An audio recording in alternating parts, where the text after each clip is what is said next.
Good morning. Good morning. Good morning. Welcome to Defense Diaries. I'm your host, Bob Mata, and this is our continuing coverage of the people of the Commonwealth of Massachusetts versus Karen Read, day 20. 2-0. What is up, beautiful humans? So happy you're here. Another day of potential surprises, drama. Who knows? Who knows what we're going to get? Who knows? But I think we're getting pretty close to the end of the Commonwealth's case in chief. So we'll see. Word on the street is that Hanley's not going to be, is that her name, Hanley? Is that who was on the stand yesterday? He's not going to be on the stand this morning first because they're going to have to take somebody out of order. Whether or not that's true, it sounds like it is. I think somebody reported that. I don't know if it was Sue or somebody did. But it seems like a weird thing to report if it's not true. So I'm going to assume that it is true. And we will see who it's going to be. I think it's not Welcher. It was somebody else. It may have been I don't know who it was. I forget what the name was, but we'll find out. We'll find out soon enough. See what the deal is there. So yesterday, I'd consider that to be kind of a wash day. But I haven't had a day for the Commonwealth. I've had plenty of washes, meaning that this was kind of a tie. If you're keeping score, I've had multiple days for the defense. And the problem for the Commonwealth is if you're trying to get a conviction, you got to have some wins. And I'm just not seeing the wins. So, I don't know what you guys think. Short of the clips, it's just been a really, really disjointed presentation by the Commonwealth. It hasn't been a fluid story. It hasn't been a fluid story wherein if I'm a juror, I'm understanding what happened. It's like clearly, I know that John was found on the lawn and that Karen was over there driving and dropped him off. But beyond that, they're leaning so heavily into those clips that, it's one of those things where it's kind of putting all your eggs in one basket. To me, it seems like, but good. Good. That's something that makes me happy. So, and I don't know how they're going to try to right their ship and prove this case to the jury, but all of us know over here that, when you're trying to frame up somebody, it's pretty tough, and it should be, right? We don't want it to be easy. We don't want it to be easy because that would be a nightmare. All right, let me pull up OF over here. She hasn't been fired up yet. She's not percolating yet. She's just sitting there. So we're not on pause. We are live. And let's see. Let's see how much so StreamYard added something. Okay, so they have this thing, comments take the stage, live comments from viewers will appear. Do you guys see that down there? Do you guys hate that? It's a new thing they have on StreamYard where your comments, see them down here? It looks like that might be like right over the witness's face. So I don't know. We'll throw them up there. We'll throw them up there for a minute. Yeah, Jay's was right in the middle though. It was weird, wasn't it? I don't know. We'll have to see. Mama 2SL says no. CJ says that's awful. Sleuthy says, can you drag it somewhere else? Let me see. No, doesn't appear so. I haven't done hate it. Drenda says they're too little to be useful. All right, so boop, bye. I read enough. I didn't read any comments saying that's awesome. So it's got to go. Hey, y'all run shit, That's how I do it. I'm here to please. I'm here to make y'all happy. So that's important to me. This is a democracy. Absolutely. I'm no dictator over here. Yes, George Wendt of Cheers fame passed away. Oddly enough, he passed away on the day that the final episode of Cheers aired, however many years ago it was. Long time. Norm. That's right. Norm. Made me sad. Like Cheers was a wheelhouse sitcom for me. I'm old enough to have watched that all real time, Man. Yeah. It's like I'm that age. I'm at that point in my life where people that I love are starting to pass, and actors that I watched when I was younger are starting to pass. It's crazy. We are all that old, yeah. I suppose that's true.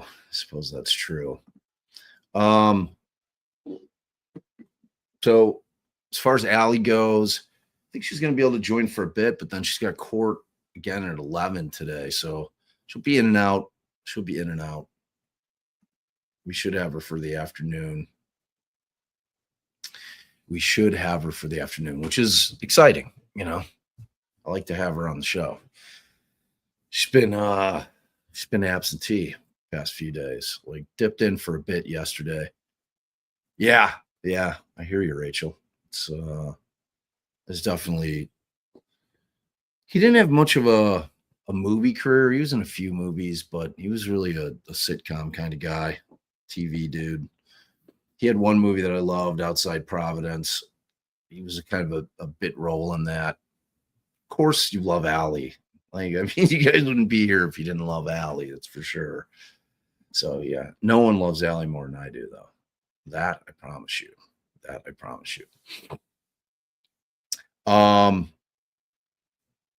Oh, so what else? I'm going to do a goal today. I'm going to do a wheel spin.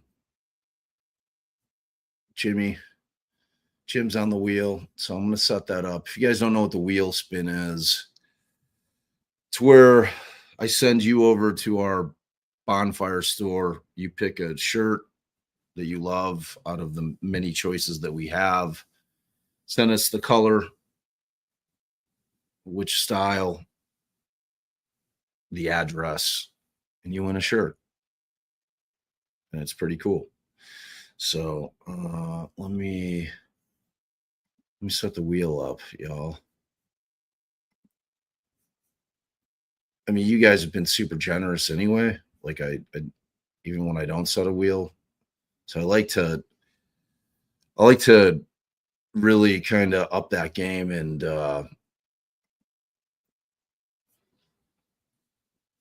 celebrate your generosity by giving you the pretty decent chance of winning a shirt.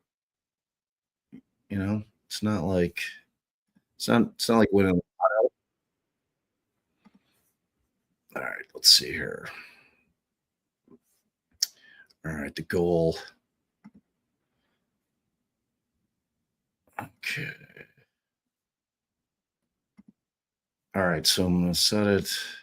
I always set it at teal or higher, so they're color coded.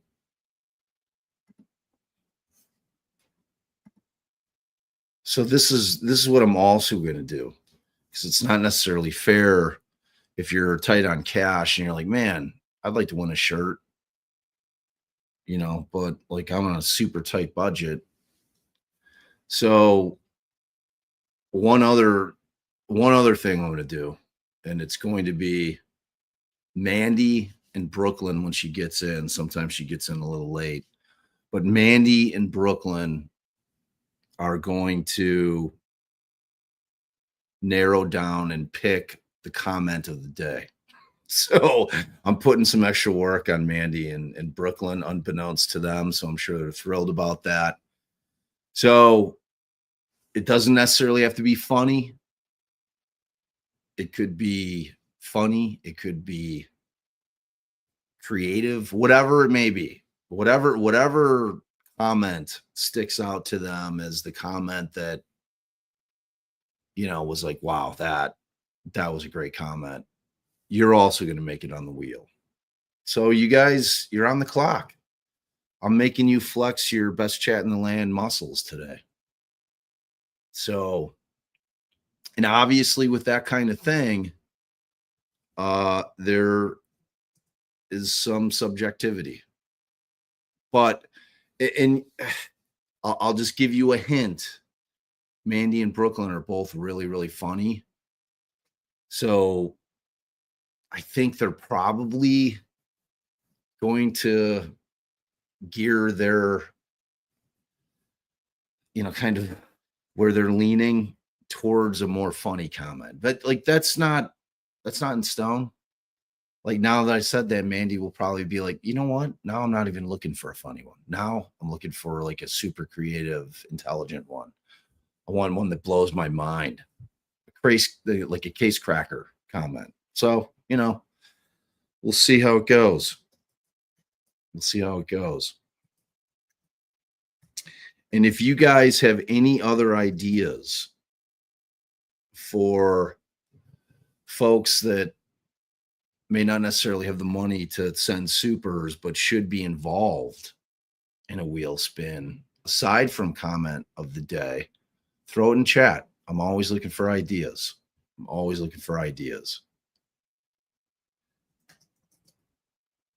Okay.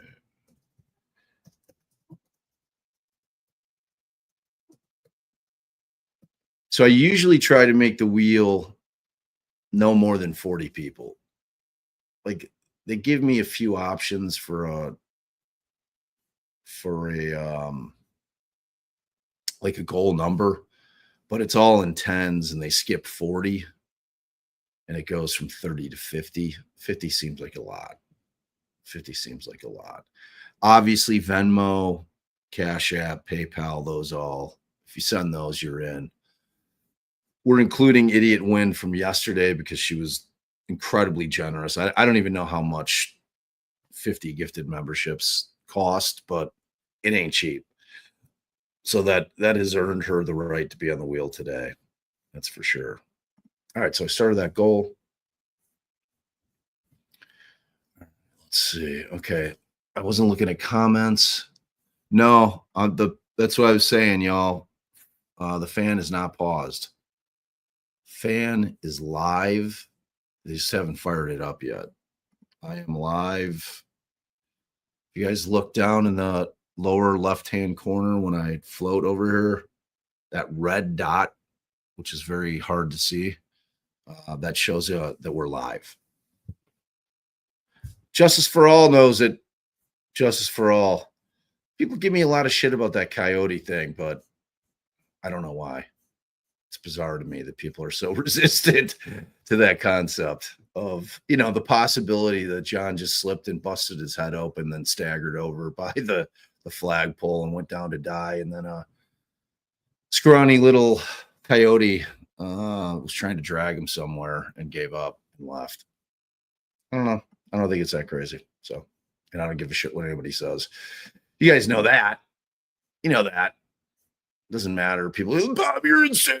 Yeah, coyote did. I'm like, dude, save it. I don't give a fuck what you're saying. It's a potential theory. It's a potential theory.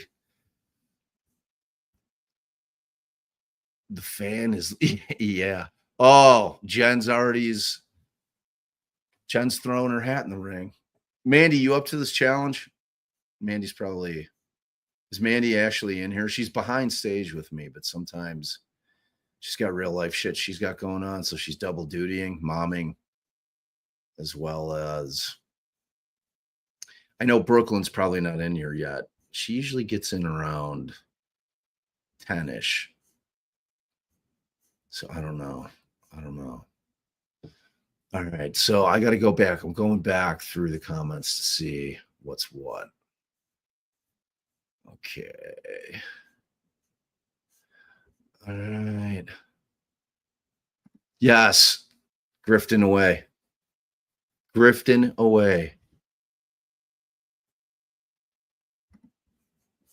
Getting the grift on early in the morning. Doing the grifting.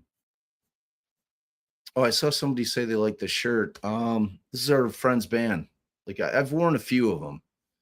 There's the one, the band's name is Houseplant. They're great. Kind of a jam band. I wouldn't say kind of. I would say they are a jam band. Super talented, though. Out of Louisville. Nice little Louisville band. But they're coming. You're going to hear of them soon enough. Promise you that. I don't know where Mandy stuck the grifter. Oh, there it is. Goddamn grifters! There you go. The grift is on. The grift is officially on. All right. So let me look at your comments and see what you all got. I did, Gen X. I was on with Vinny, but it was on that VPI. So, and I don't know if you can just you've got to download the Court TV app, I think. And then after it airs, I think they throw it on their YouTube channel. I'm not 100% on it. I was on. It was he did his on that show. He does his 4-question thing, and he knows where I'm at on this. So he tries to stick me in the antagonist position, as opposed to me just preaching why Karen's innocent. He likes to put me in the opposite position to try to trick me up, and it just doesn't work. So my 2 questions out of the 4 were, if the 227 Google search happened, is Karen Reed not guilty? I'm like, yes, of course. Next question. I'm like, but beyond that, that's smoking gun, powerful circumstantial evidence that they need to be opening up that investigation, because there'd be no reason for her to know that other than something happened in that house. And then my second one was, if the tail light was not fully broken, like what the photograph that they're showing in the, do you need to come out? All right, hold on, y'all. Allie's got to come out. I'll keep talking though. Yeah, you're off camera. I have the mic on though still. So the other one was, if the tail light was not fully broken as they're showing it in that state in the Sally port, is Karen not guilty? And I'm like, well, yeah, he's not guilty. I'm like, but beyond that, again, that seems to reflect that they're, they planted it pretty clearly, right? Because there's no other explanation. And I was talking about her hitting John's thing, and there might have been a piece broken there. But the damage was done when Proctor was creeping around back there, like the ghoulish specter that he is. And he tried to flip it on me somehow. I can't remember. And I'm like, well, I said, here's the thing, man. The problem for the Commonwealth is they don't have any kind of one piece of evidence type deal to where, if they get the jury to buy it, that they're winning the case because of the science. I said, no, like, I mean, I asked him, I'm like, do I have to live in a world in which, like, for this exercise, am I pretending that Wolf and Rensler don't exist in the world and that evidence doesn't exist? Because that's the only way that your game works, is if I pretend that doesn't happen. Otherwise, it's a futile gesture on Vinny's part to try to get me to get to a world. I'm like, so I guess he may have said, yeah. He's like, well, I guess, if in that case, then yeah, I guess maybe. He just couldn't nail me down. All right, so I'm going through. All right, look, y'all. We are live. I'm just showing it to you again, so you can see it there at the bottom. I know you guys get nervous. Start biting your nails, pacing. All right, you see that little red dot next to the live down there? It's proof. We're not gonna miss shit. Bev's doing Bev things. It's gonna roll in probably in like 3 minutes, 8:15 my time, 9:15 their time. Oh, if it did, Alessi's, we're gonna have to have some kind of memorial service for OnlyFan. I mean, fan motors do burn out, I mean, the question is, are they going to build the Karen Reed trial Hall of Fame in Canton, like a building where people can go visit and relive the trial and all the things that went along with it, and OnlyFans going to be like the star of the show over there? Crazier shit has happened, y'all. All right. No, I just don't think they've turned it on yet. Maybe it's chilly. Could be chilly in Boston. It's chilly here. It's not a warm day, which is irritating because Scarlett's got a game tonight, 5:45. All right, Allie's got to go through one more time. There she goes. She's in.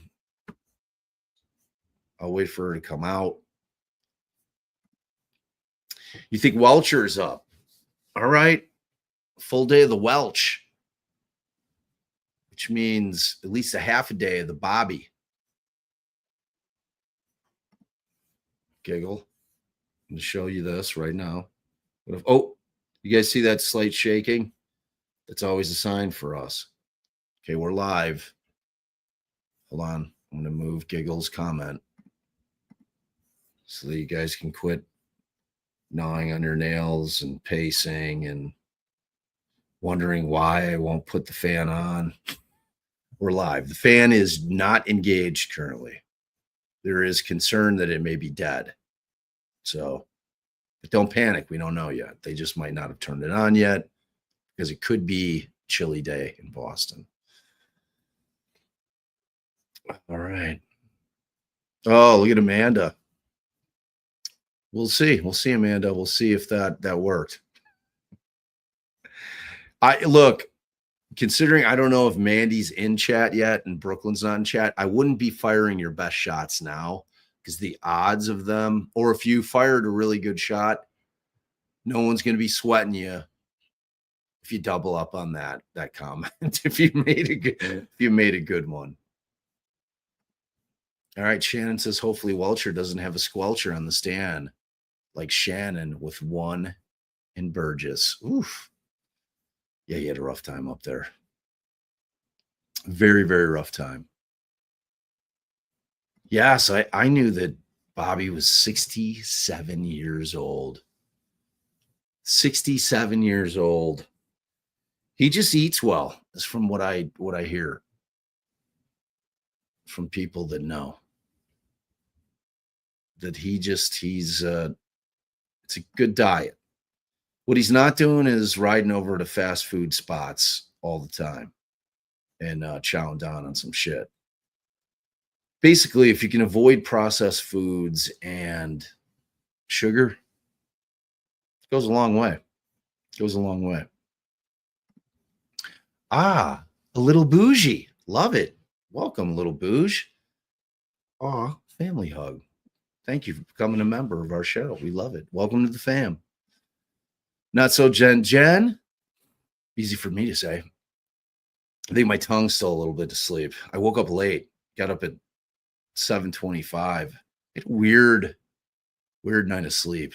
I was like, woke up a few times. I'm watching this Mobland on the hell's that on?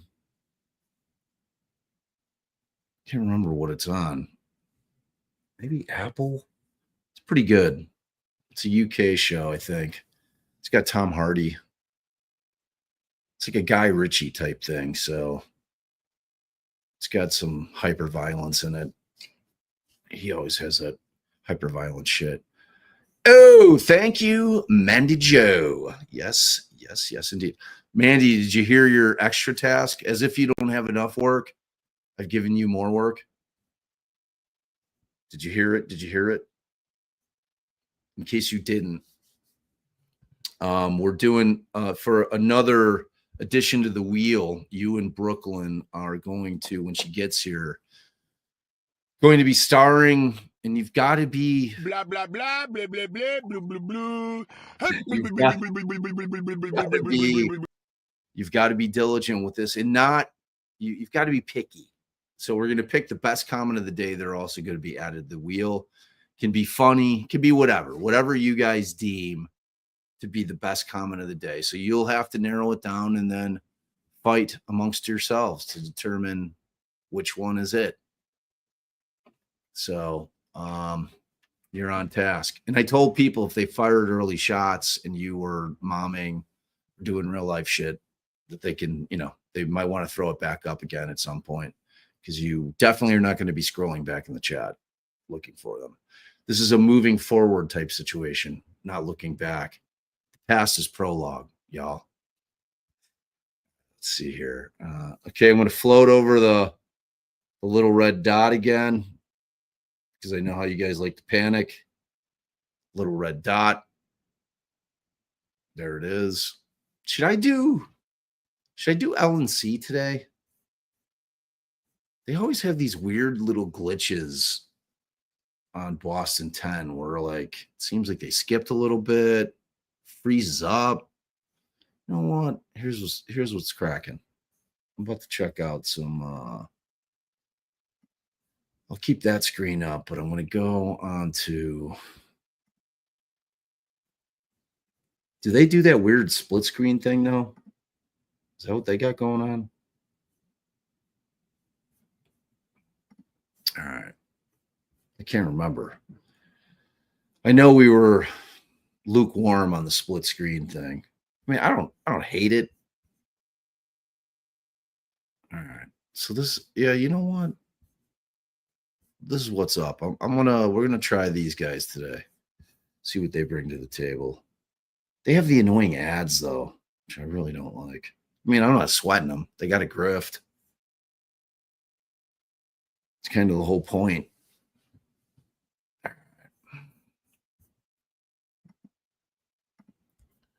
Okay. All right. Okay. Per the beautiful Laura Alessi, Bob Alessi set the law school record for pound per pound bench. He weighed 155 and benched 315. God status. Indeed. That is insane.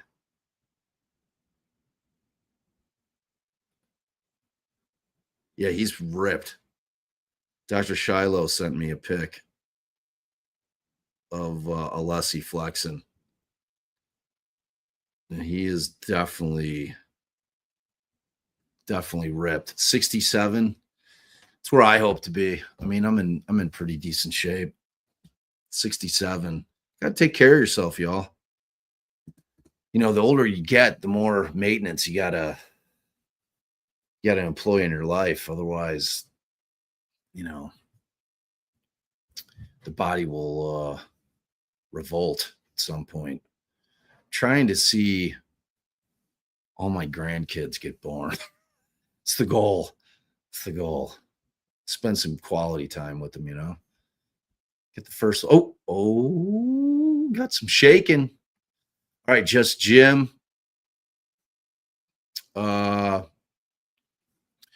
to see you on Court TV last night. Older topics, though. Yeah, 100% they were older topics. P.S. The boss, a.k.a. girlfriend, reminded me we're going back to PA during Podfest. Sorry. Lame. I forgive you, though, Jim. Forgive you.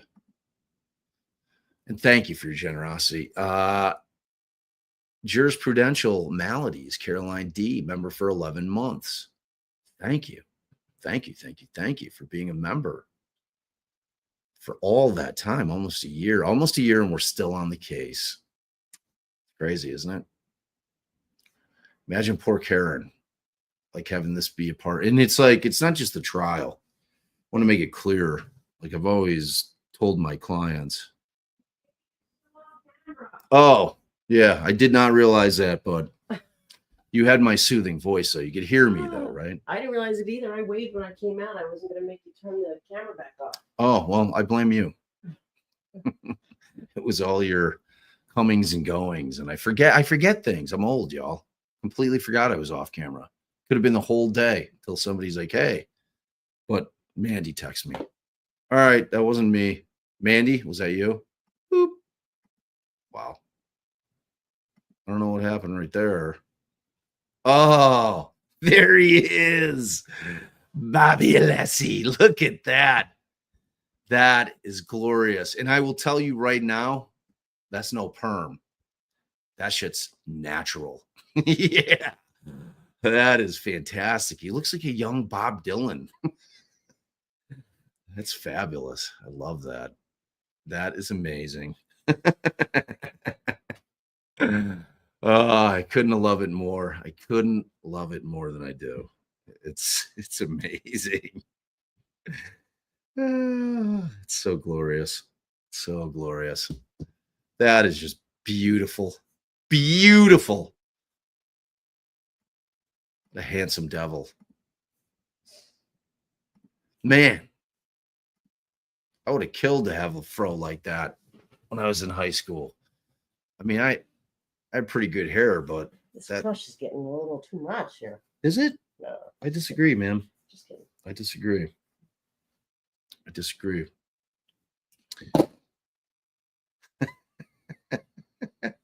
You know your fan's not spinning, Dave. Yes, honey. I know the fan's not spinning. The fan is not on. Wow. Allie's as bad as you guys are. Well, I thought it wasn't live. It's live. Thank you so much, Jurisprudential. Appreciate you. Arna, what's up, Ange? Our little wrench, our fiery jurisprudence wrench. If you guys don't hang at R&M, if you want to know somebody who actually gives a fuck about truly cares about justice and cares about our rights, that one right there, go check out her channel. She is passionate about justice, like real justice, not just convicting people and getting like actual justice. I highly recommend her channel. You guys should check her out. It's really smart and really funny too. Like I could throw Ange in there for sure into the judging panel for funny. She's definitely that. She is definitely that. But more than anything, she is passionate, which I really, really respect and adore. Thank you for Mom and Dad Mata Coffee Fund. Thank you, Ange. I need a coffee. I do. Like I couldn't fall asleep. I was up till probably like just shy of 1 watching that Mobland. I like it. It's good. I like Tom Hardy. He's just a badass. I like him in everything he's in. And I'm not like an action movie guy, but I love Tom Hardy. Thank you, Ange. Gen X. Oh, yep. Answered this one already, but thank you. Gen X girl lawyer. Appreciate you always. Lily, do you think the Commonwealth will rest today or tomorrow? I heard rumblings on X about it. Well, it depends on the cross, right? I think they could rest today. I don't think there's much more with Glass Girl. But like I said early, if you guys are a little late to the party, it sounds like they're doing witnesses out of order because of availability. So I think somebody else is supposed to take the stand. It could be Welcher. I thought I saw a different name on X yesterday. Oh, it's on. Yeah. You are unmuted.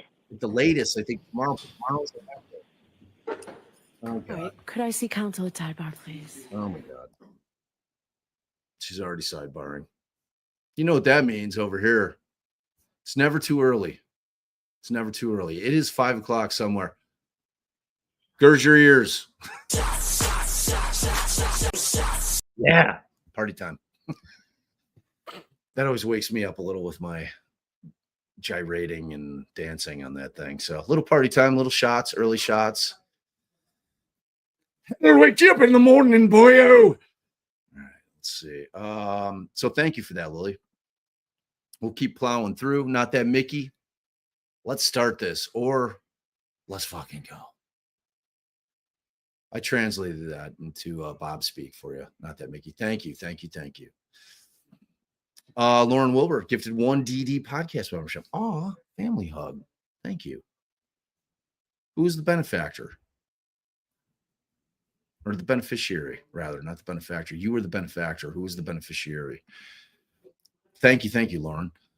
Jen, the N-Gen. I will convince my husband to come to Boston to Podfest, but you have to visit us in Louisville for a show.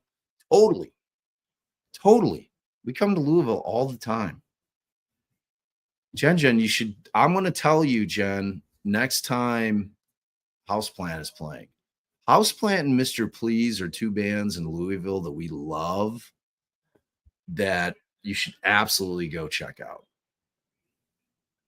Like both of them, Jen, I don't know if you get out to the Melwood ever, but both of them are still playing over there in terms of smaller venues.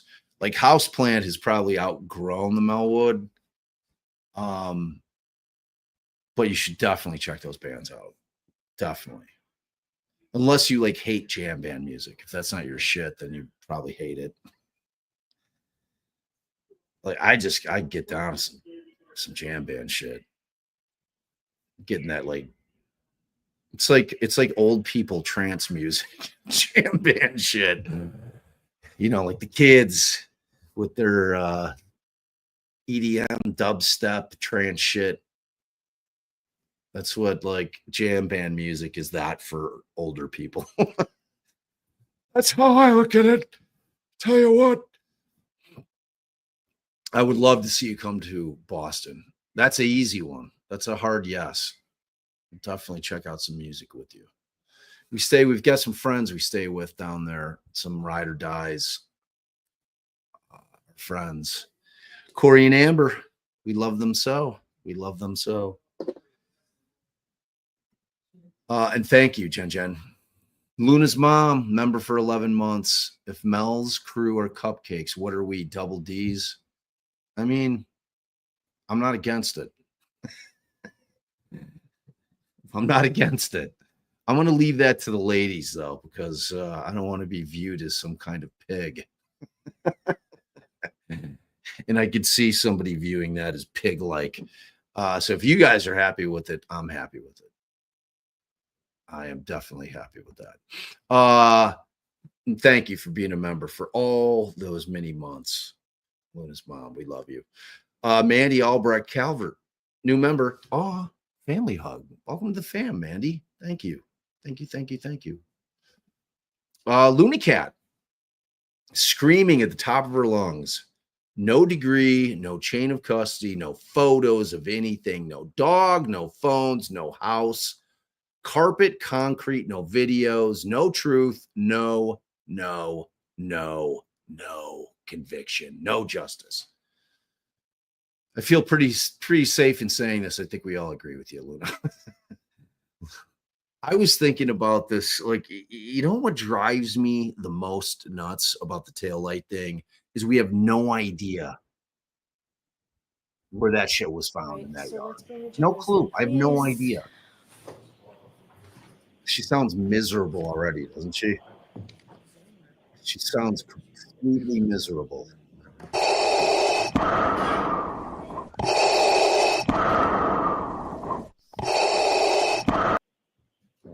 There's a bedside for you bright and early. If you've never figured out that the Vader breathing is bed sighing, I put that together for you right there. Itch, thank you very much. I'd like to buy a vowel. Pat say Jack. What are you buying? An E? 2 E's. Thanks, Itch. All right, so the court, jury's entering. Okay, good. Unsolved Christeries. Hi. I don't have anything funny to say. All right, you bought your way into the wheel. I think that was funny. How about that? I thought that comment was funny.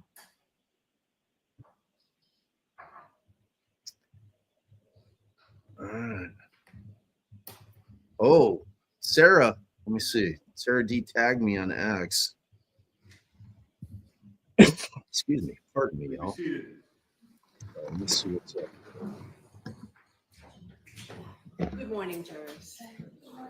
So an issue has come to my attention that is going to make it necessary that I talk to each one of you individually over at Sidebar with counsel. So that process will take a little while. So I'm going to don't speculate as to what I'm going to talk to you about. Please, when you go back to the deliberation room, talk about anything but this case, and I'll see each of you individually. And the process may take the cameras will be shut off, and I'm going to talk to the lawyers about whether no filming. All right, send it out. And we'll get it back. Thank you very much. Court, all right, please. Wow. Now I'll see counsel. What in the hell's going on now? What the what? What in the what? Or what chicken butt? So what did she say? I had my annoying ass double sound going on, so it sounded like I was insane. Let me find it. I gotta find the other screen. What did she say? I need to know. Tell me in the chat. Let me go. I'm blooping back. I gotta hear this again.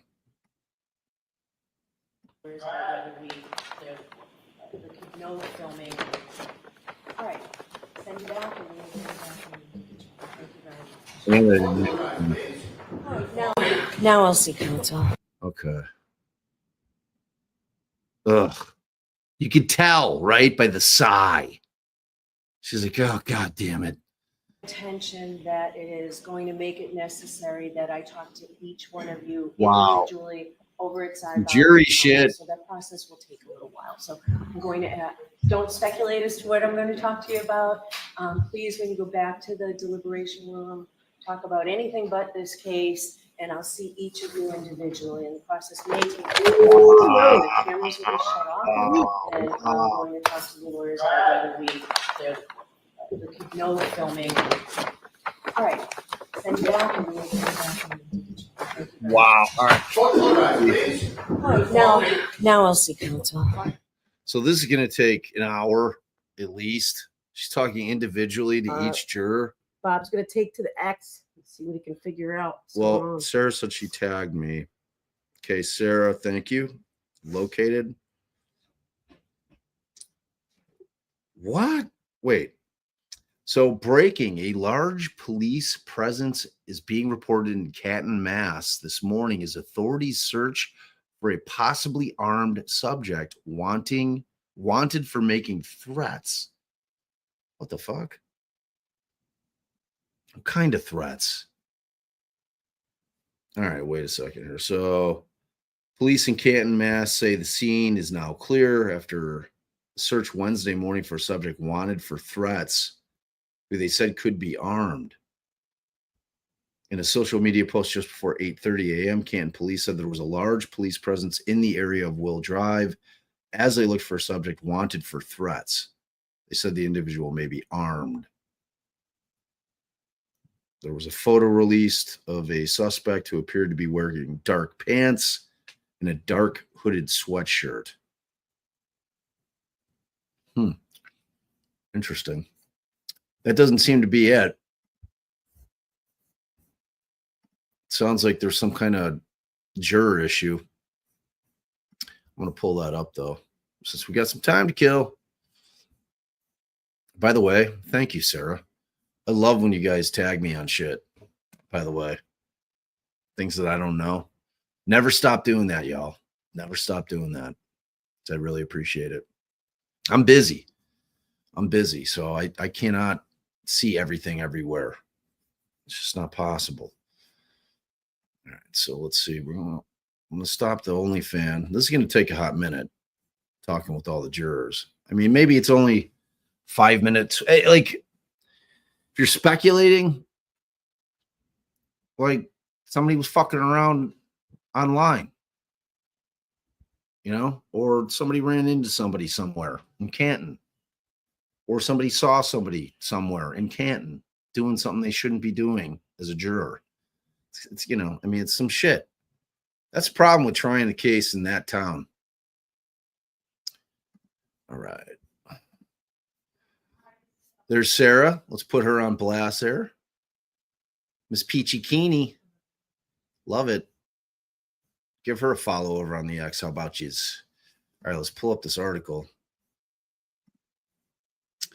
All right, I'm going to flip that over here. Okay, so let me pull this up. We'll just read the article. Sounds weird, somewhat creepy. I mean, like, who doesn't have some shit better to do than wake up and like threatening to kill people? It's weird. All right, so let's see. I was probably getting, there's the guy. Does anybody out there recognize this man? If you do, call Canton PD immediately. Poor guy. It's probably just a guy with like a hoodie and some dark jeans on. He looks to be a person of color, maybe, potentially. That guy's on blast. All right, so police drone units, canines, and the Mass State Police. Ooh, we should all be a little bit worried. MSP's on the job. The Air Wing were all said to be participating in the search. Wow. Aerial images from the scene showed multiple Canton police cruisers. Did they have the classic Canton police cruiser out there? And at least one state police cruiser, a statey, in the parking lot of what appeared to be an industrial building of some sort. A drone was also seen being deployed. In an update around 9:15, Canton police said the Will Drive scene is now clear, but released no additional information. All right, well, thank you for that, Sarah. Very interesting. While we're over on the Twitter machine, let's see if there's anything else. Let's see if there's any other shit. G's nanny. Let's see what she said. Okay. Oh, thank you. You see, she just hooked me up. Let's pull up Sue's. I'm going to stop that. Sue O'Connell. See, that was great. Thank you. Thank you. All right. Pull this guy over here. Boop. Okay. Let me see here. Let's see what Sue O'Connell's saying, what her word on the street is. Okay. Oh, we already get a super money update from Sue O'Connell. The fan is not rotating today because it's cloudy and very cold. Look at me, guys. I figured it out. in Dedham today, spring in New England. So we've got one answer from Sue O'Connell already. OnlyFan was in fact turned off due to chilly weather. Okay, judge is entered. Calls counsel to sidebar. Judge is doing all the talking. Judge is reading something to lawyers. Alan Jackson and Karen Reed loom toward empty jury box. Judge asks Karen something. Sidebar is over. Defense is huddling. Jackson confers with Brennan. Jury is entering. Issue to her attention, she has to speak to each juror separately. They're being sent back to the deliberation room. Jurors gone, sidebar with counsel, chief of court officers at sidebar. Wowzers. I mean, we did not think we were going to make it through this whole trial without some kind of jury issue, right? Like, I thought there was no chance of that happening. All right, let's see what else we got in the Twitterverse. PW also said Sue is a good courtroom insider that gives the inside scoop of what is happening in court, but outside the view of the cameras. I love that. Thank you, PW. All right. A bunch of shit with Vinny thing.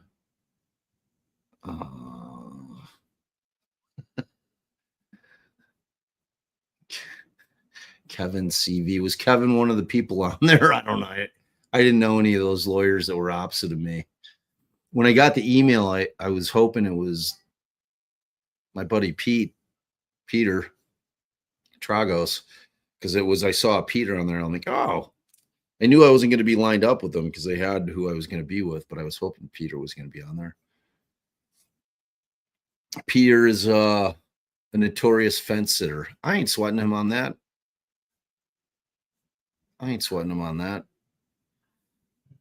I mean, look, I live in the world where Welcher and Wolf, what a horrible Freudian slip. Rensler and Wolf just seal the deal. That's it. Case over. Done and done. Here's somebody talking shit about, I'm assuming, Shannon. Oh, Aiden had put he's coined him Man Shannon, which is okay, you know. I mean, it's like he's come up with some really good nicknames. That one's just kind of like, I mean, everybody was calling him Man Shannon.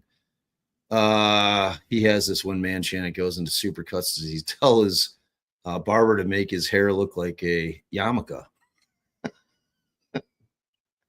I heard him say that. He's like, I can't unsee it.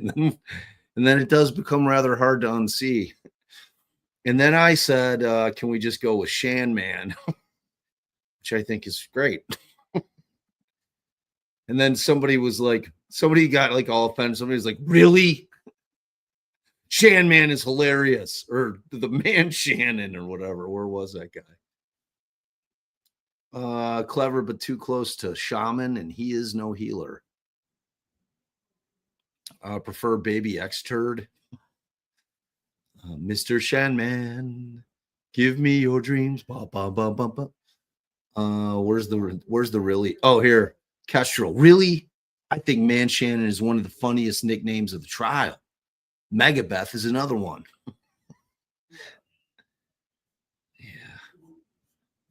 Yeah. I mean, I disagree. Respectfully, I disagree. Let's see. Ginger Snap. Love your channel. Hanging with like-minded people. I bounce between you, Mel, and Andrea. Good crew. Good crew. Two ladies I love. Different styles, for sure. All three of us. All three channels have very different styles. I'd put my hat in the ring that we're probably the funniest out of the three, which I think is important. I like can't keep it serious at all times. Otherwise, you got to worry about your mental health. Got to laugh. It is the best medicine. I will die on that hill. Some kind of weird coffin daffer bullshit going on. Kind of poll. If you guys aren't on Twitter, it's quite a shit show. Man, I'm telling you. All right, let's go back to, let's pull up some stuff. Let's see, I get some more notifications. Should I tweet? Should I tweet while you guys are on? I'll do a little update, little Bob update. Jurors getting grilled. Jurors being questioned by Judge Canoni.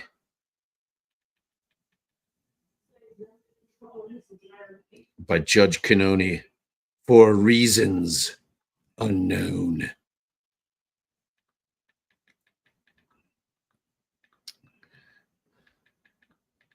This could take a minute. All right. Boop.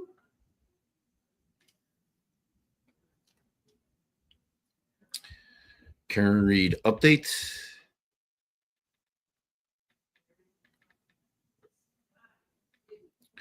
Oh, I want to put individually. It's an important fact.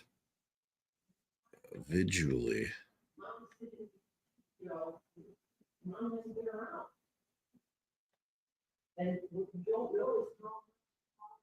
All right. Tweet up. The tweet is up. All right, let's get back to loving y'all. Thank you for that tag there, Sarah. Appreciate you. Mellow coming in hot. Super hot. Boop. Some tea. Watson, the mystery autopsy man, got charged for making false statement purchasing gas. As a campus safety officer as campus safety claiming to be an officer. Guess who is the ATF? Piggy Higgy. Pretty decent tea. The autopsy man. Wait, so this guy went from stealing gas as a, I mean, you know, times are probably tough. Got to be able to drive. I'm not going to sweat him too much on that. So this guy went from being a campus security guy to some kind of forensic pathologist. Interesting. Very interesting. Assuming that they could pull up the background, I'm sure they'll bring that up. I mean, you know, because any kind of theft charge, you know, goes to your credibility. It's an honesty thing.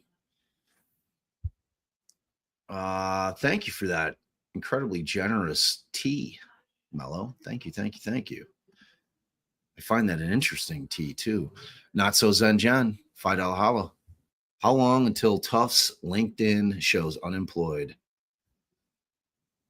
It'll probably be, I mean, if you're Aperture, you probably want to wait a second. Or maybe not. I don't know. I don't know how you play that if you're Aperture. You just shit can them immediately. Because that's on them too. You know what I mean? It's like it can't be like, oh, this guy hoodwinked us. Well, where's your background on people that you're employing and putting out there as experts? Where's your research? You know, so if you shit can them immediately, that's like, you know, you're really calling yourself out. Like, ooh, yeah, we gotta let him go. Sorry, just kidding about that guy. Just skidding. Thank you. Not so Zanjan. Kaylee says, Karen said yesterday, another week for the Commonwealth. Interesting. That's not what Hank was saying early in the week. That is not what Hank was saying. Like she asked him at the end of one day, and he was thinking maybe next Monday, but I'm not clear. Is Friday the holiday, or is Memorial Day always falls on the Monday, right? Following the weekend. Christy, thank you for that, though. I mean, it could be. I just don't know how many witnesses they're calling. Christy Silo, thank you for your $5 horror. Good morning. I need another DD shirt. Yes, you do. I agree. Bob and Allie, are you going to be at the Podfest all 3 days? Yes, absolutely. Absolutely. We love that festival. It's our favorite by far. It's not even close. It's just it's a super, like, if you want to go to a podcast festival where you actually have access to creators and you can like actually hang out with them, this is the only one to do that. The other one is like, there's, they're too big. Like, it's just like you stand in line, you get a few minutes at the table, and then you move on, But it's the exact same concept, whereas there's speakers, there's panels, all kinds of shit. It's great. Thank you for that, Michelle. Hope to see you there. Remember, Defense 20 if you're going. Get that 20% off, and we get credit for people like, hey, come to see DD, amongst others, but mainly DD. Tracy, $5 hollow, ready for another day of rants and F-bombs. Well, that you shall get. That you shall get. For sure. All right. DB says he's going to stop by the stream and get on my ass. That's guaranteed. DB he like rides me like a rented mule, which I adore. That was on the Twitter machine. Thank you for that, Tracy. And you are on the wheel.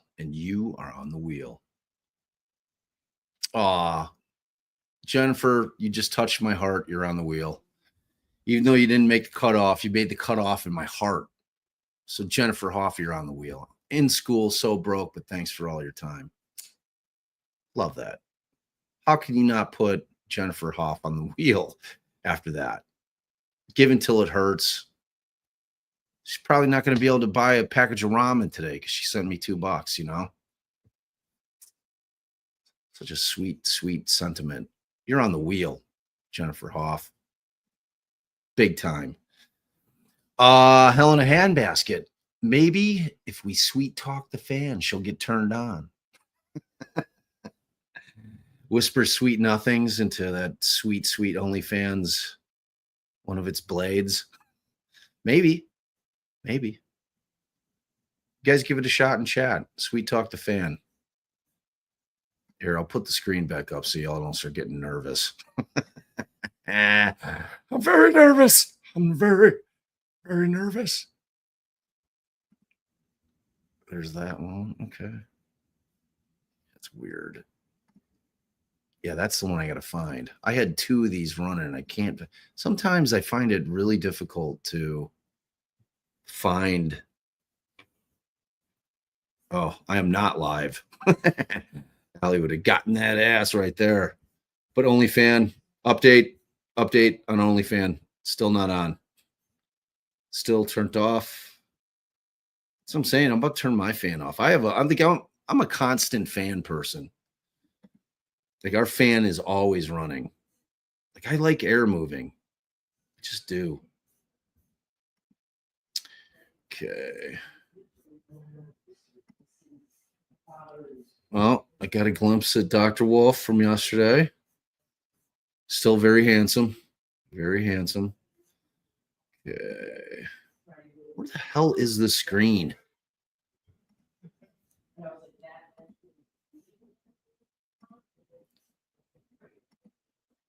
Good God. Can't find it. Somewhere. It's hidden. This is what we need for that. Oh, so many sound bites. I wish I could just search for it. It would be so much faster. I'd say on average, I spend about an hour out of our day, like, going through the sound bites so I can queue them up. Dang it, Bobby. Dang. I mean, frankly, I don't even need to do the Hank Hill sound bites because I could pretty much nail that. Mickey coming in hot. It's so early for this much laughter. Call Canton. Love you, Mickey. Thank you. As always, you're so generous always. Appreciate you. And you were on the wheel. Ooh, salty Georgia water. Gifted 5 DD podcast memberships. Thank you, salty Georgia. Thank you, thank you, thank you so much. And I'm sure the 5 new members who are all about to get family hugs are very grateful as well. Thank you, thank you, thank you so much. And you are on the wheel, salty Georgia. Carl, $20 holla. Hi, everyone. Sorry I'm late. Well, better late than never. And you haven't missed a thing. So there's that. I heard Bev is beving. She is beving. And the jurors be juroring. Whatever they're up to. This case. I mean, fortunately, they've got a whole buttload of alternates. So they got to boot somebody. But you get that booting situation. It's like, are they booting somebody that's pro Karen? You know, that's where our heads always go. I'm sorry if you already speculated or had an idea of what she could possibly be talking to the juries about. Peas hanging out with you makes Peas hanging out with you all makes my day every day. What do you mean Peas? You talking about your parents? Who's Peas? Spell that out for me more. Peas hanging out with you all makes my day every day. Well, we love you, first and foremost, Call. So that goes both ways. All of y'all make the chat what it is. I mean, because you guys know. I mean, if you don't know by now, because I tell you every single day how important you guys are. I mean, you guys are the community. It's simple as that. It's as simple as that. We could not adore you any more than we adore you. Thank you so much for that, Kyle. And let me know what you meant, Peas. Are you hanging with your parents watching us? Because that's phenomenal. Like secretly, I'm hoping that's what that means. David James, you were on the wheel. Oh, and Kyle, you're definitely on the wheel, obviously. How much you want to bet Alessi is an Olympic level break dancer? 100%. At least better than that chick from Australia. She was so bad that it was great. Like I watched her a million times. You guys know what we're talking about? Like when they decided to make breakdancing an Olympic event and she was out there just, whew. It was great. I loved it. It's hilarious. It was like the lawyer cat video. Could not watch it. David James, you, my friend, are on the wheel. The fix is in. Jersey 27. Yeah, I mean, that could apply to a lot of different things. It's for certain. Could be applying to my bingo win yesterday. I haven't heard from Phil. Because our concept was to snatch the prizes, which half of them are coming from me anyway, and then giving them to y'all. I like to be greedy for our people. You know what I mean? Like, yeah, I'll take Phil's nice little dumpster fire from Josh's show, and then I'm going to give that to my people. How you like them apples? You like apples? How you like them apples? Thank you, Jersey 27. Melo. He's who we thought was Proctor. GN. Pew, pew. Pew, pew, pew, pew, pew. Oh.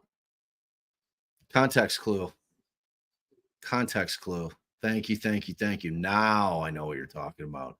Melo's going back to the first comment, talking about the mystery autopsy guy, talking about the guy that was in the room with Connor Keefe that we all thought was Proctor. That's who Melo was talking about. Thank you for that clarification. Took me a second to get there, but it's early. It's early. Thank you, Melo. You're already on the wheel. Mickey coming in hot again. Funny side note. I went on your Twitter page, scrolled, and no joke, I thought at quick glance the Gacy photo was something you had done with the Higgins photo. It's clearly early for me. Me too. I need to get awake for today's Canton show. It's funny. It's funny. Somebody was like posting pictures, and I can't remember. It was young Gacy and like young, and I cannot remember who it was. And it was almost like spot on. I cannot remember who it was. It was all over Twitter for a few days. Can't remember. Just can't remember who it was. Thank you so much, Mickey. Always for your generosity. Sarah D, donation for Mandy's peg leg. She got a peg leg at the end of a stumpa. Shake. Yo, rumpa. Thank you, Sarah. And you're on the wheel. Sarah D is on the wheel. Kate O'Connor, fellow dear old Oak Parker, a duper. Husky lived over on Keystone. Oh man, there were a couple of pools that we would hop in late night over on Keystone. I think that was a nice street, Kate. It's a nice part of River. I mean, all of River Forest is nice, but further west you get, pretty nice. Best Tom Hardy movies: The Drop and Lawless. Lawless was great. I think I've seen The Drop. I'll have to look at the. I think I've seen all of his flicks. He's awesome. Dude's a badass. Thank you so much. And Kate, you were on the wheel. Kristen Yeager, new member. Aw, family hug for you. Thank you for becoming a new member of the show. We appreciate you. And I have not landed on tomorrow night 100% because I'm trying to get Bettero on again, and I might do that tomorrow. So what I'm thinking is that there's no court. It's quiet. It's dark on Friday. Is that maybe we do an early afternoon members only for our friends across the pond that happen to be members, so that they don't have to stay up till 1 a.m. and they can join in on the fun. But then I've got folks that are working, so it's a hard balance. But I like to be fair to everybody. But if I can't get Mark for tomorrow, if he's already booked up, we'll probably do it tomorrow night. But I'll try to make it earlier. I'll try to make it closer to right after court. We'll just slip right into that thing. You know what I mean? Shannon L, here's $5 towards Bev's Zima fund. Well, here's the deal. I'm not giving her the Zima money. I'm keeping it. Sorry, Bev. Keeping your Zima cash. Thank you, Shannon L. We adore you, always. Meg V, come on, baby. Mama needs a new tee. I agree. I would not be sad if Meg took it down at all. You're on the wheel, baby. And thank you, as always, Meg. Melo tagged you on it on Twitter about it. All right. Let's see.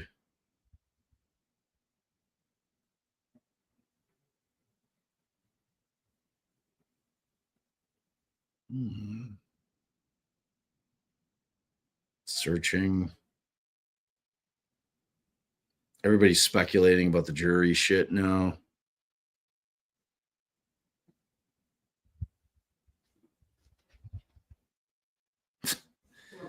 Oh, this guy. So this guy, here's this John D. What is his name? DiPetro, whatever the fuck his name is. This is his take, and he's a convicting Karen Reed guy.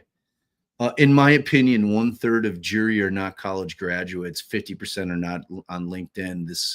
I'm reading it verbatim. No idea what defense is talking about. Sure, dickhead. Sure, they don't. They don't know about lying. They never heard of lying because they didn't go to college. Great take. What a turd. See, I'd love to have that guy on the show. Like, I'm not afraid to have folks with opposing opinions because I love to debate them. You know what I mean? Like, that's the whole point. We don't need echo chambers because I'm not afraid to debate.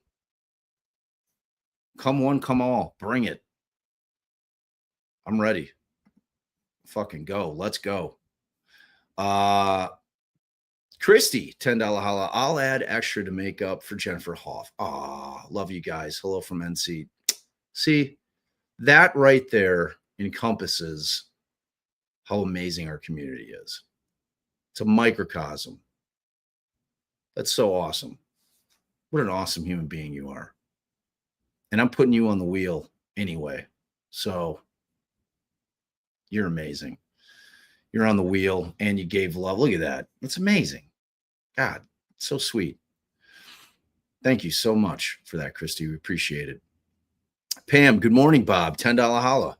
Chat, and especially my twin sister, Tara.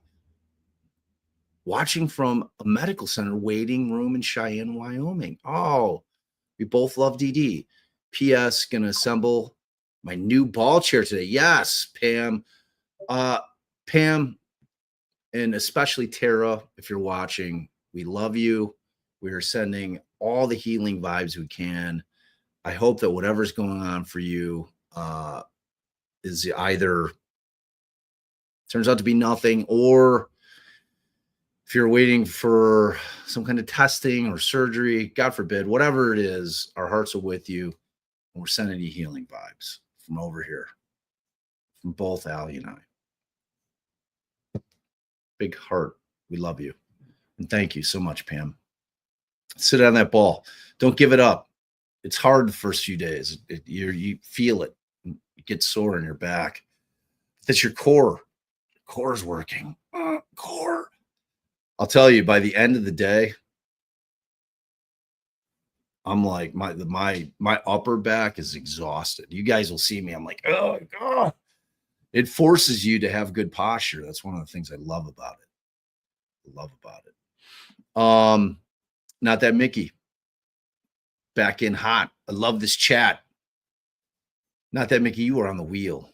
We love you. We love that you're here. Francis's Oracle. $10 holla. Francis. We love you. And Francis, I'm fairly certain, is a new family member pretty recently, and we love you. Thank you.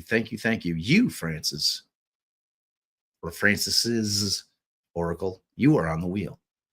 Thank you for your generosity. You yell, we shall. I almost feel like that was for me and Allie because of our ranting and raving. If it's not, I'm adopting it and I'm pretending in my mind as if you came up with that hilarious moniker for me. Your situation for you would be concurrently improved if I had $20. You suspect. Name that movie. You guys know the line. You know the line. Especially if you're from Boston, the Mass area, you got to know that movie. That's another thing. I always think about doing this. I always want to put like Easter egg movie quotes. What aren't like, that's a pretty obvious one. Like, but I like to put in like movie quotes. And maybe what we'll do is I'll have a contest where every day I'll put in a movie quote, and the first person to answer completely correctly, can't be partially right, it has to be 100% right. Whoever gets the movie first will have a wheel spin at the end of the week. And you'll never know when it's coming. I'll just toss it in there. It'll be like fluidly tossed in there somewhere in the show. And I mean, I'll dig deep, y'all. I'll dig deep. I want to make you, really up your movie quote game. It's not going to be like just super like, we're going to need a bigger boat. Oh, George. Like we all know that one. It's not going to be impossible because that would be ridiculous. And if you've been a fan of the show for a long time, you know what my wheelhouse movies are. I'll give you a hint. I love me some Coen brothers. Oh, I didn't even read what you yell said. Sitting here in extreme nerve pain in my arm. Ooh, shit. That kills. Thank you all so much for the laughs, taking my mind off the bad and loving the good. Thank you. I'm so happy that we're able to do that. Like that nerve pain thing is for real. It's excruciating. It's excruciating. I've had it before, like in my arm, like near my elbow, and it really, really hurts. I'm sorry you're going through that. And whatever small amount of relief that we provide, I'm happy that we can do it. Feel better. Take care of yourself, you yell. And thank you. And of course, you are on the wheel. Johnny Miller, wheel me, Bobby. 100%, brother. You are on the wheel, my friend. Thank you, John. Melissa, the lovely Melissa Philson, gifted 1 DD podcast membership. Thank you, thank you, thank you. Oh, I keep meaning to put OnlyFans up so you guys don't start getting nervous. I'm telling you, this is going to take a hot minute. Questioning every single juror individually, it's serious business. Like, it's not some bullshit. It's like somebody said something, somebody saw something, somebody heard something. They're reading a notebook or they're reading a piece of paper. Damn. I'm dying to know what it is. Inquiring minds must know. And whoever was gifted, got that gift. Oh, family hug to you. Welcome to the fam. Thank you, Melissa. Contrary Mary, new nickname, DD Ghost Peppers.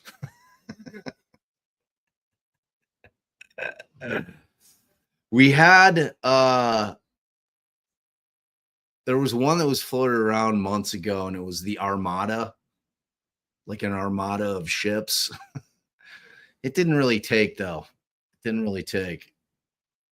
And our moderators are super clever. So in our Discord where our mods all hang out. And by the way, I'm sorry I forgot to thank our mods again yesterday, like a total dickhead. You know how much I love you. I never do that intentionally. I adore you guys. You guys are amazing. I'm so grateful to all of you, every single one of you mods. You guys make this chat what it is. Please know, like, I'll realize it as soon as I hit the end stream, and there's no popping back in. I can't be like, oh, hold on, put the record screech thing on. Like, once it's done, it's done. So I apologize from the bottom of my heart when I forget to thank my mods at the end of every show, because they deserve it and so much more. Thank you, mods. You guys are the bee's knees. Heart and soul of the chat, heart and soul of the channel. Thank you. And Contrary Mary, you, my dear, are on the wheel. You guys let us know. Do you like the DD Ghost Peppers? We hot. All right. Sober Hipster. Another ride or die. Longtime OG. Gifted 1 DD podcast membership. Thank you, Sober. We love you. Love you, love you, love you. So much. I too, well, I'm California sober. Because I gave up booze like 5 years ago, but, you know, I'll dabble in the weed. It's legal in Illinois. But yeah, giving up booze for me was awesome. It's like all my buddies, all my drinking partners are still like, what the fuck, dude? You're going to start drinking again? I'm like, I don't think so. I feel pretty awesome every day. Like, I'm good. Yeah, for me, it was really, really good decision. But I never try to push my shit on other people. All I can tell you, because I loved drinking. I was like a bourbon guy, like a brown liquor dude. And I could put back some brown liquor. Give me a good Manhattan or an old fashioned. I mean, like, I loved the taste of it. Like those two drinks in particular. Like, so I will occasionally, I never crave like alcohol. I can be in a bar for 10 hours and not even be like, oh, should I sneak one? Like, it's not my thing anymore.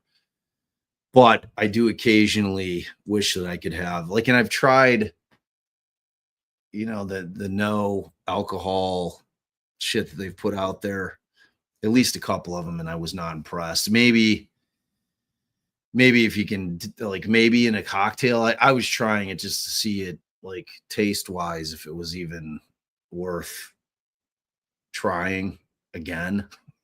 And I found it to be wanting. So, but yeah, for me, So, and I know sober's been off the juice, been sober for a long time. So good on you. Good on you.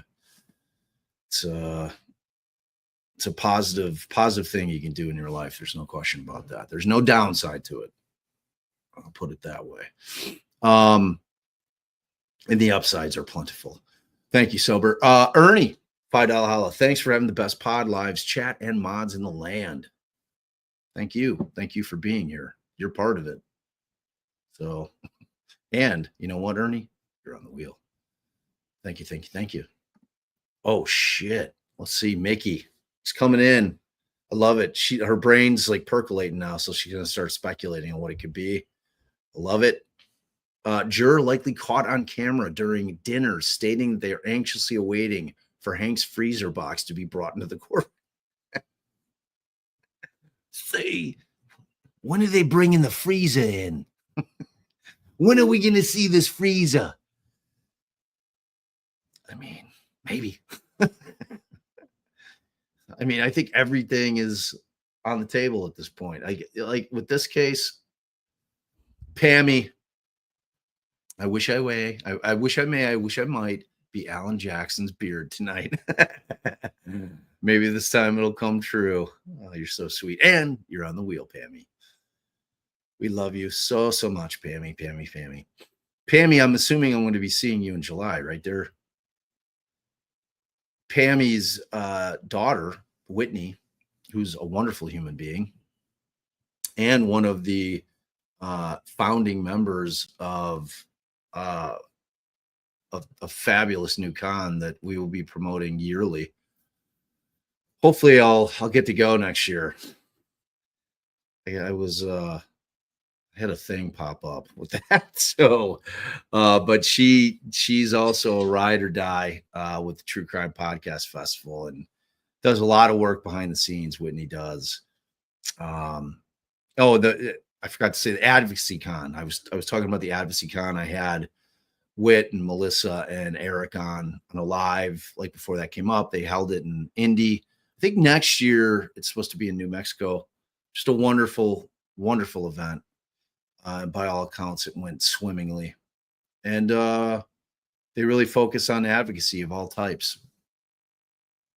So it's a very, very worthy and wonderful event because what they do is they really try to help victims' families. They try to help people that are searching for justice for family members, because Eric Carter Landine's one of those people. His little baby brother was killed years ago. I've got a bunch of content deep in the channel.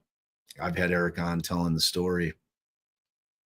And it's tragic. And Eric's been fighting for justice for his little brother, Jacob, for years, decades, actually. They just can't, it's one of those cases where they know there was foul play, but law enforcement just won't do shit, and there's a lot of those out there. So they support all those types of folks. Thank you, Pammy. Love you. I haven't seen your answer yet, but I'm assuming that that's true, that you'll be there in July at the True Crime Podcast Festival. Come and hang with us. If y'all haven't met Pammy in real life, she's an absolute delight. An absolute delight. I'd stick her in my pocket and carry her around everywhere with me if I could. She wouldn't fit. I'm saying theoretically. She's that sweet. Just sweet. Pammy's one of those folks that when you get around, you just get in a better mood. People like that. She's like that. Grin for me. And if you guys don't know, Grin for me, which I'm shocked and a little bit upset that he didn't have the hashtag, his moniker. He invented it, Feed Bob. What's going on, Grin? Is it too early? You're forgetting the hash on there. Grin says, jury being questioned about which one broke the toilets last week. I'm just surprised they learned how to separate witnesses to question them. Oh, wow. Man, the man with the horrible smell.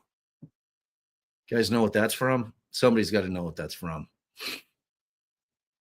Thank you, Grin. And you, my friend, are on the wheel. Obviously, Pammy, you're on the wheel.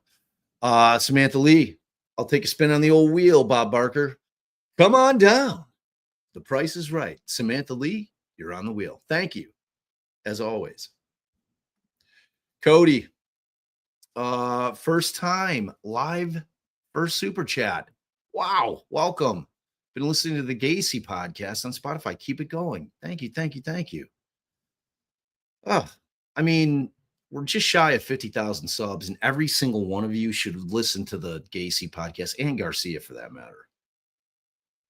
I mean, like I wrote it, I narrated, I interview all the old cops and everybody I could find from that case, and it's amazing. And I played my dad's tapes that he gave me of him preparing Gacy for trial. But it's really about the victims and the investigation and the arrest and the trial. I don't focus on Gacy because everybody's seen that shit, and I'm over that. Like, I wanted to focus because I knew nothing about the victims in that case, so I spent a lot of time really trying to shine a light on those 33 kids. So I think you should check it out. Definitely. I'm very proud of it. And thank you so much for your generosity, and welcome to the chat. Don't be scared. Our chat's super friendly, super loving. They will take you in, Cody, with open arms. And thank you so much for your first super. Appreciate it. And Cody, my friend, you were on the wheel. Boy Ma, 2 times. I bet the jurors that were laughing at TPRB are going to be booted. The rig is in. So that's obviously Trooper Bukaki. Is it ever too early to have a Bukaki soundbite? I don't think so. I don't think it is. As soon as I see his name, I always want to, like, automatically, it's like a Pavlov's dog type thing. As soon as I see his name, I want to play the soundbite because it's funny. Bukaki. How can you not love that? It's hilarious. Thank you so much, Boy Ma. And you are on the wheel. Chauncey Myers, love your shirt, Bob. Thank you. Actually, thank Houseplant. That's the band. They've got great shirts. That other one that I wear, I've got a lot of Houseplant merch. I always support my friends and their band because, number one, first and foremost, they're awesome people. But beyond that, they're an amazing band that we love so much. And I'm telling you, they're coming, y'all. Coming. They're coming hard. They're bursting at the seams. They're knocking on the door, if you know what I mean. So thank you so much, Chauncey. And you are on the wheel. Christy Silo.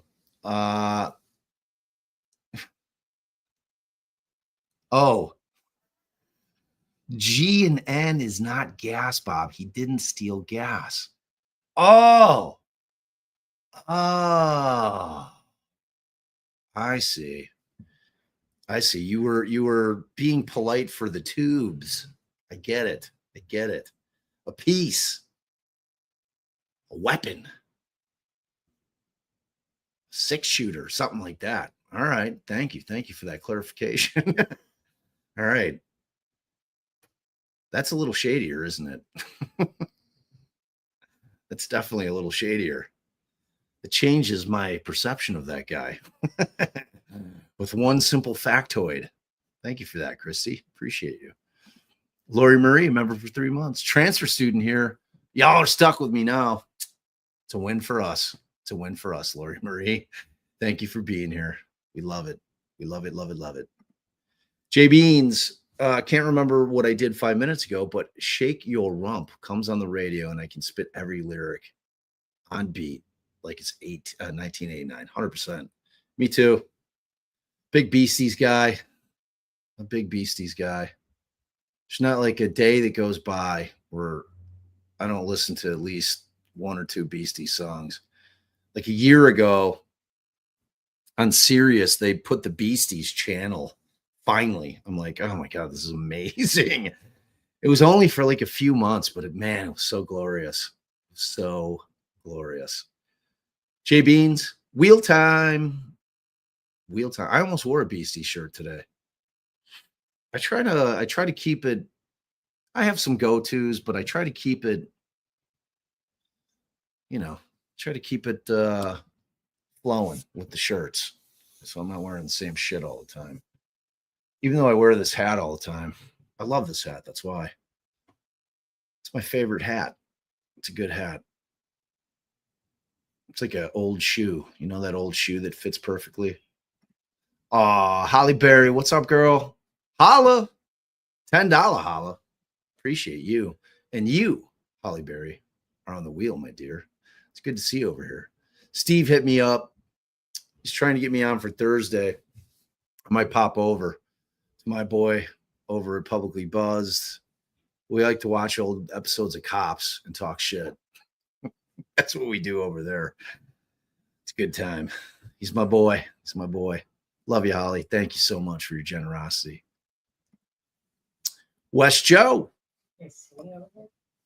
Yeah, I see you. You've been seen. Hey, Allie.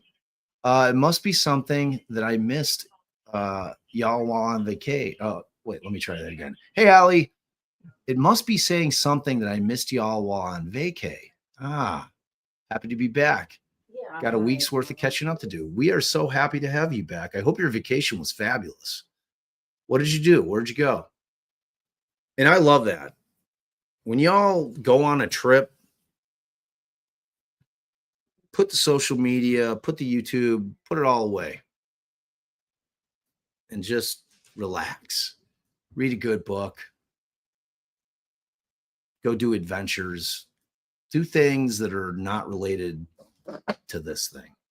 That's my advice to you. So we are thrilled that you're back. And West Jojo, you are on the wheel. Welcome back. Here, I got a little something for you.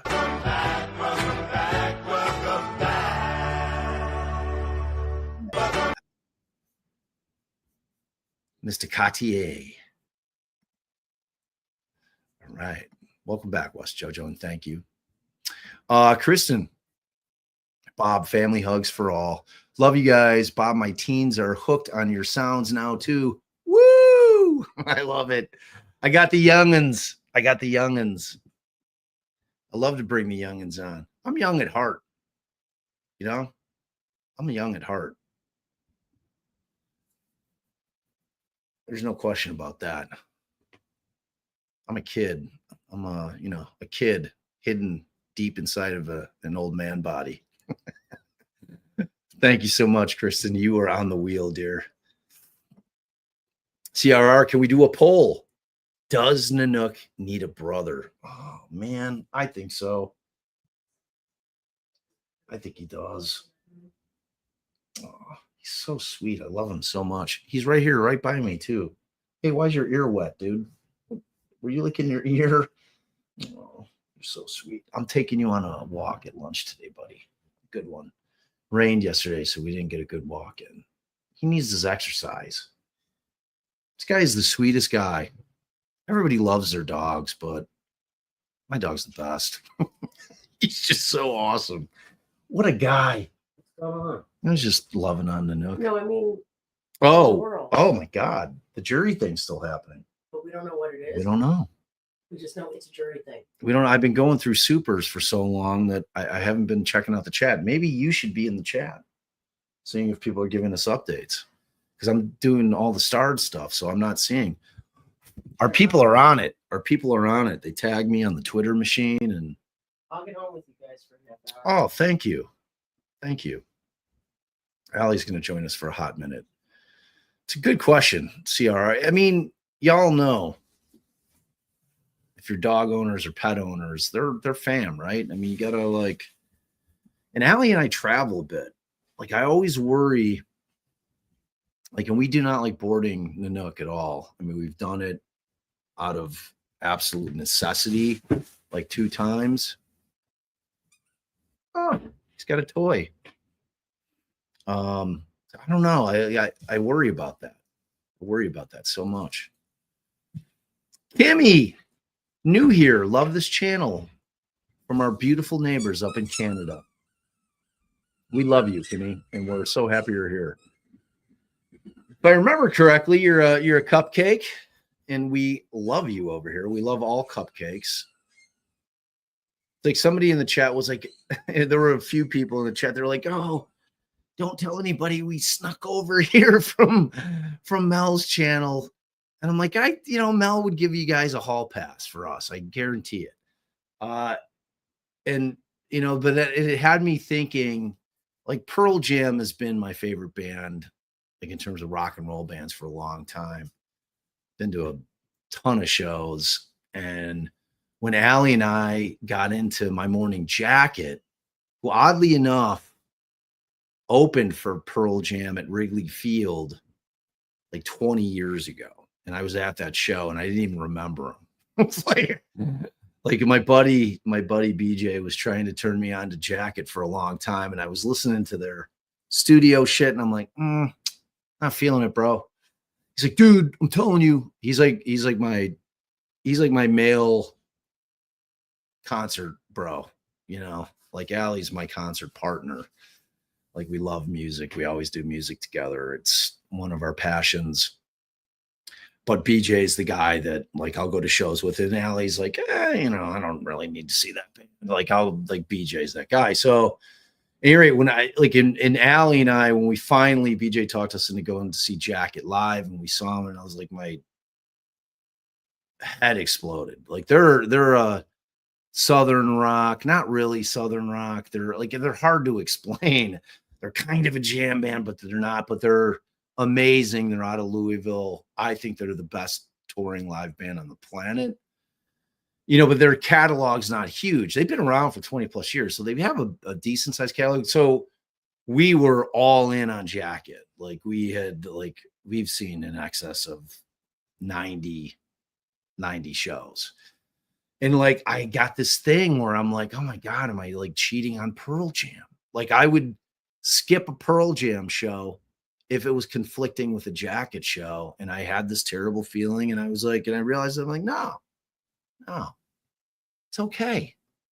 It's okay. You're allowed to love multiple things when it comes to music, bands, YouTube channels. You're allowed to love multiple things. There's no shame in that at all.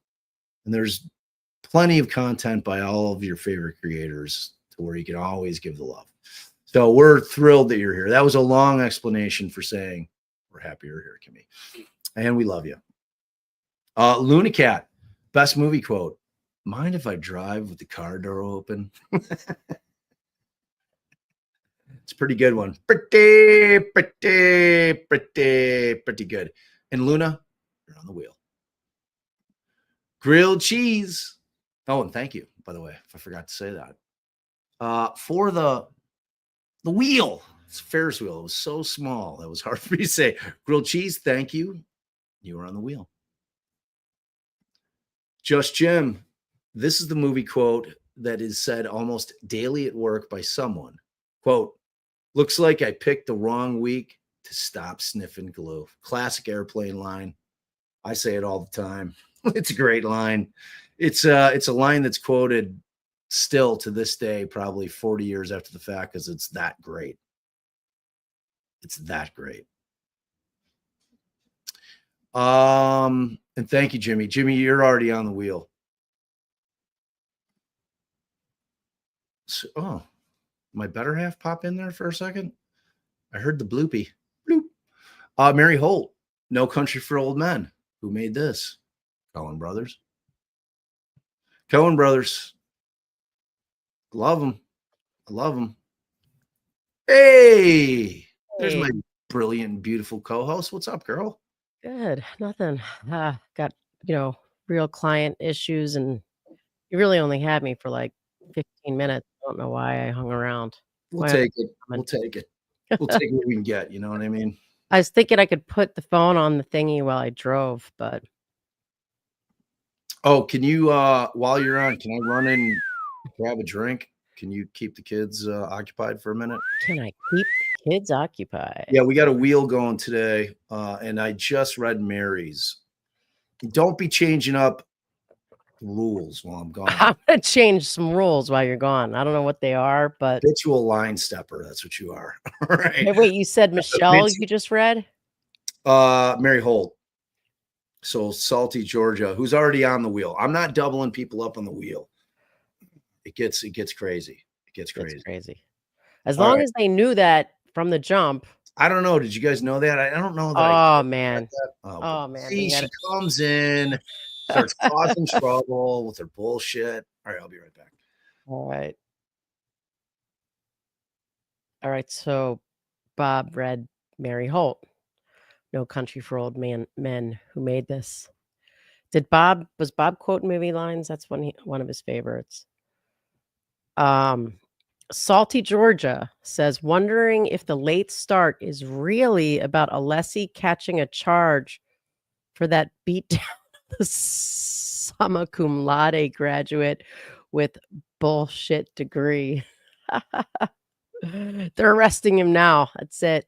Beat him down. That's good stuff. Salty Georgia. Like it. April 74. Bob and Allie, love you guys. You're down to earth and real. Thanks for all you do. Oh, well, thank you. Appreciate it. Appreciate it. Cassie at the bet. Dude, I've got to find my cheaters. I couldn't even read my phone earlier, but I don't know where they are. So, thank you for your generosity in gifting those memberships. Jolene, hi, Bob and Allie. Great coverage as always. Well, thanks, Jolene. Hi. New member. Bob's not here, so you can have like a half-ass family hug from me. Family hug. He's much better at it. But thank you. Welcome. Glad to have you. Very glad to have you. Amy Glover Bryant. I am betting somebody's seen or heard something that they shouldn't have, and they're trying to figure out how many people they shared it with in the jury. Can you imagine starting this thing over? Surely not. Well, who knows? I mean, with that admonition that she gave the other day, like, jurors, don't laugh at the Commonwealth's case and witnesses. It's not nice. And it's not fair to the lawyers. And we need you guys to not scoff at the Commonwealth's case. I mean, obviously, I am ad-libbing my own version of this admonition, but that's what I heard. Although Bob and I did think for a hot second that it was possible that they decided it was a juror who, under their breath, said asshole to Yannetti, or called Yannetti an asshole, or said asshole to whoever they were saying asshole to. But most of y'all in the chat were like, no. All the comments from inside the courtroom are like jurors are laughing, rolling their eyes and scoffing. But yeah, that would be difficult. But it does seem, if they're asking every juror, if she's voir direing every juror individually, she's definitely, I would think, I don't know what Bob has said thus far, trying to figure out who has been told what or heard what, but it could very well be something completely different. And she's just like interrogating every one of the jurors to figure out who did what. So I don't know. I haven't been on the Twitter machine all morning, and I've been dealing with calling judges and lawyers and clients. And so I haven't even been listening to the chat. I've been listening from the other room and pop in, as you guys have seen a couple times. But thank you, Amy. And Anne, thank you for your generosity. 10 years sober, brown liquor lover. Yes, that was my man. They used to call him Bobby Brown Liquor. And I'm sure he's already mentioned this, which is why we're getting this brown liquor comment from Anne. But he was multiple Bobbies, not only Bobby Brown Liquor. Like, it varied. Oh, Well, I leave for 2 minutes and you're talking all my state secrets. Is that what's well, happening? did you see? I thought Anne's comment wasn't in response to something that you said. 10 years sober, brown liquor lover. Oh yeah, I was. I'm kidding, first and foremost. And yes, I was definitely telling them I was a big brown liquor guy. I still like my brown liquor. Yeah, I like. But I barely drink. Right, exactly. And I'm trying to shift to tequila because I've got false information that tequila is the closest to an upper in all of the alcohols.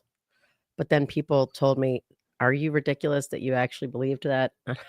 I was very, very close to bringing out a tequila brand with my buddy whose uncle owns a family distillery up in Arandas in Mexico, which is up in the Highlands. And we were very, very close to bringing it out. Hear that and all of your give them your title, What? the tequila title that you got. Oh, you mean the name? No, your title. Oh, Catadores. Catadores. Yeah, I got certified as that because we wanted to know. Like I went out into the fields and watched So in all your training though, did you humidors go out there and do what they do with the pinas. Like tequila is beautiful to watch it be made because it's like you can't cheat that process. Like bourbons, most booze that people drink they're made out of grain, and tequila is made from the pina, which is the kind of the root of the agave plant. And so did you ever learn through all of that because of that process you're describing, tequila is in fact not as much of a depressant, or AKA the closest to an upper you can get from alcohol? Yeah, for sure. Wait, really? Yeah, that's true. That's What? true. Okay. Yeah, that's true. Because I think it's the gluten. Like the lack of it, or the lack of it. There's no gluten in tequila because it's not made with grains. I think there's something evil about gluten. I can't put my finger on it, but that's pretty clear. There's a lot of people that can't have. Can you unpause the fan? Wait, does Mandy not know the fan's not on? Right? That's the case, right? She does not know. Oh, no, what she's saying is, can we what Mandy's saying is the fact that the fan is not moving is probably super irritating for her because people are consistently driving me insane. It was. I know we need the fan on so that we know that everything is right with the world and that we're not missing shit. Well, right, but it's our little security blanket. It needs to be. But Bob will tell you if you watch that string close enough, the little, what do you call it? The pull string. Yeah, but it's it will move. That shit is not moving today. There's no breeze in there. I'm staring at it and I'm thinking maybe it's my eyeballs. Yeah, I don't know. All right. Well, Kelso says, I want to see a MATA trial streamed on Law and Crime. That ship may have sailed for me. No, well, full-time creator. And I'm trying to get Allie there. So I'm trying to pull her out of the I mean, like, we'll need a lot more supers. 20 plus years in, it's enough. It's a lot in the criminal law game. 20 years in, I wouldn't like it. I wouldn't like my trial streamed at all. Yeah, she'd be very self-conscious about it. I think being a YouTuber these days will help with that, but still. They're gonna have some lights shining on me so my eyes don't look all dark and sleepy. Walk around the courtroom with a light. Hi. I could be your light guy. I'll be your light. All right. it's attached on like an invisible thing. Hey, who's the guy with the big light walking around behind you? Oh, that's my husband. Don't mind him. Don't worry about him. It's not the droids you're looking for. Asian Butterfly says, new to your channel. I love your comments. Wait, what? You just unclicked it. I touched nothing. It was Mandy Joe did it. New to your channel. Love your commentary and looking forward to becoming a member. We love that you're here, Cajun. Yeah. Thank you. By the way, there was someone that wanted something from you. You yell, we shall. I think that's for us. I know, but they became a new member. So what is you yell, we shall? Aw, family hug. Welcome to the fam. You yell, we shall. I love it. You get that moniker, right? Yeah. It's good. It's a good one. Good.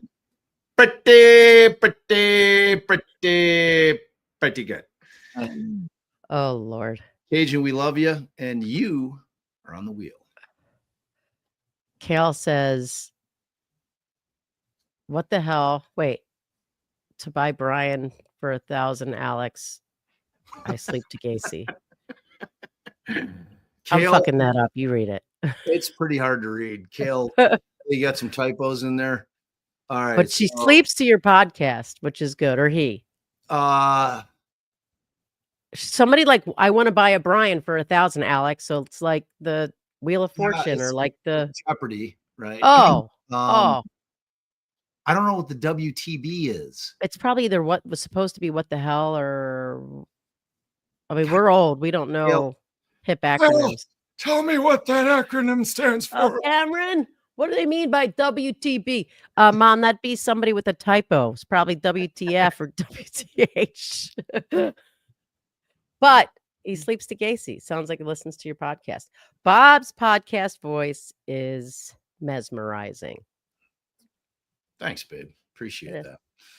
Kale, It is. you were on the wheel, my friend. You were on the wheel, and thank you. Farmer white hair. Questioning who turned off the fan. We are all questioning this. It's not acceptable. They need to understand how it affects the public. There should be some sort of, new thing. It's definitely in the interest of the public that fan is moving. It is a security blanket. I am writing as we speak, Strongly I'm worded writing letter. a strongly worded letter to the main office. To let them Grin know. for me. You're fucking up. Fuck. You're fucking Call it up. out. Yeah, Bob. grin. I mean, we all know that's his hashtag trademark for grin. Hashtag feed Bob. Feed Bob. Grin Yep. knows. Grin knows. Grin knows. Grin knows. Oh, look at Cody. I'm going to tell you a little story about Cody here. And thank you, Grin. Cody just entered their first chat. They gave their first super. And now Cody's getting a big, gigantic, family hug. Welcome, Cody. I love it. So great. I need to know this whole family hug was not my idea. I can't remember who was pointing out. It was either Samantha or Meg yesterday in chat. She's like, I remember back when Allie hated family hugs, and now she's telling you to give them. I'm like, yeah. Well, because people like them. Who doesn't love a hug? I don't know. I Well, don't know either. That's crazy. That's crazy. you yell, we shells got like, I'm like, here, you're getting a family hug from me. So it's like the family member that gives you like the tap. Which is ironic because in real life you love hugging. Yeah, I love hugging in real life of the people Well, that I love. why wouldn't you? It just does seems not cheesy. stand to It's reason. like, family. I don't know. I just thought it was. Family hug. When you do it now, it does sound better than when I'm imitating you do it. Yeah, it's terrible when you're doing like that's like you feel like you're shoving me in the back. It feels like the opposite of a family hug. It's like, whoa, who's behind me. Oh man, I hate to have to leave you guys, but I got to go. Now To go. you did Yeah. it? All right. Yeah, I gotta stop along the way and I gotta park and get up there. Take care of some shit. Where's court? Will. Good God. You should Nowadays probably- you can bring your phone, so I You was should probably watching. come up and get some cash so you can park in that close lot. That's cash only, yeah. No, I would bring my card so I can park in like there's a closer place, but you can only pay with a a card. A self. Yeah. All right, I'll fly up. All right, guys, I will maybe possibly set my phone up from the car. I don't know. I'll be listening though. I'll be listening. Love you, honey bunny. Love you, babe. Drive safe. Bye. Love you. Love you. All right, Angela. Can we do a family meetup in Chicago area, please? 100%. Yes. Yes. Like for both the pod and the YouTube, I'm looking at picking out about 5 different cities where we do a meetup, and or a live show. So I'm trying to figure out which city. Chicago will obviously be one of them. As Allie and I love New Orleans, it would make sense that be one of them.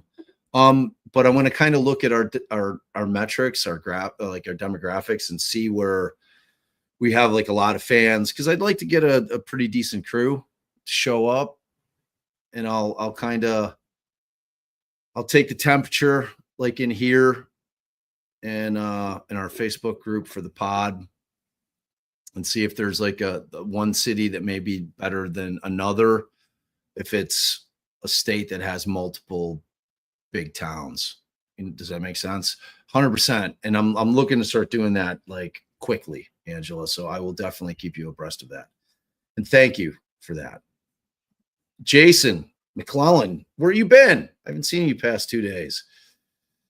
Is there a risk of this trial becoming too technical for the jury? I mean, for who? For the Commonwealth? Yes. For the defense? Good. I hope that they don't understand any of the shit that they're saying because it doesn't make any sense anyway. So, I mean, like, here's my short answer. Trust in Bob. Not this Bob, which you should trust in this Bob too, but trust in Bob Alessi. He's going to his direct examination of the two guys who are the most important witnesses in this entire trial, bar none, Wolf and Rensler. His direct of them is going to be spectacular. He is going to make sure that every juror understands clearly what those two guys are saying and what it means. So have faith, Jason. And thank you so much. You're on the wheel. Amy's Positive Pathways. I'm in Mass. I hope to be able to get the funds together for Boston True Crime Podcast Festival. Does one need the VIP to meet the podcasters or standard? Standard is definitely okay. You can hang out at our table all day. Yeah, you definitely do not need it. You do not need the VIP to meet the podcasters. Absolutely not. You can that's what I'm saying. It's way more low key than say, for instance, CrimeCon, where there's 5,000 people in there and it's madness. Knock, knock. Here is it. Hey, girl. What's up, girl? Will you check court? What do you mean? She's saying your shit's not live. My shit is live. Oh, shit. I'm still home. Oh, wait, hold on. You're right. I'm wrong. What? Go pick. Oh, Lord. What? That's outrageous. No wonder the little pulley tag wasn't pulling. Oh, well, okay. All right, All right, now. Oh. Whoa, the fan's on. Thanks, Bandy Joe. Girl, don't let it happen again. What a gal. What a gal. Okay, bye. Bye. All right, I'm officially leaving. Oh, sorry. You're being. Bye, Allie. Love you. Love you. All right. Did you know I won? You won. What do you get? I won bingo. What do you get? I get the shit that we were gifting. So and then Toyo Toys, Phil made a dumpster fire, Matchbox, this guy. So Phil, Toyo Toys made me this awesome lowrider. You still have to give me stuff we were. I've been trying to give this away. No. Today would have been a good wheel day for it because I put it a real high number on the wheel for the this is a custom made. It's got Just Facts on it on the side there. It's got DD Defense Diaries on the back windshield, the DD on the trunk. It's a 67 Lincoln Continental, badass. It's got DD on the front windshield too, Defense Diaries. Thing's awesome. I love it. I hate to give it up. Someday I will. So yeah. And remember, defense code or just defense 20 to get 20% off your ticket. But you definitely do not need VIP to meet. You get some I think there's certain things meet and greets and a little drinking thing where it's a party where only VIPs. And I think you get a separate room with snacks where VIPs hang out and then podcasters will come in there. But I mean, you can man the table with us if you want. I've been known to do that. I've been known to get listeners and viewers. I'm saying, hey, I'm going to go to the Starbies and get a coffee. You want to man the table, hand out stickers? And they're like, yes. I'm like, awesome. And then off I go. So I hope we see you there, Amy. I really do. And you're on the wheel. Oh shit! Yo! Let's fucking go.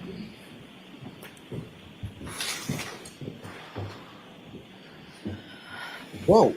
They turned the fan off. It's like it's in slow motion right now.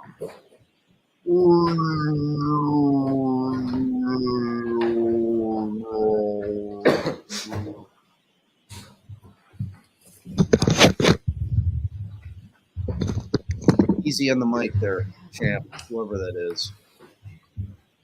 I'm going to put on a hoodie. Please be seated.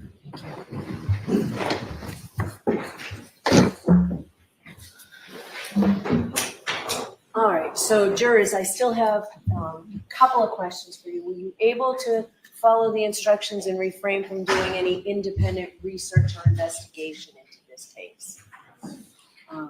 And we've discussed the other two questions, but I do need to stress for you that it's very, very important that no one discuss this case. Don't let anyone talk to you about the case, no comments about the case. You've seen how hard the lawyers have worked to pull this case together for you, and everybody's given it so much time.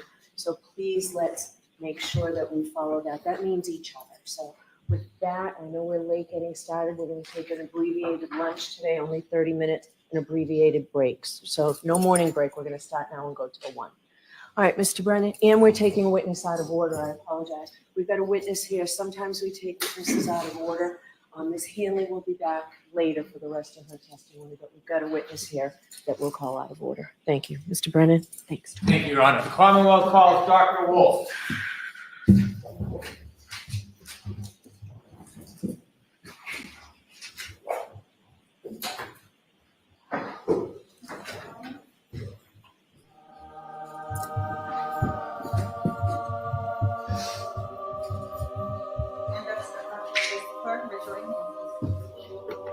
You solemnly swear the evidence you give to the court and jury in the case now and hearing to be the truth, the whole truth, and nothing but the truth, so help you God. I do. Thank you. Yeah, that's a Dr. Wolf, not the Dr. Wolf. Good morning, doctor. Good morning. All right, whenever you're ready, Mr. Brennan. Thank you, Your Honor. Good morning, sir. Good morning. Could you please introduce yourself to the jury, spell your first name and last name for the court reporter? Sure. My first name is Isaac, A-I-Z-I-K. It's phonetic. Last name is Wolf, W-O-L-F, like the real thing. What do you do for a living? I'm a brain surgeon. Is there a special part of medicine that you study? Well, my main interest in brain surgery is brain tumors and trigeminal neuralgia. But I also specialize in movement disorders. I do pediatrics and adults. Are you an active working neurosurgeon? I am very active working neurosurgeon. I get up every day at 4:30 in the morning to go to work, 5 days a week. I take call 300 days out of 365 days a year. Did you work yesterday? Yes, I did. What type of work did you do yesterday? I did 2 brain surgeries yesterday. Are you working tomorrow? I have 4 surgeries scheduled for tomorrow, which is why this is a little bit delayed for me, and I have 4 on Friday. And what type of surgeries do you have tomorrow and Friday? I have 3 brain tumors, 1 trigeminal neuralgia, and on Friday I have 4 patients with movement disorders. You're here today as a witness. How much of your practice, how much percent of your income is from being a consultant or a witness for a case? Probably less than 1%. I don't do this for a living. I want you to take us through some of your education and background. Could you share with us where you went to medical school and where you graduated from? I went to Yale Medical School. I graduated summa cum laude. Is that in 1981 that you graduated? Correct. After medical school, did you begin internships in medical residency? I did an internship at Hennepin County Medical Center, which is a trauma center in Minneapolis. I then did 5 years of neurosurgical residency at the University of Minnesota. And was that in Minnesota? Correct, in Minneapolis. Is there something about that hospital that has some specialty? It was one of the #1 training centers for chairmen in neurosurgery at the time. Did you In your residency and in your fellowships, do any work or study in pathology? During your residency as a neurosurgical resident, you do 6 months in neurology, you do 3 months of neuroradiology, you do 3 months in pathology, which includes autopsies on brains. And then you do rotations through a trauma center as a chief resident, through a VA hospital, and then ultimately at the university hospital for elective cases. We also do 6 months of pediatric neurosurgical residency. Did you do a fellowship at New York University? Yeah, at NYU, I did a fellowship before I went to the University of Maryland as a professor in brain transplantation. The interest was in using cells to create dopamine centers in rat brains with the concept of Parkinson's being curable with transplantation. I'd like you to take us through some of your faculty positions, and so you can share with us some of the progression of your training and experience. And did you begin at the University of Maryland Hospital? Yes. In 1987, the University of Maryland recruited me to start their epilepsy surgical program and skull-based program. And then part of our responsibilities as assistant professors was to cover shock trauma. Could you explain for us what shock trauma means and whether the University of Maryland Hospital was a shock trauma hospital? So the University of Maryland and shock trauma were actually two separate entities when I started. A man named Cowley had basically developed the concept of the golden hour. So prior to Dr. Cowley, most trauma was just taken locally. That meant as a community hospital, if a patient had been in a motor vehicle accident, they needed an orthopedic surgeon, they had to call the orthopedic surgeon in, could take 15 minutes, could take 3 hours. The same thing for a vascular surgeon, the same thing for a neurosurgeon. Dr. Cowley came up with the concept that you needed a center that was strictly for trauma, and every attending had to be in the hospital 24/7. So that was the concept of shock trauma back in the 80s.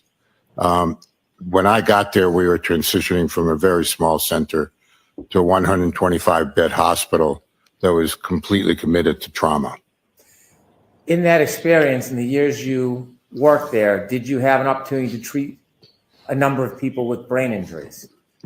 We treated well over 100 patients a year, a month, basically, with brain injuries at shock trauma, along with spinal cord injuries. Did you perform surgeries in different types of brain trauma and brain injuries? Yes. After Maryland in 1993, did you move to Miami Neuroscience Center? Yes. In 1993, I left academics. I went into private practice in Miami, and I started the Miami Neuroscience Center. We were the first private community hospital to have what's called the Gamma Knife. So we were the 13th in the country, but the only one that was non-university based. And Gamma Knife radiosurgery is using radiation to operate on the brain. Are you presently the director of the Miami Neuroscience Center at Larkin Hospital? Yes, I am. Do you conduct a number of surgeries a year there? Correct. So I spent 19 years at Doctors Hospital, then we moved to Larkin Hospital 13 years ago, developing the new radiosurgical unit called ZAP, and also another fancy machine called high-frequency ultrasound to treat the movement disorders. You've noted that you have a number of professional memberships. I don't want to go through all of them. I'd like to point out a few. Are you a professional member of the American Association of Neurological Surgeons? Yes. Are you a member or fellow American of the College of Surgeons? Yes. Are you a member of North American Skull-Based Society? Yes. And is that brain related? It is. Are you a member of the Society for Neuro-Oncology? Yes. Are you a member of over or at least 34 different professional memberships? Yes. In your career, have you engaged in research? Yes. Has that research focused or centered on brain injury? Yes, it has. Is some of your research as a principal investigator for THAM treatment of brain tissue acidosis in severely head injured patients? Yes. Did that research and as a principal investigator help you in your diagnosis and treatment of brain injuries? It actually was in the treatment of severe head injuries, patients who are unconscious. The concept of trying to relieve the increased intracranial pressure that occurs from the injury and to increase blood flow, thereby increasing oxygen to the brain. Did you also serve as principal investigator for research for the PEG SOD in severe head injury? Yes. Could you describe that very briefly? Basically the same, one of the biggest problems in brain injury is the fact that blood flow ceases to exist as the brain swells up. And so one of the things we try to do is preserve the neurons by making sure that they have enough oxygen and blood flow to them. All these are agents that try to assist that. I won't go through all of your research and principal investigator roles, but I want to ask you about one more. And that is, did you serve as principal investigator relative to the IRB protocol for brain pathology? Yes. And what did that do? What was that about? It was about looking at what happens after a brain injury to blood vessels and tissue as the intracranial pressure increases in the brain. Have you been part of publications of a number of different books? Yes. I won't list parts of all 16 books, but can I point out a few? Sure. Were you the author of a book chapter regarding head injury, difficult medical management? Yes. Were you the author of a book chapter on pediatric neurosurgical emergencies? Yes. Easy for you to say. Were you the author of a book chapter on complications of head injuries in adults? Positive. Yes. Were you an author of a book chapter Really? imaging of Hi. Hi. So I'm trying to figure out what is the whole point of this neuro. Is he a neurosurgeon or Yeah, he's an actual brain surgeon.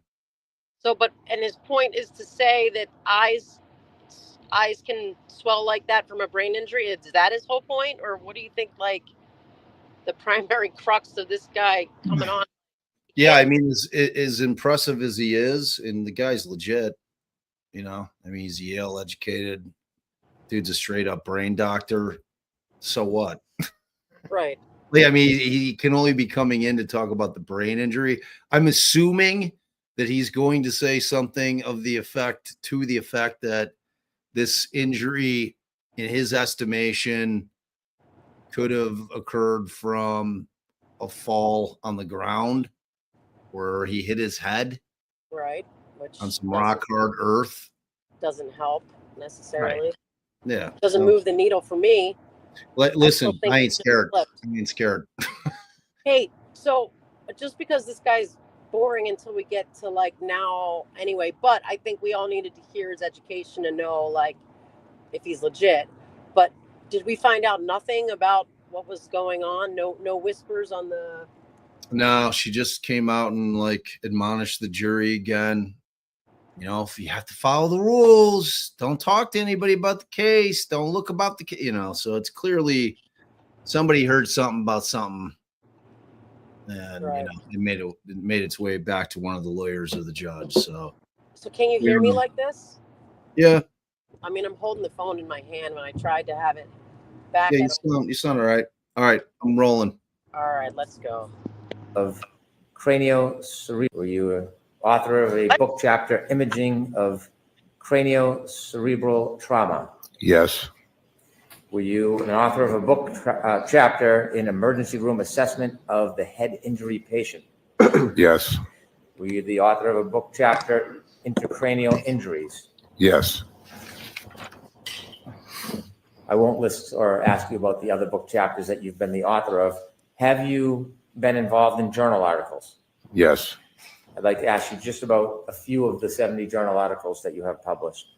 Your Honor, objection. So go ahead and ask the question. Were you an author of a journal article, Intracranial Pressure in Non-Traumatic Ischemia and Hypoxic Cerebral Insults? Yes. Were you the author of a journal article, Post-Traumatic Cerebral Infarction? Yes. Were you the author of the journal Fractures of the Clivus? Yes. Could you tell me a little bit about that paper? He's struggling so hard. We used Saying it extra thin cut slow. CT scans to identify fractures of the skull base. Prior to CT scans, it was very difficult to actually identify radiologically a skull fracture with plain x-rays. The idea was to see if we could identify them more clearly. And so we classified them and delineated them in the paper and discussed the outcomes that were relative to those type of injuries. In the last journal article I'll ask you about, were you the author of a journal article regarding acute traumatic midbrain hemorrhage? Yes. Were you the presenter in a number of presentations regarding head injury and brain injury? Yes. You've listed 93. I'll ask you just about a few. Were you a presenter in fractures of the clivus, clinical and radiographic features? Yes. Am I pronouncing that correctly? Clivus. Thank you. Were you the presenter in acute head injury? Yes. And a separate presentation, fractures of the clivus, classifications and clinical features? Yes. Do you lecture? Yes. God complex? Yes. This guy. Do you have peer-reviewed publications? Sir, do you know everything? Yes. Yes. That was one of them. And are you heavily involved in clinical research? Right now, my research is more based on radiosurgical techniques and outcomes. This is going to be easy. Over your career and your study and your clinical experience, have you treated different types of brain injuries? Yes. Are you familiar with a number of different types of brain injuries? Yes. What were you going to say, babe? I was going to say that I think Alessi is going to very easily turn this guy, like we're always saying, here is a clear example of the defense turning a state expert, into a defense expert. Because I think if he were to ask, the question, if someone were to have, thrown an object such as a glass and then slipped back and hit their head, could that cause all of this? I mean, and so many questions of other possibilities that don't involve a car hitting them, unless, of course, the defense doesn't want to put forth any other possibility other than him being beat up inside the house. And then maybe he's not going to do that. And that's the only kind of questions he'll ask. But this expert would be the perfect guy to turn into your expert, because I don't think he would fight or balk at all the other possibilities. And the fact that he has zero. I mean, I didn't read his report. Did he come to a conclusion that he was struck by a car? I'm sure not, right? Hold on, let me look at the report real quick. How the fuck would I know? I don't know. I don't have his report. I don't know if it was mentioned in. No, I didn't hear. I don't think they were trying to keep Wolf out. I don't think they might have. They might have actually been trying to keep Wolf out. Him out for making some sort of opinion, but I don't remember what it was. But all right, I'm not sure Bob's going to handle this cross just because he's got Welcher coming up. Maybe. I don't know that he needs to, but I mean, I'm here for it, obviously. But I'm always trying to think a couple moves ahead, and Welcher's coming, so I don't know. We'll see how it plays out. We still treat them. Huh? Nothing. I was going to ask what it looked like with my camera on when I had the phone on the dashboard. Huh? Were you asked to review materials relative to this case? Yes. And do you recall the materials that you reviewed? Yes. Could you share with us some of the materials that you reviewed? I reviewed the chief medical examiner's assessment of the case. I reviewed pictures that I'm assuming the medical examiner took of the autopsy. And I reviewed the report from the forensic pathologist. And before I ask you about your review of specific materials and your opinions in this case, is there a benefit to your clinical experience in studying brain injuries as opposed to the experience you had as a fellow simply with pathology? Well, I think that for the jury to understand is a clinician understands the process from the time the injury occurs till the patient either leaves the hospital or dies. And it's a process. And as a neurosurgeon, I have a tremendous amount of experience with that, if that's what you're asking me. Yes. And so, doctor, you reviewed a number of items of information in this case. Did you have an opportunity to review photographs of a laceration to Mr. John O'Keefe's head? Yes, I did. With the court's permission, I'm going to ask to display Exhibit What did he 160. call it? A lollipop? A laceration?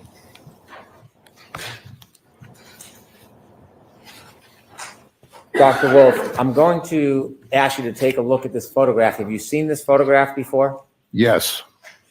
I want you to explain to us what you're seeing here and take us through the process of your observations. Well, what we're seeing is an approximate 1.5 inch laceration with bridging tissue and contusions and abrasions.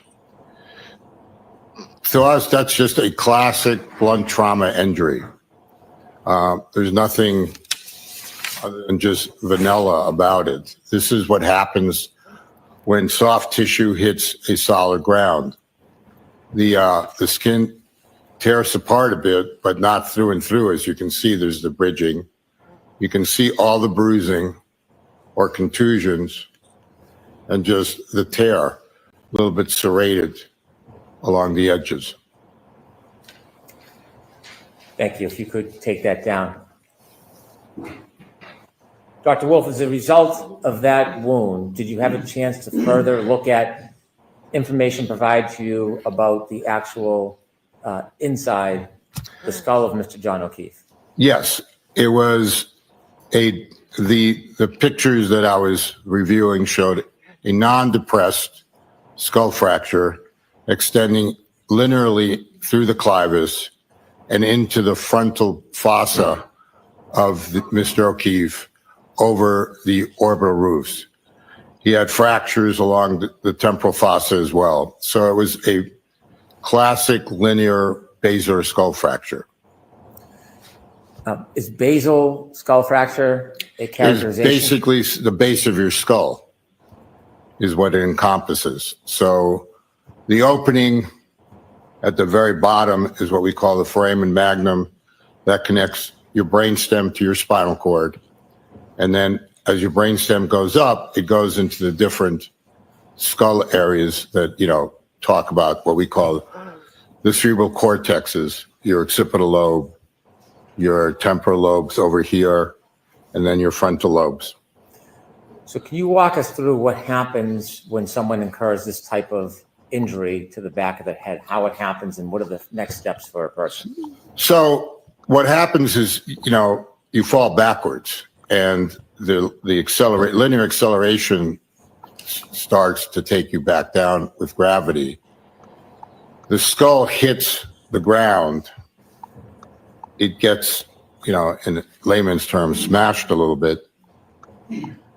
And then the brain moves forward as a response to that. And it moves forward because you have cerebral spinal fluid and because you have the deceleration, acceleration again.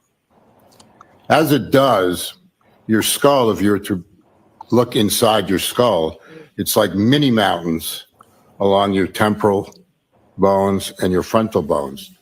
So the brain is being thrust forward at a fairly good speed, and it's getting bruised. You can think of it as if you took a hammer to your thumb. It's really turning black and blue. Those are the contusions. And so the temporal poles and the frontal poles are getting contusions because of that. At the same time, you have a space called the subarachnoid space. And I'm sure they're going to hear about the subarachnoid hemorrhage. And that space is it's very clear, thin membrane that covers all of your brain and all of your spinal cord. And normally, you really don't see it unless you open up the brain and you're operating. But when you either have a traumatic event like this, where little vessels are pulling apart underneath that membrane, or, for example, the classic, when you have an aneurysm burst, the space that the aneurysm bleeds to is the subarachnoid space. The other thing that occurs in trauma like this is you can get a subdural. So the dura is the membrane that covers the whole brain and also right down your spinal canal. And it's a very thin membrane that looks like very thin leather. And in that space between the brain and the dura can be a lot of veins that go towards a central vein called the sagittal sinus.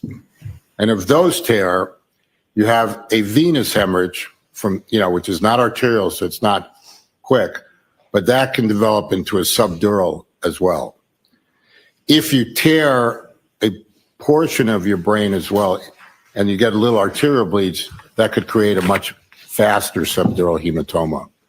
And so when you look at the pathology, the autopsy of his brain, you're looking at a subarachnoid hemorrhage, you're looking at a subdural hemorrhage, neither one of them which was huge or would have required surgery, as well as the contusions that I described in his frontal poles, in his temporal poles, and then the original bang, which was in the occipital area. These are all findings that you would see on a CT scan and an MRI scan. Bang, bang. Without requiring an autopsy if he had made it to the emergency room.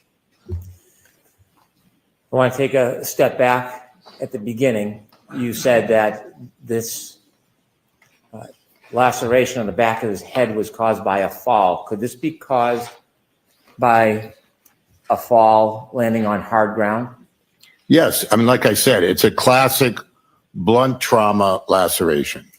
Do you have an opinion to a reasonable degree of medical certainty whether this injury, the laceration and the basal fracture, was caused by Mr. O'Keefe falling backwards on the ground? My opinion is that that's what caused his whole injury. The pattern of the laceration, Bullshit. do you have an opinion whether that is Don't worry, consistent Bob will handle it. with hitting the cold, hard ground? What? The cold hard ground? Shut the fuck So up. I'm sustaining the objection, so no sidebar. He's out of his Do you have an mind. opinion, doctor, He's out of his about whether mind. that laceration on the back of his head was caused by a particular movement? Well, the only way he could get this kind of an injury was to fall backwards, hit the back of his head, and then the resulting, energy forces going into his brain and to his base of his skull. Would that type of The only way, get the fuck out of here. laceration require Mr. O'Keefe to have hit a line type or ridge type object? A rich type of object? Yes. No, I mean, like I said, the tearing of the skin in that fashion, you could look it up, would be just a classic blunt trauma injury. Is there anything about that injury that would suggest to you it had to have been something sharp or ridge-like to cause? Objection, Your Honor. Begin request kindly a sidebar on this. All right, we'll come to Thank you. All right, start ranting, honey. Well, I didn't hear what Alessi said after that. Could we kindly have a sidebar, please? Oh, he's so polite. I mean, to me, I don't know about whether that type of laceration with a different. I'm not worried at all. Yeah, It's that guy. I'm not worried. I Hole. just think that Hank was pulling some bullshit there. Brain hole. The cold hard ground. How the fuck? So as we were discussing, Dr. Wolf, you said this is a classic fall backwards. Is there anything about the pattern of that laceration that would suggest that there was a ridge or a line type edge that caused that wound? Not necessarily. Not And necessarily, have you Hank. seen in your experience similar types of lacerations and breaks caused by falling on hard ground? Yes, you can see that both in the occipital region. You can see it if patients fall on the, forehead. The skin tears, they're still bridging, and then they get bruises. Some of your work was in Minnesota. Correct. Was it a colder part of Minnesota? Very cold part of Minnesota. It's Minneapolis. I'm sorry.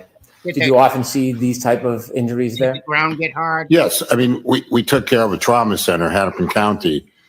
Very frequently, patients that are drunk fall down on ice sidewalks and could develop, lacerations in their head, epidurals, which are blood clots above the dura because they fracture a bone in the temporal area and they can get a bleed from a fractured artery. And it happens when people are shoveling snow and have a heart attack and fall backwards. So there are various ways that people fall, resulting in head injuries and lacerations to their forehead or to different areas of their head. Can somebody suffer this type of injury simply by falling backwards? Absolutely. You had taken us through the process of falling backwards and then talked about what happens to the brain. Can I ask you a couple detailed questions about that? Sure. When you explained that the brain Hank. upon A drunk impact man then fell shifts forward backwards. and hits the front of the skull, is there a medical term for that process? Well, the medical term is a coup counter coup injury. So the coup is when you first hit. In this case, it was the back of the head, as summarized by the laceration in the back of the head, and the contusions that the pathologist and the ME found in the back of the brain. And then the brain shifts forward, and as it's traveling at a certain velocity, because it's thrust forward on the floor of the base of the skull, it's getting bumped, and it's getting, again, you can think of it as a hammer hitting a thumb. It's getting black and blue in the areas that are sharpest. Are there symptoms that result of the process coup counter coup? This is clinically, it varies. I mean, you can go from anywhere from a simple concussion where you sort of are unaware of what happened, but you're still awake, you're confused, all the way to, ultimately being in a coma. Can this type of injury, the coup counter coup, and what you see in the review of your files, could this type of injury happen from an attack by a weapon, like a bat or a hammer? Well, he did not have a depressed skull fracture. So any focal hit like that would more likely than not have caused a depressed skull fracture. Blunt trauma, the way he had, the assumption, would cause the coup counter coup without a depressed skull fracture. When the coup counter coup process happens with the skull fracture, does anything happen to the front of the skull? Did he just throw an assumption in there? He said the word assume. You're asking, does the rest? I mean, the forces, depending on how hard they are, can generate fracture lines all the way to the anterior fossa. So you can have fractures along the lateral temporal area. You can have fractures along the orbital roof. The orbital roof is very thin. And so those forces can go all the way to that area. Did you see any sign of orbital fractures in Mr. O'Keefe? Yes, he had both the ME and the pictures taken, and the neuropathologist mentioned fractures of the orbital roof. Do you have an opinion to a reasonable degree of medical certainty how those fractures occurred? From the trauma. Could you just explain a little bit how that would happen? Well, as he fell backwards and he struck his head, it was clearly at a very high speed generated by the gravity. The bone, depending on the quality of his bone, the density, then generated forces. There's a certain amount of lateral give, and then you get a linear force going forward. It drives all the way up the clivus and forward into the anterior fossa where his orbital roots lay. And this is why people like this get what they call raccoon's eyes. Do you have an opinion whether the brain itself could have caused the orbital fractures? No. The brain is a soft substance. You could literally put your finger through the brain. We often operate on people fully awake. The brain couldn't possibly cause a fracture. The fracture was caused by the forces generated through that clivus, that middle bone in the middle of his base of the skull. Do you have an opinion to a reasonable degree of medical certainty whether or not the brain in any way could have caused these orbital fractures?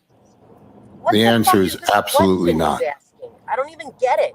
The brain caused it? What? In your study of... Wait, I find this testimony to be fascinating. Well, so do I, but what I don't get what is he's asking, just to get it out there, if the brain itself in a, being forced forward from the fall in the back, whether the brain itself, the big spongy soft brain, could have caused the orbital injury, the egg. And he's saying no. He's saying it's that clivus bone that through the force gone for it. They're trying to put to bed the fight. all right. I thought he was talking about still like the raccoon eyes or some other injury, asking if the brain could have caused that injury. He thinks that people think that it's possible that a brain injury would cause a bump to pop up magically on top of his head. Yeah. Of the records and photographs. The answer is absolutely not. That was as to the brain causing the orbital. In your study of the records and photographs and in your experience treating these types of injuries, do you have an opinion to a reasonable degree of medical certainty whether or not a person would remain conscious or would be immediately unconscious after the impact of the ground? Well, it's impossible to know whether he became immediately unconscious. Thank you. But his injuries were very substantial. No, but. And it's more probable than not that at some point he quickly became unconscious and was unable to do functional activities. What does functional activities mean? Like the ability to, get himself up and about would be one of the functional activities. The ability to call for help would be a very significant cortical function. And that's why I was talking about, that there's a variation on the theme from a simple concussion to a severe concussion like this. If a person does not have functional abilities because they are rendered unconscious, does their body, could it still move? Yes, this is the interesting thing about our brain. So the cortex, which is the top portion of your brain, can get separated from your brainstem functionally. And what happens then is that your body is not acting autonomically, meaning vegetative. So why does that happen? We think it's because as we were a caveman, and if a caveman became unconscious, as an animal came up to eat it, the animal would touch it. Well, you have these automatic movements. One of them is called decorticating, which is where you draw your arms like this and you throw your feet out. And then a worse neurological situation is when you decerebrate. Now you push your arms out along with your legs. And that would scare off an animal. So we think that over time, genetically, this is what happened to our brains in order to create these. But those kind of movements are not thought processes. In other words, your brain is not telling you, oh, you have pain, go ahead and decorticate or decerebrate. It's an automatic movement in response to pain. I want you to take us back now to After the fall, would Mr. O'Keefe, in your study and opinion, have died immediately? No. Can you share? I'm sorry. Yes, I'll tell it. There is very few things that head injury where you would die, quote, immediately.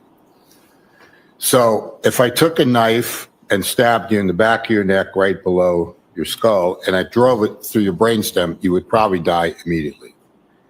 If I shot you below your ear and went through and through below your ear and shot through your brainstem, you would die immediately. But traumatic head injuries, you would not die immediately. It's a process. And it's a process of a combination of things.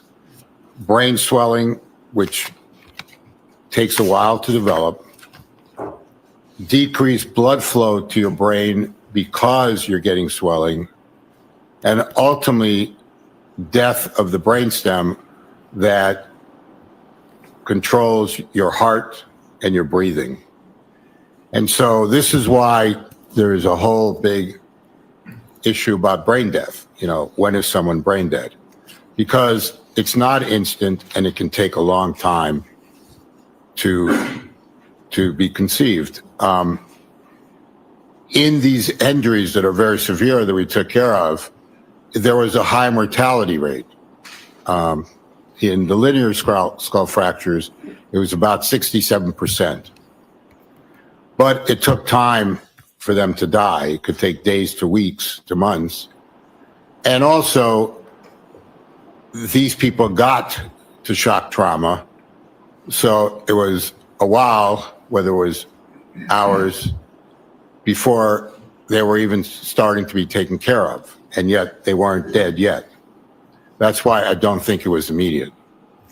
Was there any other observations you made about Mr. O'Keefe or his body that support your opinion that he didn't die immediately? Well, the medical examiner took pictures of his periorbital area and diagnosed raccoon's eyes. So raccoon's eyes occur because there's leakage through the orbital fractures into the periorbital space. Normally, it takes about 24 to 48 hours to develop. It has been noted as early as 1 to 3 hours, which would make it not immediate. Could we please have Exhibit 14?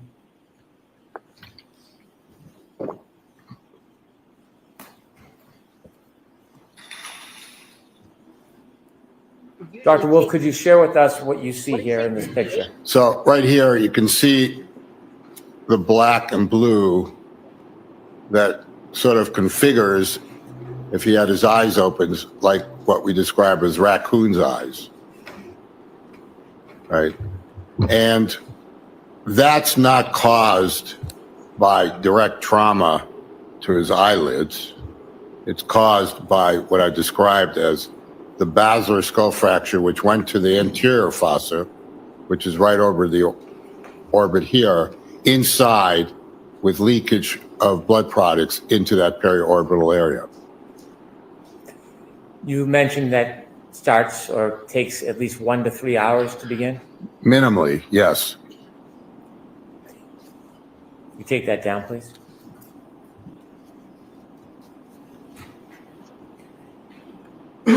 If Mr. O'Keefe had been brought to a trauma center or emergency room, what would the process be in your experience? Well, he would have been intubated if he wasn't intubated in the field. One of the first things you need to do in a head injury is control the airway. Why? 2 reasons. One, you want to have enough oxygen going to the brain to feed it. And 2, you want to keep your carbon dioxide down because that causes increased intracranial pressure if it elevates. So you want to constrict the blood vessels a little bit. Then he would have had a CT scan immediately in order to assess whether he has a surgical head injury, meaning he needs to go to the operating room to evacuate something, or not. During that process, he's obviously going to be getting medication to decrease the brain swelling. And from there, you make decisions based on his neurological function and what you're, capable of doing to, spare the brain from the rest of the injuries that will result. One of the things that occurs with contusions is a great medical term is they can blossom, which means they can get bigger. And if they get bigger, they might require surgical intervention to decrease the pressure as well as the volume of the blood that's destroying brain. And so you do serial CT scans in these patients over time, anywhere from every 6 to 12 hours to on a daily basis, depending on what the case by case, production of blossoming is occurring. You mentioned that about 2/3 of your patients who suffer this injury pass? Correct. What we saw is that in the patients that suffered linear clavicle fractures, 2/3 of them ultimately went on to die, and 1/3 lived. Is there commonality on how they pass? One of the common reasons they pass is if they trapped a major vessel in one of the fractures, they would get a significant brainstem infarct, meaning a stroke, meaning lack of blood flow to a very significant portion of their brainstem. And so that was one of the causes of death that ultimately we understood. And then the others died from the increased intracranial pressure that drove the brainstem down through the foramen magnum. Did you review any materials that talked about or identified Mr. O'Keefe's body temperature when he was treated? As I recall, his core temperature was 80 when he was found. Is that significant in the process and development of his injury from the moment he fell and hit his head until his ultimate passing? Well, hypothermia, if you define hypothermia, it starts at 95 degrees. Your core temperature is usually about 98, 98.6. 95 is very mild hypothermia. When you get to 82 degrees, you're in severe hypothermia. What happens when you're hypothermic, and I'm a neurosurgeon, but I can tell you that you get into multiple organ failure. Your heart starts to have problems. It can have arrhythmias. You're not breathing. And ultimately, at hypothermia, you also become unconscious and go into a coma-like state. Below 80 degrees, you're probably going to die. So all I can tell you, it wasn't helpful that he had a significant head injury and that he was then found hypothermic. Is it uncommon in your experience for people that suffer this injury to pass within 5 hours? Well, none of the patients we treated died within 5 hours, but it also didn't mean that we didn't realize that they were going to be in a potentially vegetative state. When someone's hypothermic, you have to warm them up in order to establish a clinical status, meaning you can't declare someone dead with a temperature of 80. You have to warm them up slowly, appropriately, and then reevaluate where they are clinically. I've asked you questions about whether you had an opinion about Mr. O'Keefe and when he died. I want to ask it in the form of a formal opinion. Do you have an opinion to a reasonable degree of medical certainty whether Mr. O'Keefe died immediately or within 15 minutes? No, I don't think he died immediately. Neither the hypothermia nor this kind of head injury would kill you immediately in any clinical experience I have. Dr. Wolf, thank you. All right. Let's All right, go. let's go. Let's go. Oh, and I'm getting to court. I'm gonna miss This guy's it. a We're straight missing shooter. up. Unless We'll he's see. We'll see. I think I remember he used a bunch of people's like statements too. I don't know. Bob's going to get into all of it. You're not.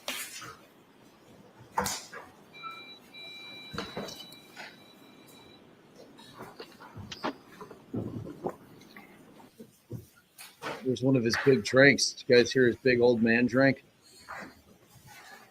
Big swallower.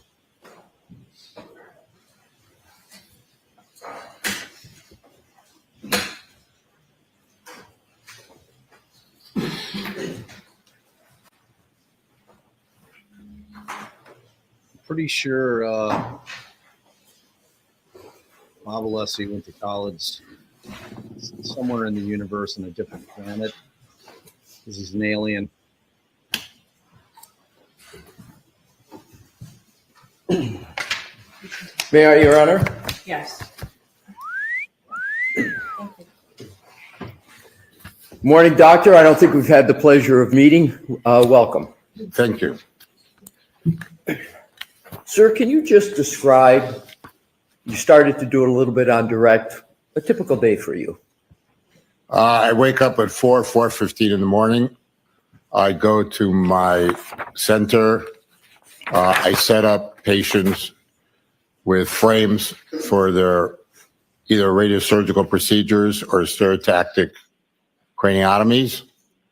I go home. I make a cappuccino for my wife at 6 o'clock in the morning. And then I get back to work at 6:30 and move on. I have patients that I'm operating on, and I have patients that I'm seeing through the day.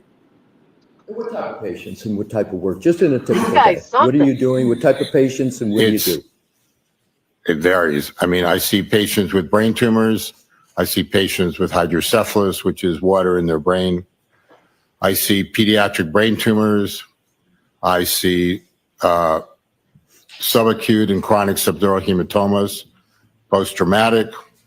I see patients with strokes that are being misdiagnosed. I see patients with cancer, metastatic disease. I used to see patients with cervical problems. I stopped doing that 2 years ago. I mean, I don't know what else you want me to tell you. No, that's great. And is that typical day, typical of the type of days you've had for the past month, past few years? Is it generally, without specifics, is it generally? Correct.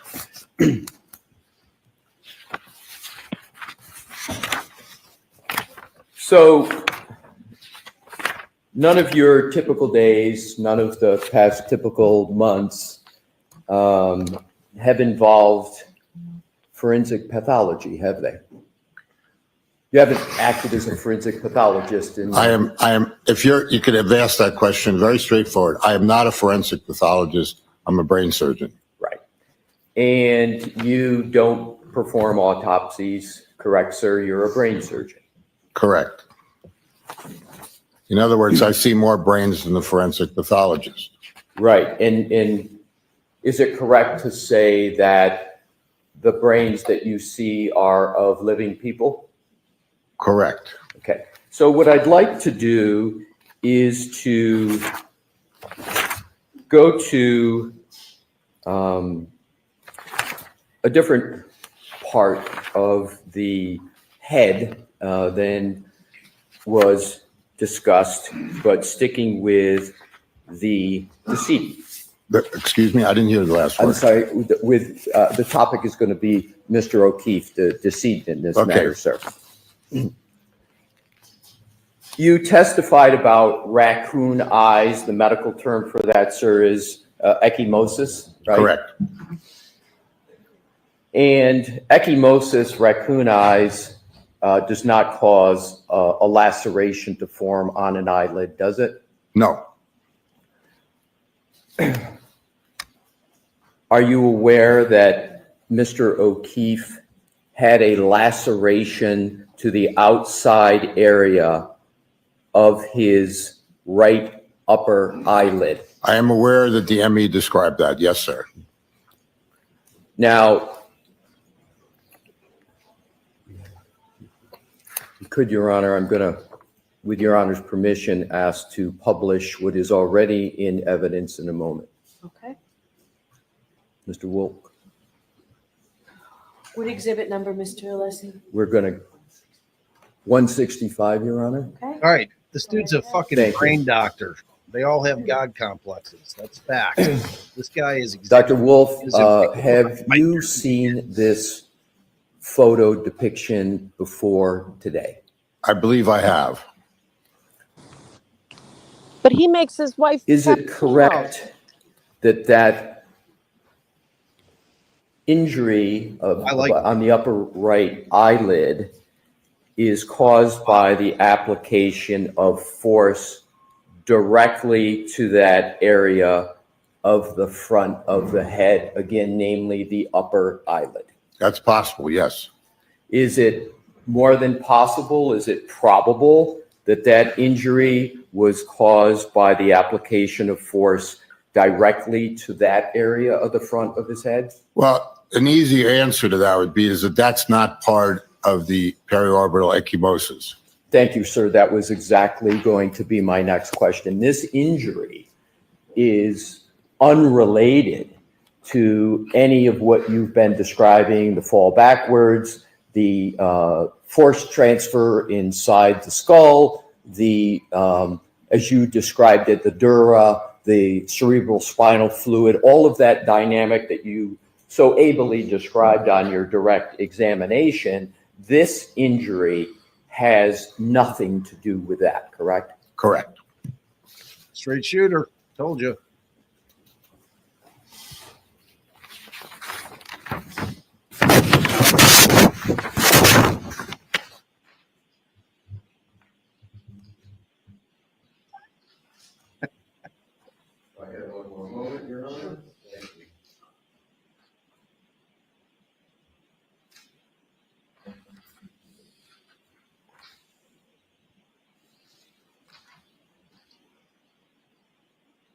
Oh, Millennial gave us a spoiler alert.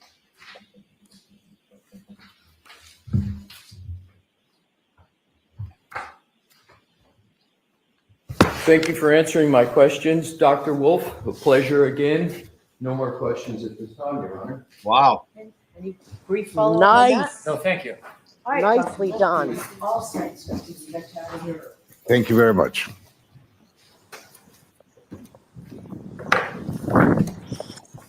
I don't know. I still might have tried some other stuff, but I mean, that look, was the a sad beauty one. of that cross was that it was short and sweet. He established, because there was one thing that was established that really works for the defense. There were a few things, but one in terms of this questioning that worked for the defense was that John would have been very limited in terms of what he would have been able to do in consideration of the injury to the skull and the brain, right? So asking that as the final question, that injury is separate and apart completely, means that something else had to have happened. Exactly. Something else had to have occurred to have caused the injury to the eyelid. And because Brennan has pigeonholed him into this position that he could have done very little in terms of volatile movements, and he kind of like, he really, I thought he ended in a perfect spot, to be honest with you. He could have got into the injury in the head.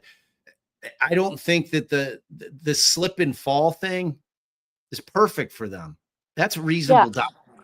And the only other thing I might have focused on is he said it was either 24 or 48 hours is usually when you get raccoon eyes. He made it sound like it was very unusual, but it could start as early as 1 to 3 hours or whatever it was. But yeah, they have it for closing. I thought that was perfect. He didn't need to belabor anything with him. All right, I'm out. Bye, guys. I'll see you when I come out. I love you. I'm not going to end the May stream we have a now. moment to inquire of our next witness? Sure.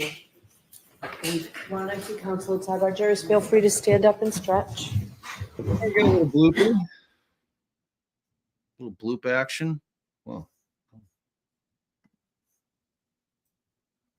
Ahead of schedule, so why don't we realize that. oh my God. So, jurors, you may realize that that went quicker than we thought. So we are ahead of schedule. So why don't we take that morning break that we can take? So we'll take a 15 or 20 minute break. All rise for the court, please. Jurors, close your. Yeah, it was quick. Long cross doesn't always mean good cross. Remember that. Unless he got out of him exactly what he needed to get out of him. Looks like we might have a little legal wrangling going on. Potentially. Oh, no, they all dipped. Unless, are they on a sidebar again? Let's see, we'll bloop through. Got some blooping.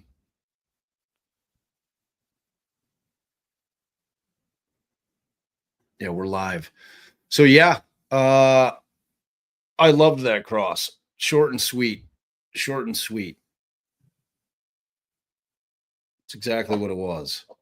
I'm telling you, the testimony, you know, a lot of people laugh and talk shit because I've been talking about the slip and fall concept because we're trying to get to reasonable doubt here.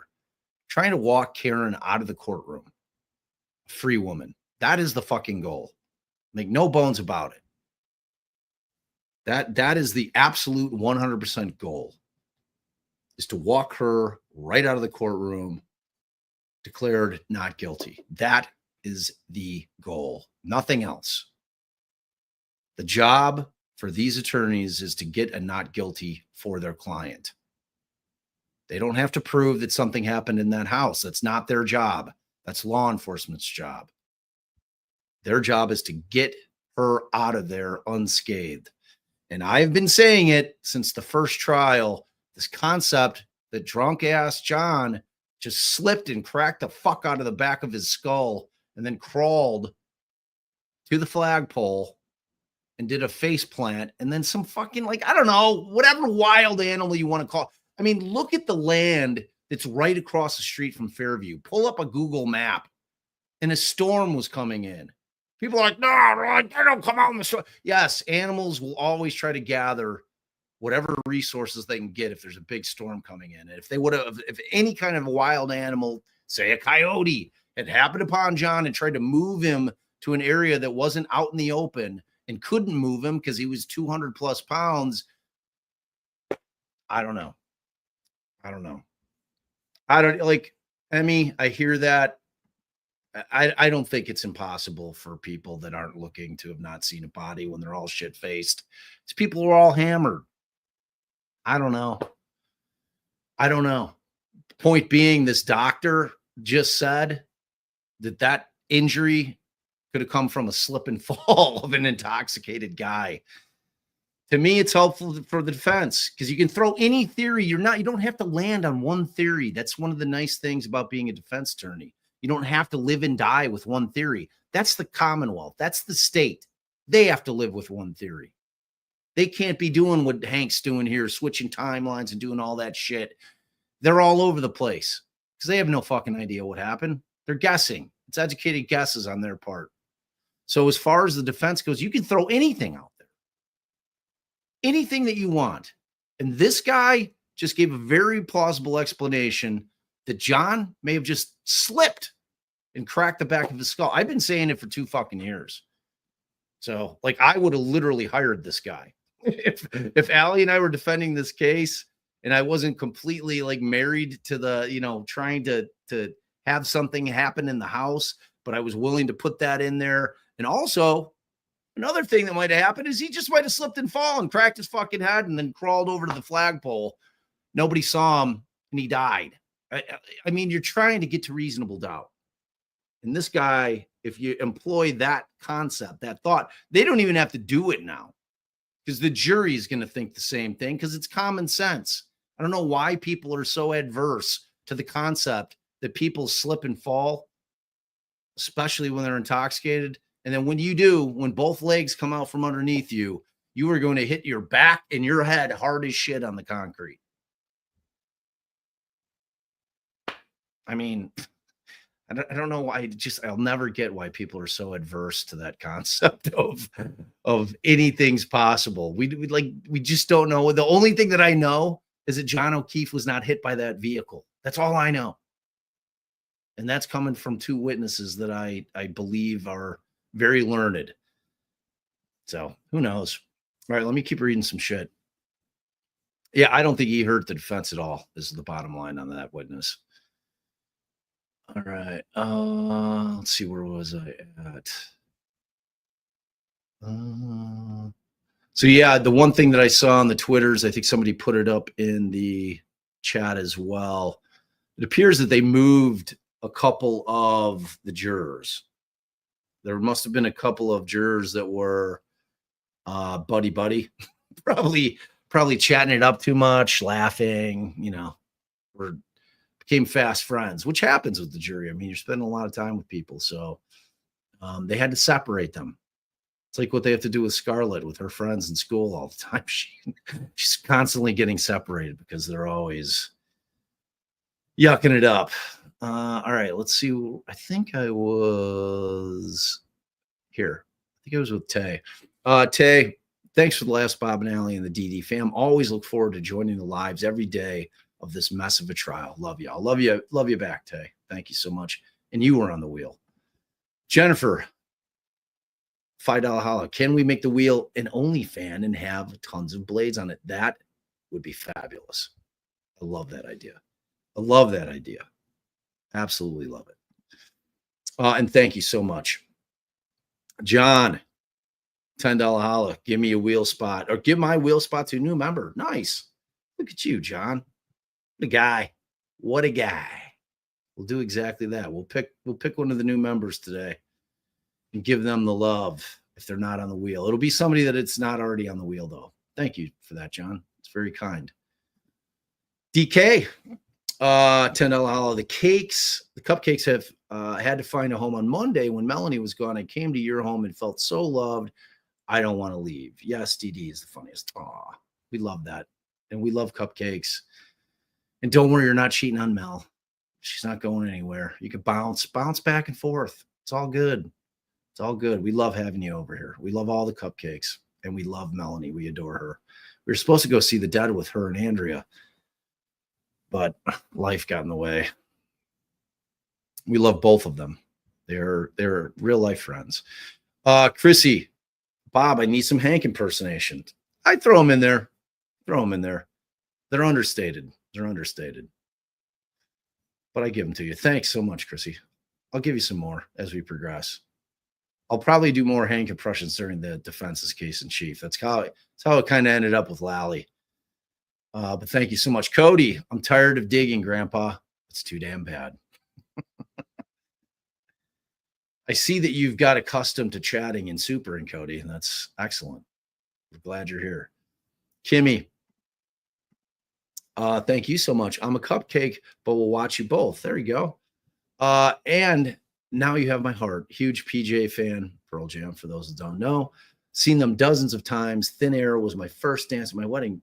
Love that. Absolutely love that. I have seen them so many times, and they are fabulous.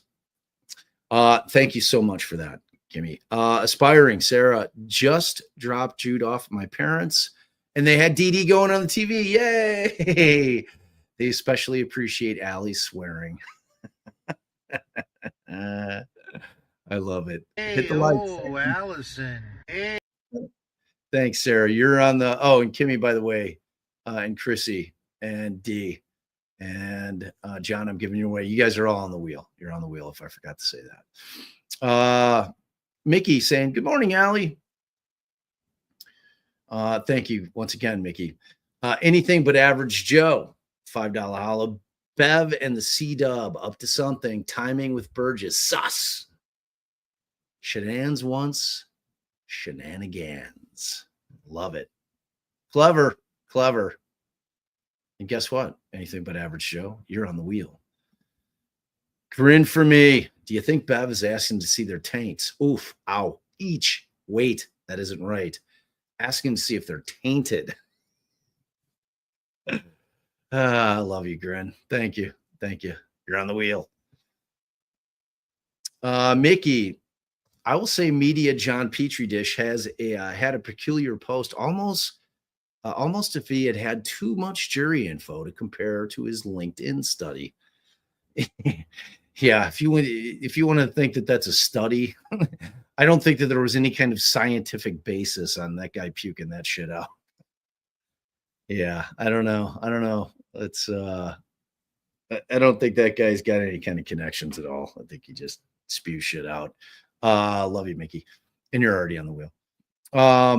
April, Nunya, member 4 months. My OCD is killing me with that wall behind OF. What's OF? You guys told me in the chat. What's OF? Off? What is OF? I don't know what that means. I don't know. Is it my wall? But thank you, Nunya, for being a member for those 4 glorious months. Nightclubs, $2 holla. Imagine if ARCA lied about their education. That would be, imagine any expert lying about their education. It's insane. It's insane. Anybody trying to apologize for that is a fucking idiot. Sorry, you just are. It's like, how sick and desperate are you to get a conviction where you're apologizing for an expert witness lying about their education level? What? Anybody who's trying to make excuses for that guy on Twitter, I block them because I can't handle that level of stupidity. It's like, what? Shut your mouth. Shut your mouth when you're talking to me. Thanks, nightclubs. Dawn Burke, member for 18 months. Aw, family hugs. Love our hugs. I do too. Big family hug guy. Thank you for being an OG, Dawn. Hey there, Karen Reed trial watchers. So we know that you're true crime fans, but are you also No, Jesse Weber. I'm pulling Jesse off. I'll keep an eye on it down here, though. Jesse. Funny story when I first met Jesse in real life, because I had done a lot of guest analyst spots on Law and Crime back when they used to do that. And I was on with Jesse a bunch. And when I saw him for the very first time in real life, dude's like 5'1".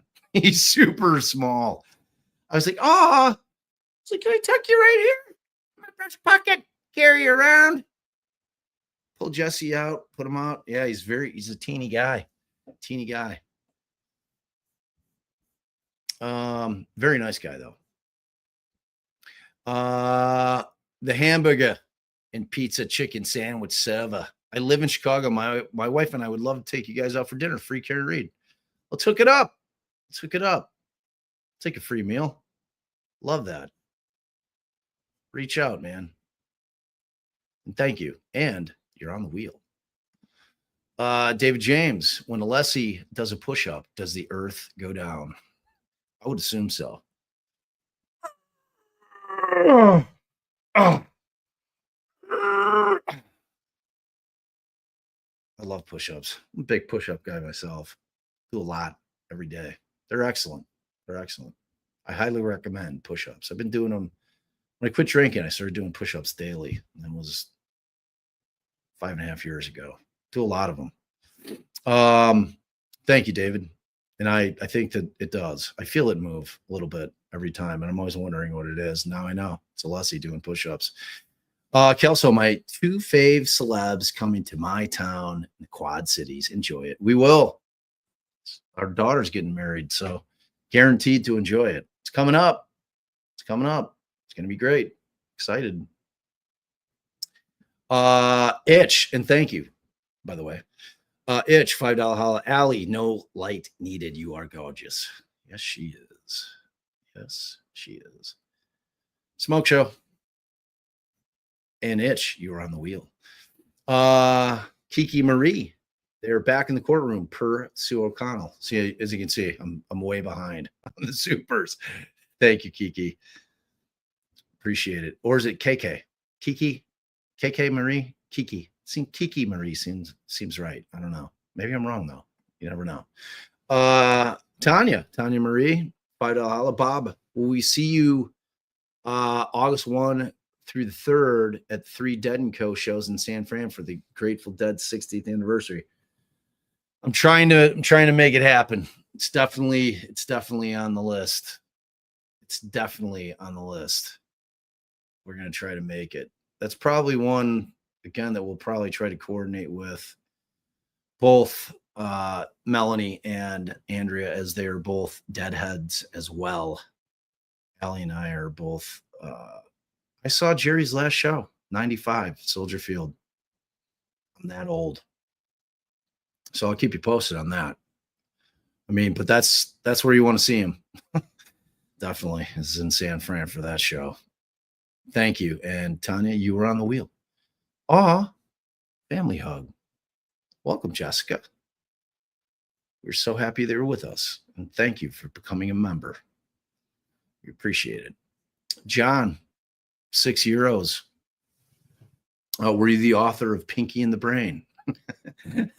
I'm assuming that was for Dr. Wolf. Thank you, John. And you were on the wheel. Farmer Whitehair. Maybe he wrote the Bukkake Dictionary. Who? Give me more. Give me more. Who? Who is he? Who is he? Tell me. Inquiring minds want to know, Farmer. And thank you. Cajun Butterfly. Love it. Cute. New member. Aw, family hugs. Welcome. Welcome to the fam, Cajun. Love having you here. Are you down in Louisiana?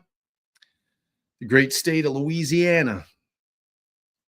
Allie and I love Nolans. Just love it. It's my favorite town in the U.S. Some amazing, amazing places around the world. But as far as the U.S. goes, Nola's the best. Food, music, culture, the whole vibe down there is just my kind of thing. And thank you so much for becoming a new member, Cajun. Miss K, $5 Australian, right? That's what the A is. SB did his second report May 8th, and that's Shanon Burgess, I'm assuming. 8th of May, Mass Bar Association had an annual dinner in Boston. The main platinum sponsor, of course, was Aperture Northwest Team. I saw that on the Twitters. Interesting. Very interesting. Very, very interesting. And thank you for that. And you were on the wheel. Amy's Positive Pathways, member for 3 months. Dr. Stonebridge, I'm keeping an eye here, kids. Keeping an eye here.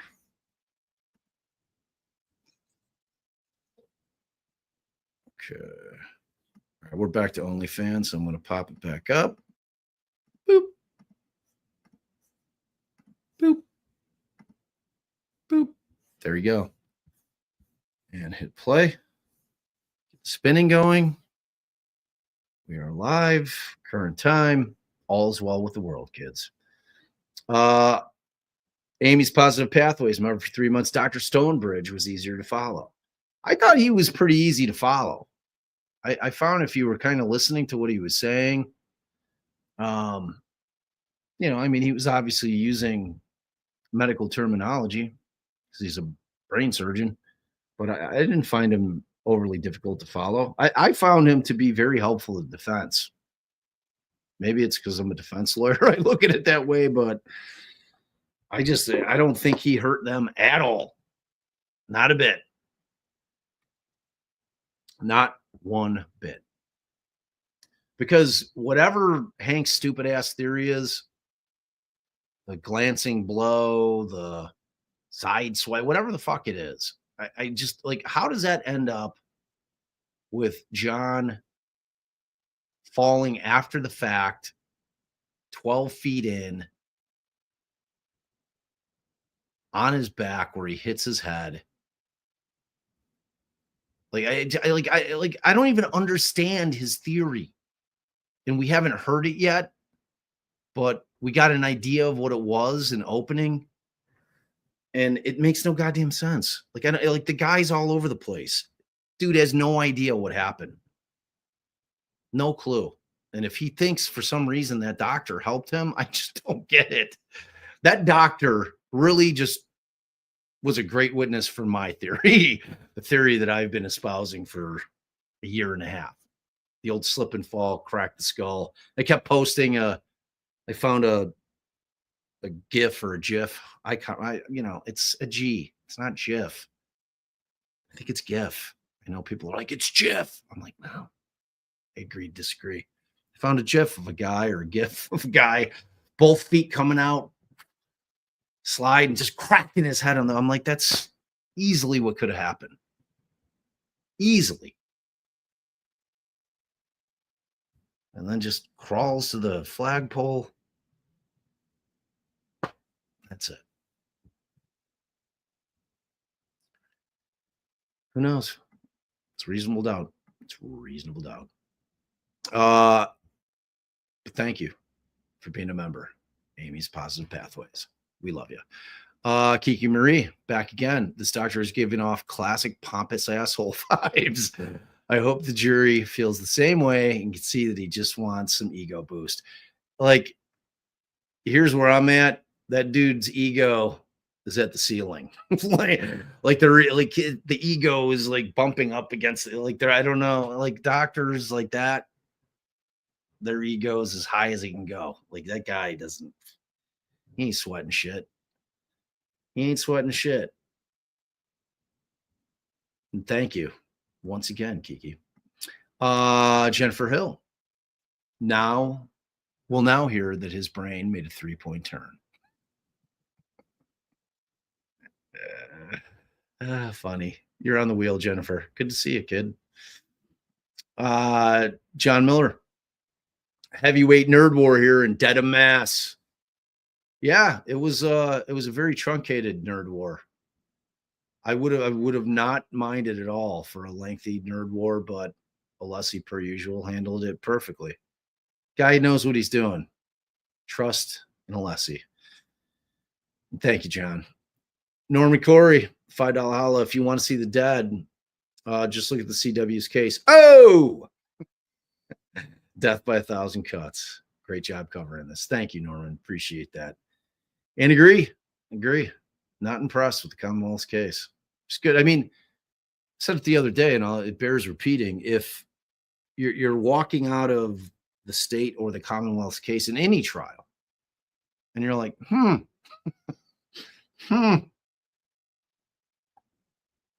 state's in trouble.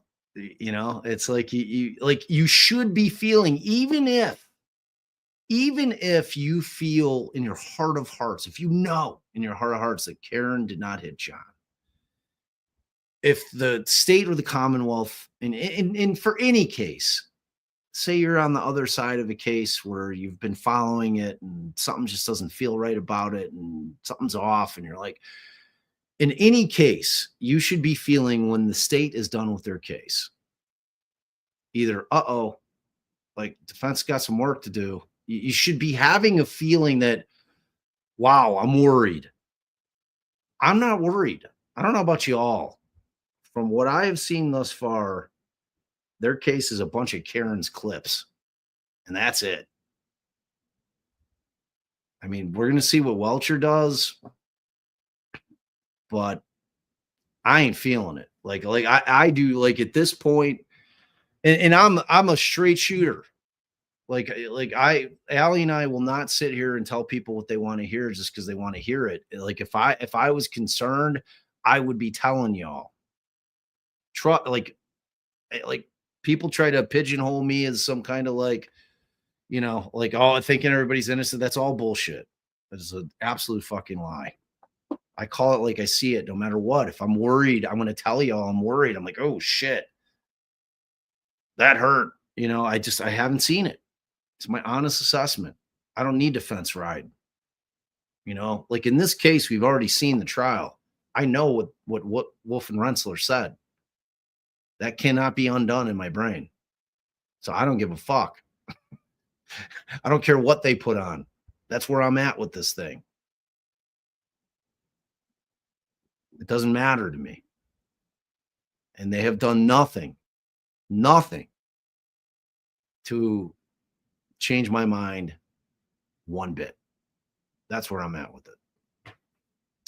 Thank you so much for that, Norman. And you, my friend, are on the wheel. Contrary Mary, give until it hurts, gifting 5 DD memberships. Thank you so much. You are on the wheel. Memberships count. Memberships count for a wheel. So thank you. 5 times over. And family hugs to all our new fam. Love you over here. Brown-eyed girl, 714. Thanks for your dedicated coverage. When is the damn exactly? I didn't even see your thing. I didn't even see this super. That's what I'm saying. This case is a steamer. Absolute steaming pile of dog shit. Should never have been brought. It's a ridiculous case. Fucking trying people on hopes and wishes. Get the fuck out of here. It's not how we do it in this country. This bullshit case. Oh, look at Mickey. You figured it out. Aw, family hug. Welcome. I considered you fam anyway. So, but I'm glad you're officially fam. Glad to have you over here, Mickey. Thank you, thank you, thank you. Hallie Faye, put me on the wheel. Love y'all. Done. Done. Farmer Whitehair. Dr. Wolf wrote the it.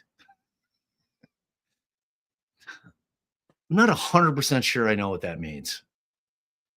But somebody in the chat, Farmer, if you're here, spell it out. Spell it out. Sometimes I need shit spelled out. I'm not embarrassed to say that. Sometimes I'm thick, you know? Appreciate you. Spell that shit out for me. Lindsay, $2 holla, back of the head. Check out Nike handheld weights. I mean, here's my thing. What do they look like? Are they like, I think that there's truth to that. Like if I were to take a baseball bat or scout softball bat and just thump somebody in the skull, there would be a depression in the skull. Like, so he's claiming he didn't see that.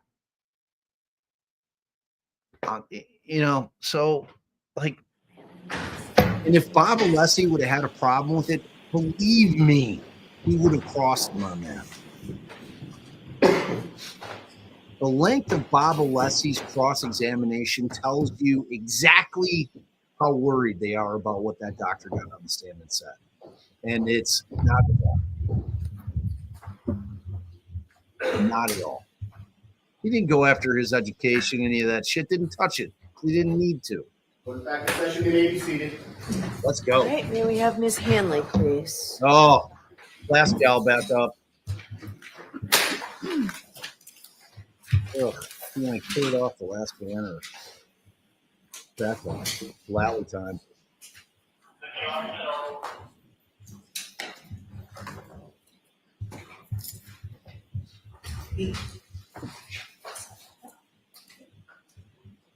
And ma'am, I'll remind you, you're still under oath and to keep your voice up. Thank you. Good afternoon. Oh, did she bring a water today? I hope. Poor thing. All right, Mr. Lally, whenever you're ready. Thank you, Your Honor.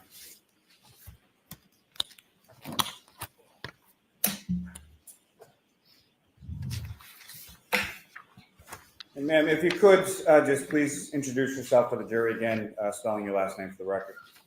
Sure. I'm Christina Hanley. Hanley is spelled Hanley. And Ms. Hanley, given the break, if I could just ask you a few questions just to reorient as far as the items that we were speaking about yesterday in your testimony. First, starting with the items of glass that you analyzed in this case. The first of those items was an item 3-2. Is that correct? That's correct. And if you could, please describe for the jury, or please provide the jury with the description for that item that you received. Sure. So item 3-2 was a clear glass cup with broken irregular edges. And there was some dirt debris material that was noted on the exterior and interior surfaces. Your Honor, may I approach? Yes. Love that, Liz. Did you show counsel? All right, thank you. I gave Mr. Jackson my copy. Yes, thank you. Showing you a photograph, Ms. Hanley, do you recognize that? Yes, I do. And what do you recognize that? So This is a photograph that I took. It's item 3-2, but it's also, I would have to double check on my notes, but I believe it has item 7-12, one of the pieces that I'm holding that's showing a physical match between those two items. Your Honor, call both the seat to introduce in the minutes of the next exhibit. No objection. Okay. Exhibit 195. And Your Honor, may I publish? Yes. Ms. Gilman, if I could have photograph 9490.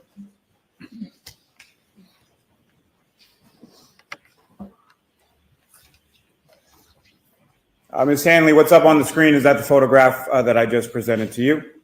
Yes, it is. And if you could, please describe for the jury what we're looking at here. So that is a photograph that I took upon examination. It is the clear glass cup item 3-2.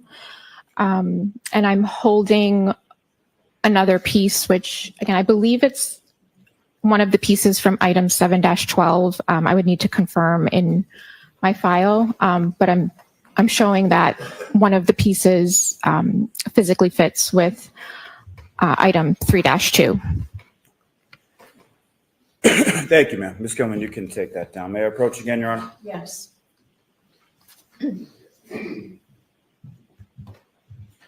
Showing you two other photographs. If you could just look at those, look up when you're finished. And do you recognize those? Yes, I do. And what do you recognize those as? So these are photographs that I took of item 7-12. Your Honor, Commonwealth will seek to introduce and admit as the next exhibit A and B. Is there any objection? No objection. Thank you. Exhibits 196A and 196B. And Ms. Hanley, if you could just remind the jury as far as the physical description that you received in regard to item 7-12. Sure. So item 7-12 consisted of some clear plastic pieces as well as 9 pieces of glass with broken irregular edges. And may I publish, Your Honor? Yes. And Ms. Gilman, if I could have first photograph 9476. And if you can enlarge that just a bit, Ms. Gilman.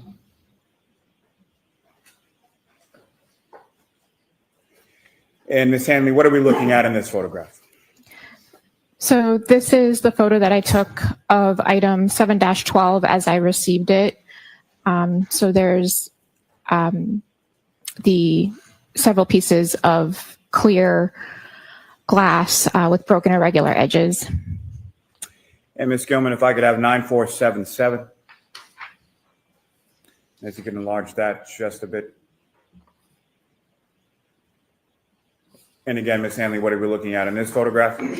Those are the same pieces of glass as in the previous photo, just a little bit more up close of the clear glass that was recovered and is item 7-12. Thank you. Ms. Gilman, you can take that down.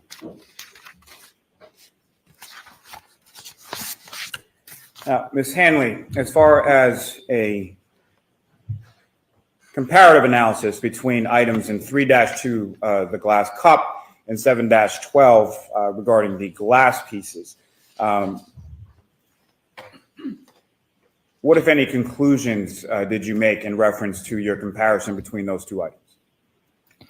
Sure. So upon comparing those items, I did note that 6 of the 9 pieces of clear apparent glass had a physical match to item 3-2, the clear glass cup. And if you could just remind the jury as far as a physical match, what does that mean? So a physical match is basically if an item breaks and those items have broken irregular edges, if those pieces come back together like a jigsaw fit, then it's a physical match, and they were at one time together as one larger unit. Now, as far as each of those items within 7-12 had a letter associated with them, correct? Yes. And do you recall which of the 6 were a physical match for item 3-2, the glass? I would just need to refer to my notes for the exact letters. Sure, you can take your report out.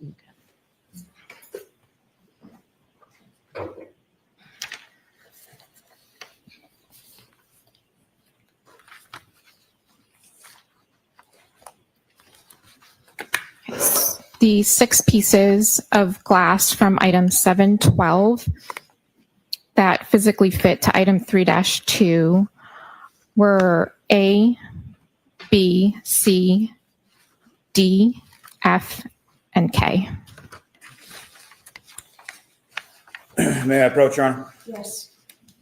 Well, let me ask you this first. I'm sorry. So, Ms. Hanley, during the course of this physical match analysis that you're conducting, are you memorializing that process with photographs as well?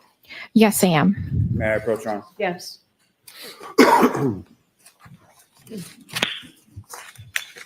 I'm presenting you with 4 photographs. If you could review those and look up when you finish.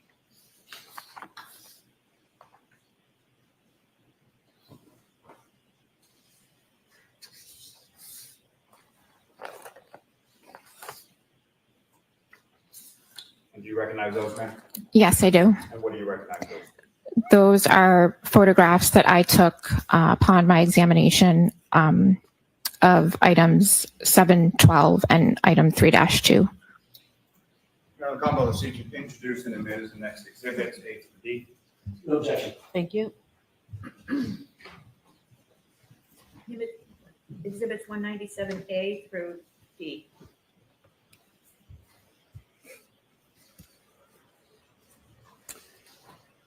And may I publish, Your Honor? Yes. Ms. Gilman, if I could have 9502, please. I'll be back. And Ms. Hanley, what's up on the screen? Can you please describe for the jury what we're looking at in this photograph? So this is one of the photos that I took of one of the breaks that physically fit together between item 3-2 and item 7-12. And Ms. Gilman, if I could have 9514. And again, Ms. Hanley, can you please describe for the jury what we're looking at in this photograph? Sure. So this is a photo that I took when I was doing my comparison of item 3-2 and several pieces from item 7-12. Now, as far as the individual pieces had sort of little white stickers or labels affixed to them, is that correct? Yes. Is that something that you did, or is that something that when the items were provided to you was already done? So item 7-12, I received those pieces with the labels already on them. And again, those items, especially 7-12, had been with mixed veneer in your unit prior to coming to your table or your station, correct? Yes. Ms. Gilman, if I could have 9518. Again, Ms. Hanley, what are we looking at here? So this is another photograph that I took of the physical match. It's just another view of the items together of item 3-2 and several pieces from item 7-12. And lastly, for this batch, Ms. Gilman, if I could have 9520. And again, Ms. Hanley, what are we looking at here? So this is another picture that I took of the items just slightly rotated of item 3-2 with a physical fit to several items or several pieces from item 7-12. Ms. Hanley, is there a laser pointer on the desk in front of you? Yes. If you could preferably using this screen just so it's visible for the jury, could you delineate where you see in this photograph item 3-2 and where you see the items associated with item 7-12?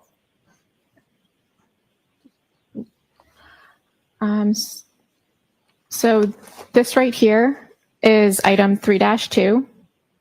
And these pieces up here are several pieces from 7-12. Thank you. Ms. Gilman, you can take that down. Now, the other two items that you analyzed or examined in this part of your physical match analysis were items 3-3 and 7-14, correct? That's correct. And turning your attention specifically to item 3-3, if you could just remind the jury as far as the physical description of that item that was provided to you. Sure. So item 3-3 was 5 pieces of clear glass with broken irregular edges that were recovered from the bumper of the vehicle. May I approach again, Your Honor? Yes. Single photograph. Do you recognize that? Yes, I do. And what do you recognize that? That is a photo that I took of item 3-3. Your Honor, Commonwealth seeks to introduce in a minute the next exhibit. No objection, Mr. Jackson? No objection, Your Honor. Exhibit 198.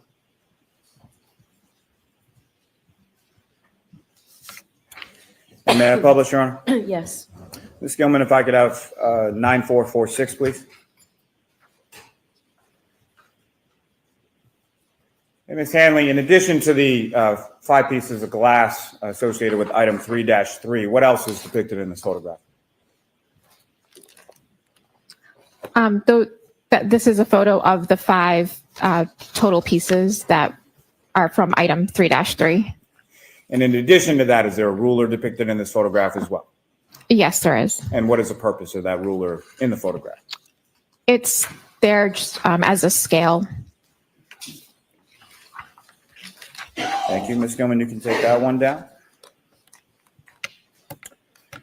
And Ms. Hanley, the last of those items, 7-14, if you could just remind the jury as far as what was the physical description that was provided to you in reference to item 7-14. Sure. So item 7-14 was a clear piece of glass with broken irregular edges that was recovered from the road. May I approach again, Your Honor? Yes.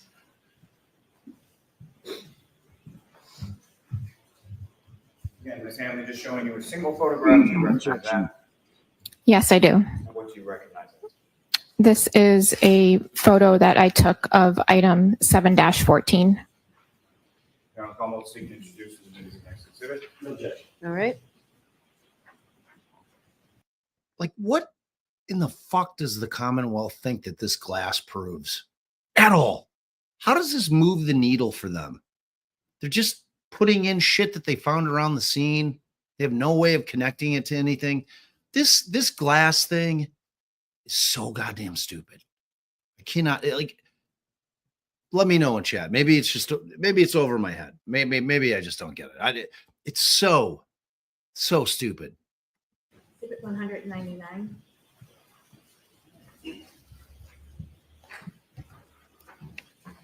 May I publish, Your Honor? Yes. Ms. Gilman, if I could have 9471, please.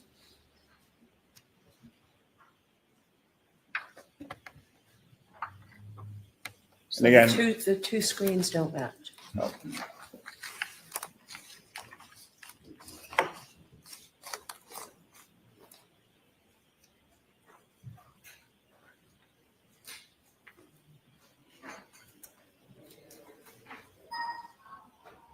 Thank you. Thank you, Your Honor. Ms. Hanley, again, if you could just describe for the jury what is depicted in the photograph up on the screen. This is the photo that I took of item 7-14. Thank you. Ms. Gilman, you can take that down.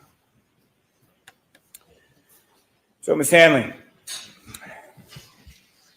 in addition to the physical match analysis that you did between item 3-2, the cup, and 6 of the pieces that you found to be a physical match from item 7-12. Yes. Did you also compare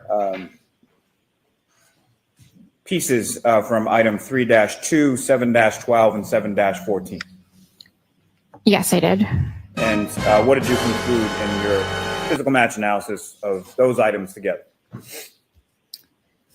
So upon examining and comparing item 3-2, 7-12, and 7-14, I had concluded that 6 of the 9 pieces of glass from 7-12 physically fit with item 3-2, and the remaining 3 of the 9 from 7-12 did not have a physical fit to item 3-2. I also compared item 3-2 and 7-12 to 7-14, but there was no physical match to item 7-14. Now, in addition to that, did you also do a physical match analysis between item 3-2, the drinking glass, 7-12, pieces found from the roadway, and certain pieces from 3-3 from the bumper of the vehicle? Yes, I did. And what did you conclude based on that physical match analysis between those items? So upon examining and comparing those items, so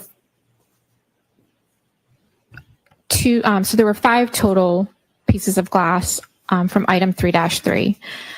I used 2 of those pieces for physical match comparison to the items recovered from the road.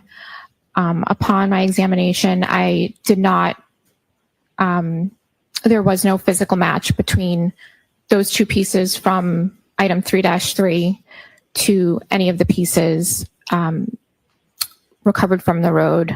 So that included items 3-2, 7-12, and 7-14. Now, as far as the 2 pieces that you had selected from item 3-3, do you recall which of those 2 lettered pieces you chose for your comparative analysis? Yes. And which were they? They were pieces A and B. And if I could ask, why pieces A and B versus other pieces? So A and B were used for physical match. The remaining 3 of the 5 were not used for physical match comparison due to their size and condition.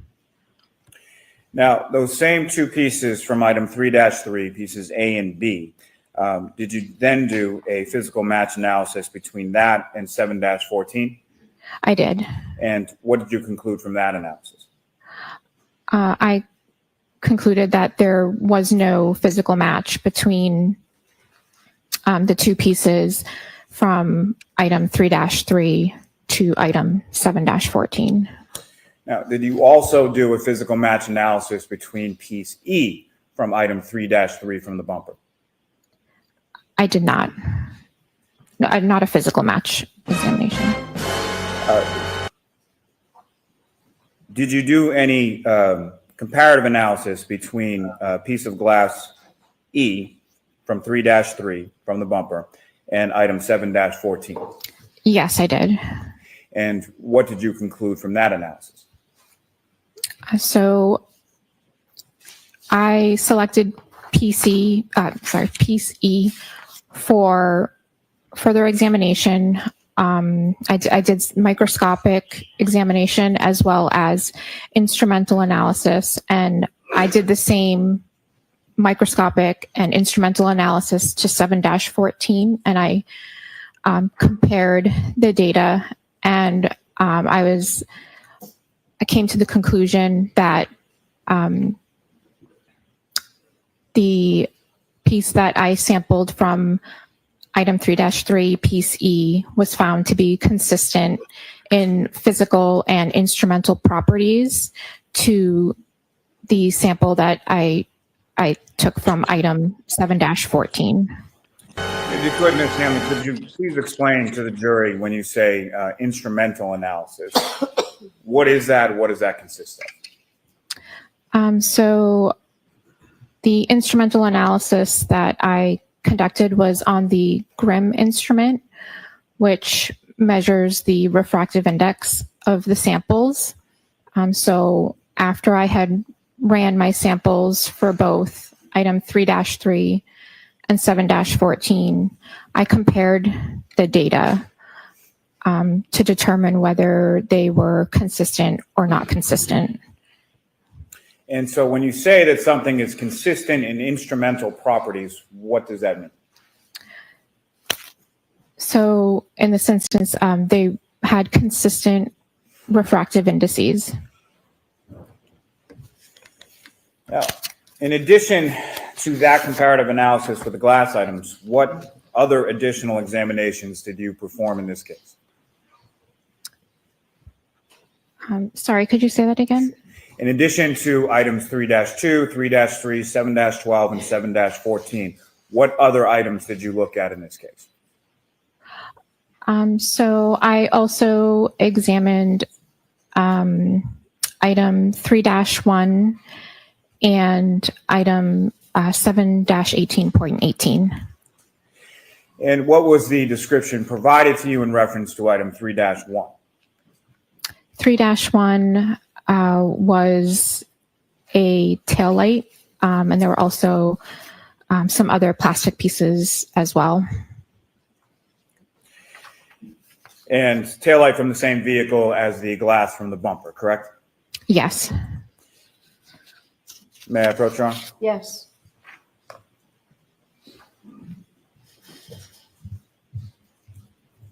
You have another single photograph. Do you recognize that? Yes, I do. And what do you recognize that? This is the photo that I took of item 3-1. Your Honor, the Commonwealth will seek to introduce the minutes.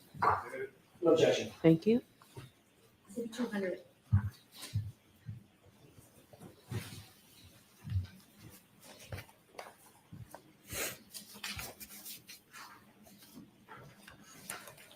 May I publish, Your Honor? Yes. Ms. Gilman, if I could have photograph 9394. And Ms. Hanley, do you recognize what's up on the screen as Exhibit 200? Yes, I do. And what do you recognize it to be? This is the photo that I took of item 3-1.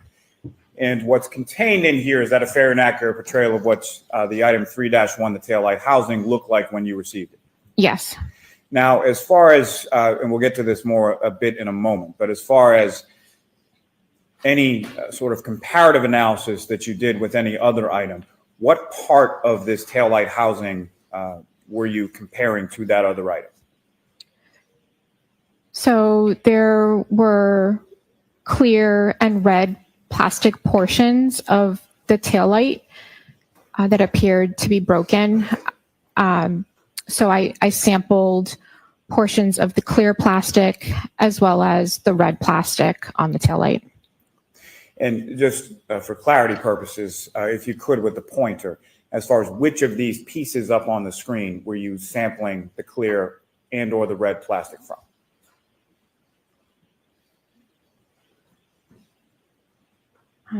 So the red plastic that I sampled was from this area.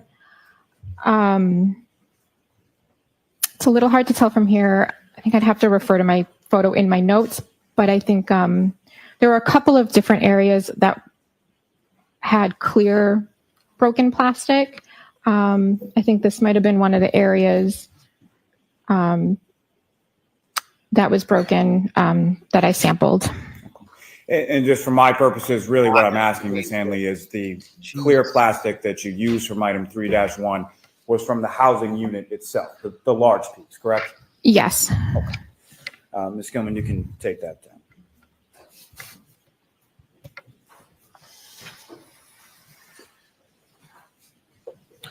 Now, the other item that you were comparing this to was item 7-18.18. Is that correct? Yes, that's correct. And what was provided to you as the description of that item, 7-18.18? 7-18.18 was debris that was collected from 2 pieces of clothing from the victim. And specifically, that would be 7-17, an orange T-shirt. Is that correct? I believe that is correct, yeah. Okay, as well as 7-18, a gray long sleeve shirt. Is that correct? Yes.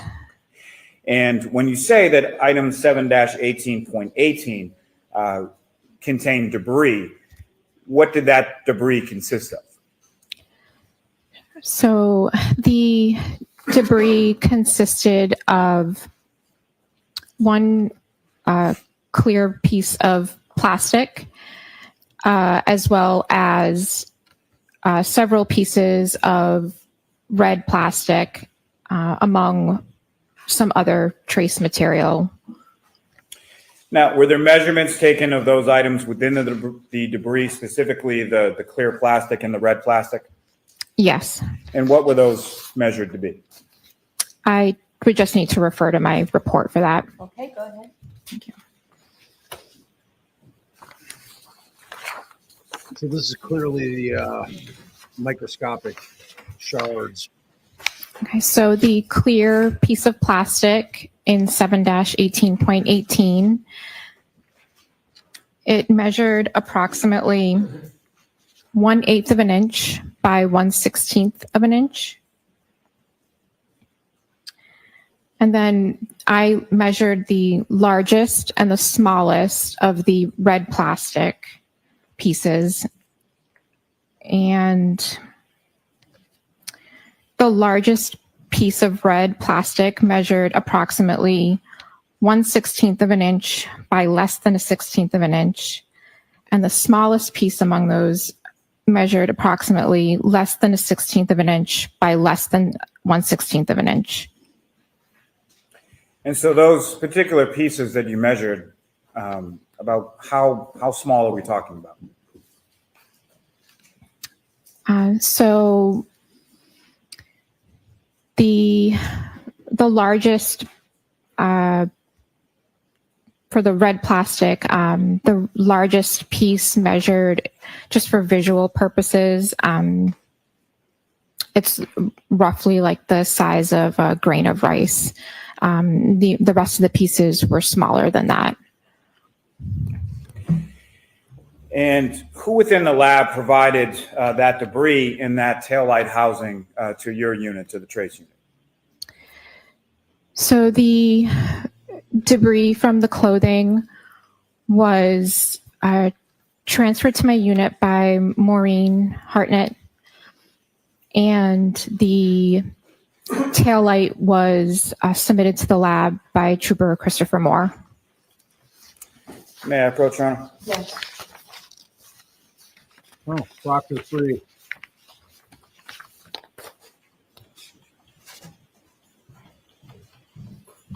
Showing you a series of 5 photographs. You could review those and look up when you finish.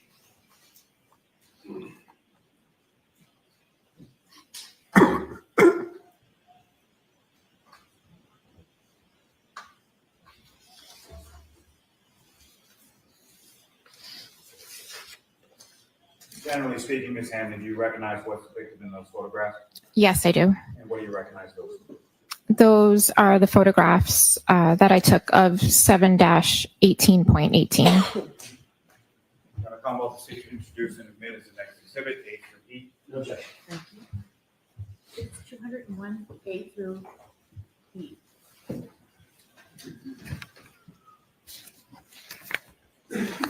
Your Honor, may I publish? Yes. Ms. Gilman, if I could have photograph 9352. And Ms. Hanley, what is depicted in this photograph on the screen? So this is one of the photos that I took of 7-18.18. This is how I received the clear piece of plastic. And is that a tin that it's encased in at the time that you receive it? Yes. Ms. Gilman, if I could have 9355. And what is this, Ms. Hanley? So this is a photo of the clear piece of plastic that was within that tin. And Ms. Gilman, if I could have 9364. And Ms. Gilman, if you could enlarge this just a bit. Maybe just a little more, please. Thank you. And Ms. Hanley, what are we looking at in this photograph? This is the photo that I took of the debris that was collected from the clothing items. Ms. Gilman, if I could have 9366. I don't remember ever seeing a picture of the debris before. Me either. And again, Ms. Hanley, what are we looking at here? This is a photo that I took under a microscope of the red plastic pieces that I noted within the debris. And lastly, Ms. Gilman, if we could have photograph 9369. And Ms. Hanley, what are we looking at here? This is a picture that I took of the red plastic pieces that I removed from the debris. Thank you. Ms. Gilman, you can take that down. These are from clothes that have been shifted from bag to bag, picked up off Now, the ground, cut Ms. off the Hanley, in body. reference to your comparative analysis from item 3-1, the taillight housing plastic, to the clear and red plastic pieces of debris from debris from item 7-18.18, the clothing of Mr. O'Keefe. What types of instruments did you utilize in this comparative analysis? Sure. So after completing my examination, I utilized a comparison microscope as well as a polarized microscope, a FTIR, which is Fourier transform infrared spectrometer. And I also used a microspectrophotometer, also known as a microspec. And what is a microspec? So a microspec is an analytical tool that we can use to examine samples that have color. So it provides information on the sample's dyes and pigments. And how is that utilized in your comparative analysis? So I ran samples from both items that I was comparing, and I compared the data from those two items as a part of my comparative analysis. And when you run that sort of data, can you describe for the jury sort of what that data looks like? Like what are you physically seeing when you're examining the data from a microspec? So what we refer to it as a spectrum or just a graph. And when we do the comparison, we can overlay those spectra or graph to determine if they are consistent or not consistent. And I know you spoke a little bit about it in your testimony yesterday, but if you could remind the jury as far as an FTIR, what is that and how is that used in your analysis? So an FTIR is another analytical tool that we can use. A sample is exposed to infrared light and it reacts in a certain way with that light. And what's produced is a spectrum of peaks and valleys that are representative and unique to your sample. And so that instrument was used to run samples from both items, and then the data was compared from both items. Now, from your comparison of starting with the clear plastic from the debris from Mr. O'Keefe's clothing, From your comparative analysis of that clear plastic to the clear plastic from item 3-1, the tail light, what did you conclude? So the clear plastic from the debris was found to be consistent in color and instrumental properties to the clear plastic from the taillight. So accordingly, the clear plastic from the debris could have originated from the clear plastic from the taillight or from another source with the same characteristics. And with reference to the red plastic from item 7-18.18 from Mr. O'Keefe's clothing, in your comparison of that red plastic with the red plastic from the passenger side taillight of the defendant's vehicle, item 3-1, what did you conclude from that analysis? Same answer. So the red plastic that I sampled from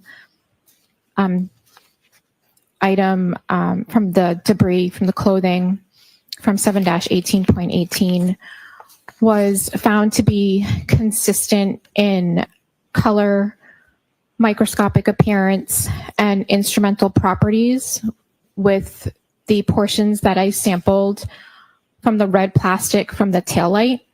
So accordingly, the red plastic from item 7-18.18 could have originated from the red plastic that I sampled from the taillight or from another source with the same characteristics. Coulda, woulda, shoulda, coulda. Coulda, woulda, Sorry, shoulda, if I coulda. could just hold on Coulda, 1 woulda, minute while the coulda, sirens woulda, pass. shoulda, coulda. Who gives a shit? May I approach again, Your Honor? Yes. Actually, is this a good time to take a break, Mr. Allie? What? Entirely up to the court. I probably have another 3-4 minutes left. I'm going to see counsel for 2 minutes, folks. God. Don't make it last any longer than that. What just happened? She was trying to take a lunch break. I told you earlier, we're ahead of schedule, so we will take a luncheon break, and we'll take an hour, so I know we'll take an hour, okay? We'll see you back. An hour? All rise to the court, please. Follow me. Are you on the way back, Al? Yeah, I'm bringing you tacos, but I'm 45 minutes away. Tacos. So I don't know how good it's gonna be. I just got you 3 El Pastor. Is that good? Al pastor. I love it. All right. That's my meat. All right, talk to the people. Love you guys. See you soon. Sounds like she's still in the taco restaurant. Does it not? Sounds like she's in taco restaurant. All right. I had one person in chat say, hey, can you please just restart a new live? No, can't do it. I'm going to find a tasty little tidbit for y'all to watch on lunch. An hour. Y'all get an hour. Shoo. That's a lot. That is. Can you start over? Can I start what over? Huh? The stream, just from when they started. No. Yeah, just start over. No. What are you going to play? I don't know. Who do you want to see? Your pick. Mandy's pick. What witness would you like Oh, to see? no. Yeah. You're on the clock. Go. No, I'll make everyone watch Trooper Paul again. I mean, he's magical. He's just a magical guy. Well, You ask got the me? people what they want. If they want to just end the stream and come back. I'm not ending the stream, so that's not an option. Y'all Okay. can pick a witness, or Am I I could glitching? just keep OnlyFan on. Those are your only Is two. Allie choices. glitching? What's happening? Did you say my listening or my glitching?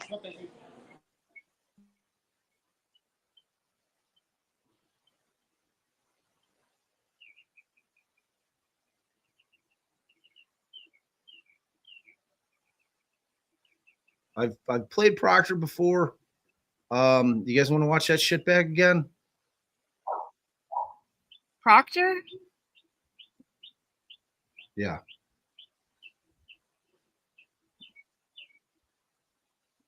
Okay, let's see. I mean, I could pick any of them. Here, Have you watched it? We haven't watched Higgins. Oh, Higgy. You guys want to get Higgy with it? Let's get Higgy with it. That's a good idea. Higgy. Let's get Higgy with it. All right. Na. All right, so we will go Higgy trial 1. Let's see. We'll do the whole damn thing because I think he only was about an hour. Good old Kurt Roberts, Chris Albert, Julie Albert. Got all the usual We are suspects. getting a lot of requests for Aunt Deb's musical talents. We need to work on Somebody that. had threatened to put us together, and I don't know what happened with that. It's very disappointing. I don't know how to get a hold of him. That was me. Oh, no, there was somebody in chat. I thought there was somebody that was Miss a Parks. mod. Mrs. Parks. Yeah, I thought she was a Mrs. mod. Parks. What happened? Shit fell apart. Sometimes I wonder if you ever really hear me when we're talking with words. Probably I not. wonder. Hey there, Karen Reed trial watchers. So we know that you're true crime fans, but are you also He's sponsoring Odoo, whatever that is. Whatever it is, it's a bad name. It sounds like poo poo, caca, doo doo. It's not a good name. All Here's right. the cupcakes. The cupcakes are coming. Cupcake invasion. Fresh out the oven. Love the cupcake. Well, then you might as well just stay and entertain the people till I bring you No, food. I'm taking an hour off. I'm Food. eating. You can stay don't have on. Yet. You don't have the food yet. I'm taking an hour off to get off the ball. All I like how Allie's volunteering me to power through for an hour lunch. Thanks, babe. Well, I Allie's mean, you would tell her that she could do it. No, I wouldn't. I'd tell her I'm taking my dog for a walk. That's it. I promise. Okay, we've been left unattended before. I mean, I'm here. What's the worst that could happen? Nook does need a walk. Every lunch day, All I right. leave you unattended. I'm in the Every mix, single day. so I'm out. I'll see you guys in an hour. Oh God, all I can hear is Allie. Actually, we'll hear a little Allie. This is part of the pre-buttal. We'll do a little bit of. Nah, I can't do it. We'll skip Lally. Oh my God. Yeah, we'll do a little shit. Law What? enforcement. What's up, Kim? You've been rehomed. Welcome. We love you. We love you. All right, for lunch, we're gonna watch. We're gonna get Higgy with it. Watch Higgy. Time and that the you awesome arrived trial there, channels from their later on that morning, amazing about how long a period of time channel that were you puts there? together all of these Less than an hour clips of each witness. And Trial. from there, where did you go from there? Ah, we love you guys. I don't know if I went back to We the love you, police Melanie. station or I went to We love West you. Roxbury. Might have been the police station. And if you went to the police station, why would you have gone to the police station at that point? Melanie's crew coming over. She had to Because go I was still trying to put things together in my head. I was upset. Good.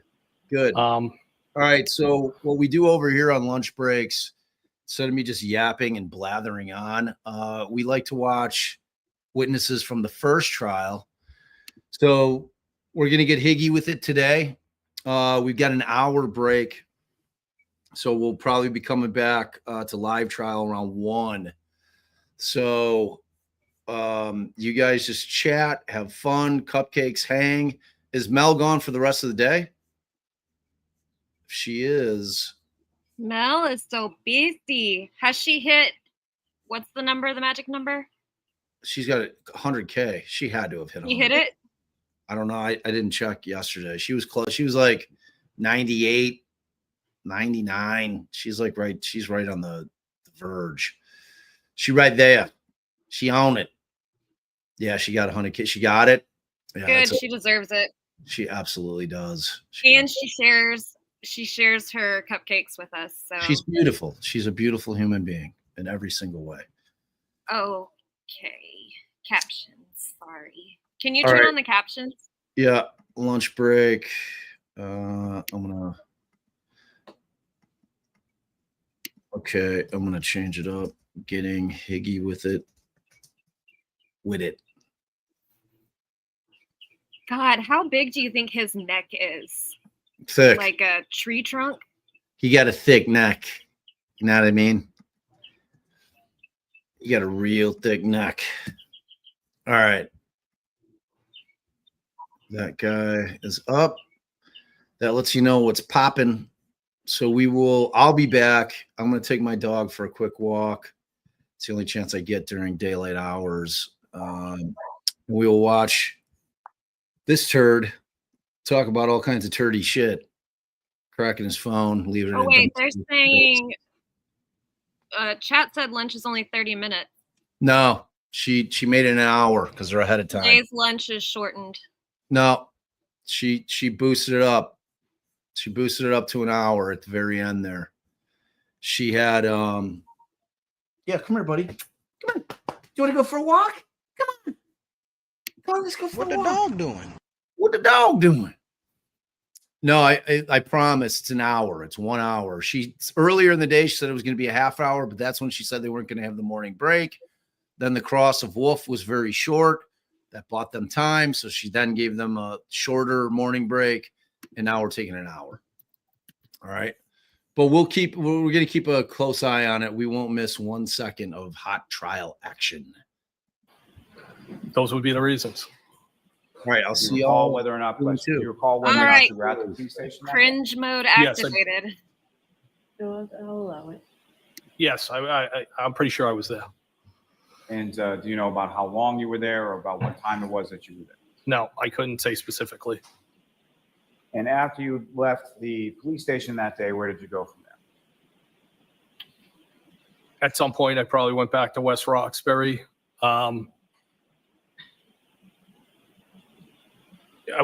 don't specifically remember. Now, again, from when you went, maybe a fairly simple question, but as far as you drove the Jeep Wrangler from West Roxbury back to Fairview Road that morning, correct? Yes. And then you drove that Jeep Wrangler from Fairview Road to the Canton Police Station at some point during the day? I believe I was in that vehicle all day. Now, at some point, a few days following this, did you have occasion to meet with some troopers from the state police? I did. And do you recall who those troopers were? Trooper Proctor and Trooper Buchanan. And were you familiar with those troopers prior to that date that you met with them? So I was familiar with Trooper Buchanan. Evidently, I was reminded by Trooper Proctor that I had met him before. I think I helped him on a gun recovery that he made, but I didn't remember him.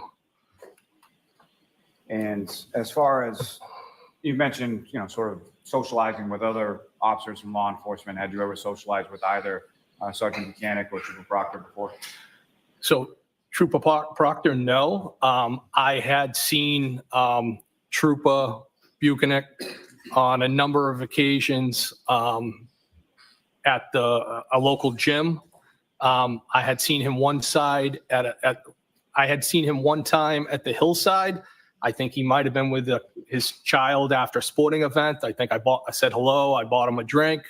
But I wouldn't classify that as socializing, more being friendly. But I also, that area of responsibility, the South Shore, south of Boston, Cape and Islands, I was assigned to a group where I would interface with people in that area, and that Norfolk CPAC office would be people that over the years I've probably dealt with. Now, when you met with him on this day, do you recall specifically what day it was?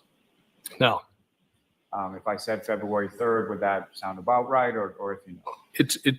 I would say in that area. And when you met with them, you had a conversation with them or an interview in regard to what had transpired on the 28th and 29th, correct? Yes. And following sort of the substance of that interview, what, if anything, did you provide the troopers with? I provided them with text messages that I had exchanged and had on my phone with John O'Keefe, and text messages that I had exchanged with the defendant. And how did you, in what sort of format did you provide those text messages to the troopers? Well, they were copies, and I believe that the format would be the way to categorize it, screenshots. And how is it that you sort of generated these from your phone?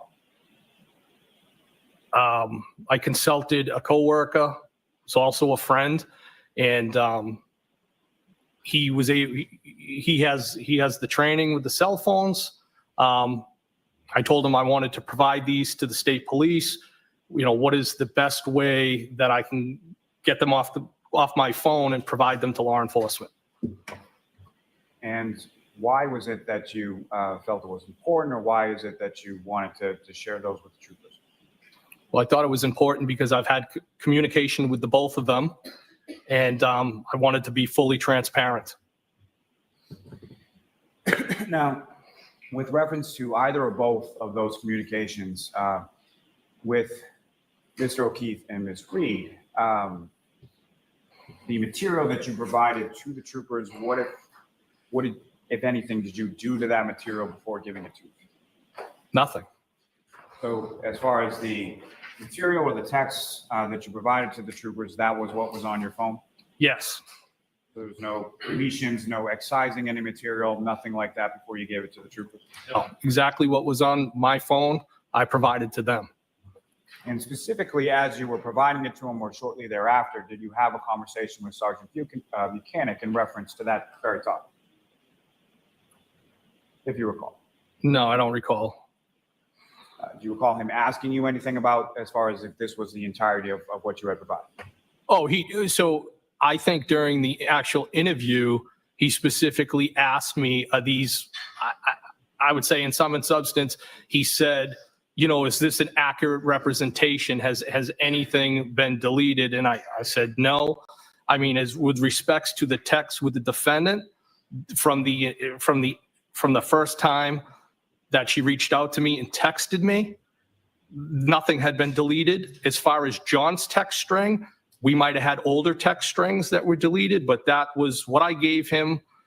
What I gave the troopers was exactly when I captured everything is exactly, it is what it is. Everything that was on those phones was provided. Nothing was deleted. And as far as when you provided these text communications to the troopers, was that something that they had asked for, or was that something that you volunteered? I volunteered that to them. And upon them sort of receiving them from you, did they have further questions beyond what they had already asked you based on what you provided? I believe they got into other specific questions, specifically in relation to John O'Keefe and the defendant, as far as intimacy and things like that. There was more detailed questions that followed. Your Honor, may I approach the witness? Yes. Do you recognize what those are, sir? Yes. And what do you recognize those? So those are the two documents that I provided to the troopers during the interview. And the shorter one, who, if any, one is those communications with? John O'Keefe.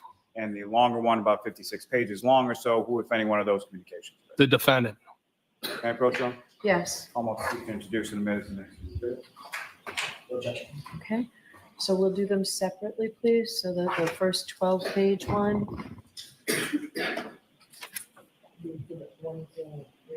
Thank you. And sir, if I could turn your attention to the first sort of content within that, just in reference to what is the date of the first sort of exchange in these text communications between yourself and Mr. O'Keefe?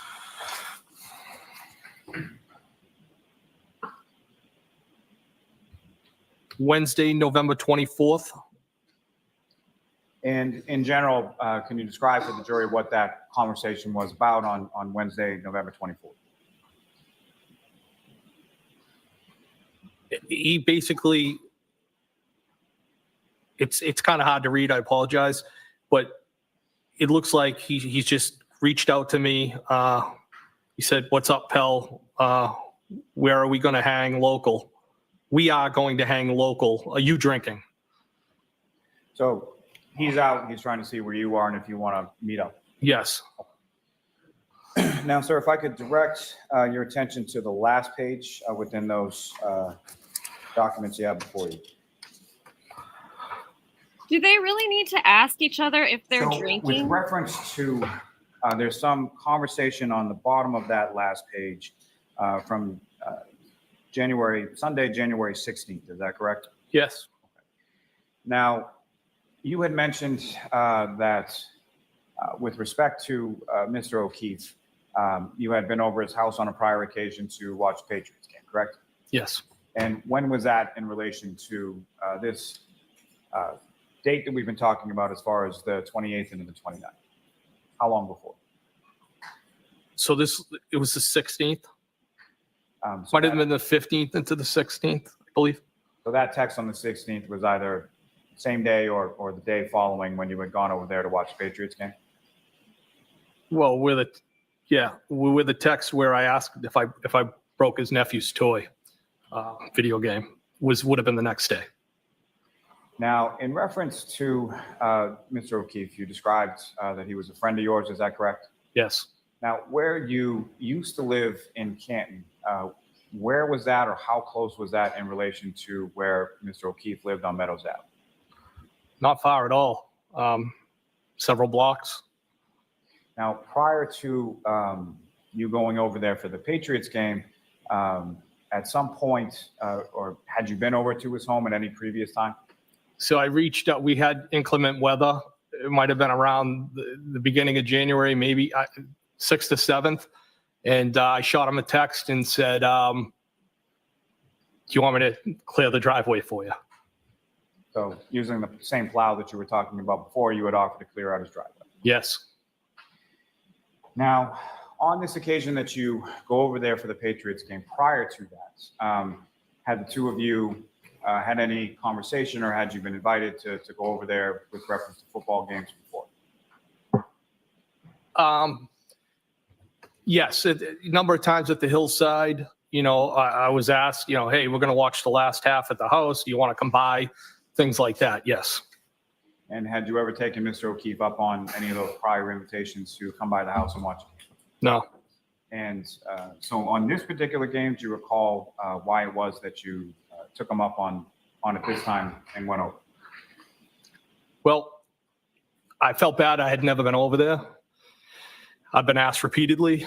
I knew it was probably going to be the last game for the season. And I had also independently got a text of an invite from John himself, and then also from the defendant independently. Now, in reference to you thinking it was going to be the last game of the season, do you recall, was it a regular season game, playoff game? Who were they playing? Do you recall any of that? I think it might have been the Bills. I don't know if it was the playoffs or it was just another game to me, but I knew it was probably going to be the last game. And so if you recall that evening, about what time was it that you stopped by Mr. O'Keefe's house? Oh, it was like just before the game ended, not long after. So pretty far into the second half of the game by the time you arrived. Oh, yeah.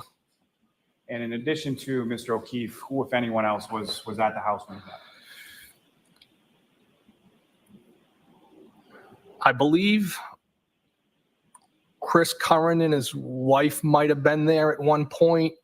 I think maybe the wife left, but he stayed. I believe maybe Mr. Curran, never met him before. I think they introduced him as Mr. Curran's brother. And then John's nephew. And I don't know if his niece was there. She might have been in the other room. And the defendant, Ms. Reed, was she there as well? Yes. And as far as the Currens are concerned, are those people you're familiar with, and how do you know them? Again, the hillside.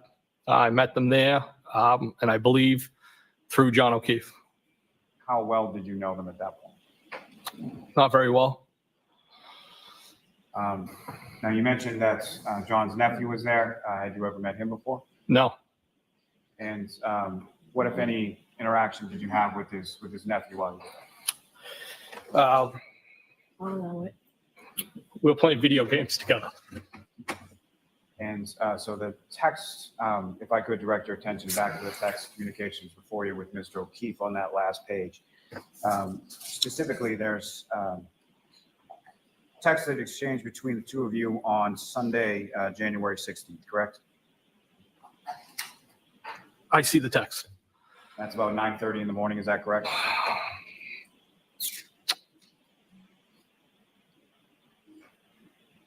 Mr. Lally, on this last page, which one is it? 1, 2, or 3? About the middle of the page. Can you repeat that again?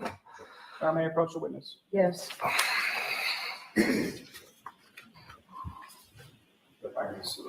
Yeah, I'm just, it's a little difficult to read. I apologize.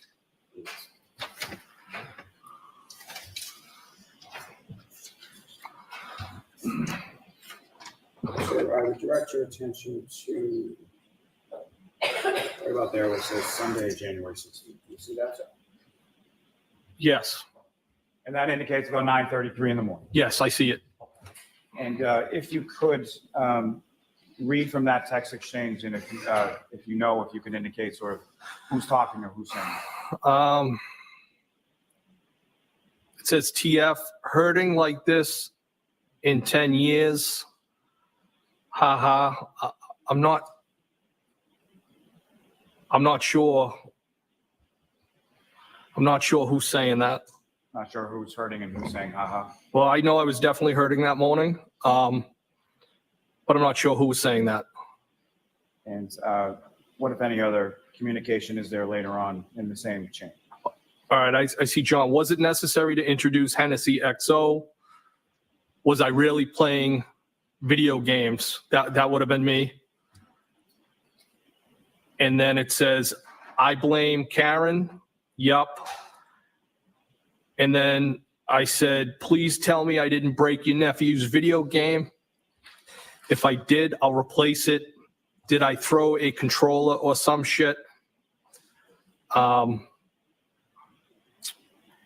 then it says, I don't think so. WTF, I'm hurting. How can you guys not be still in bed? Is that the end of that And then the conversation? it appears to be it. Yes. Then the next conversation begins on what's indicated as Saturday, 12:20 a.m. Is that correct? Yes. And is it your recollection that that was January 29th?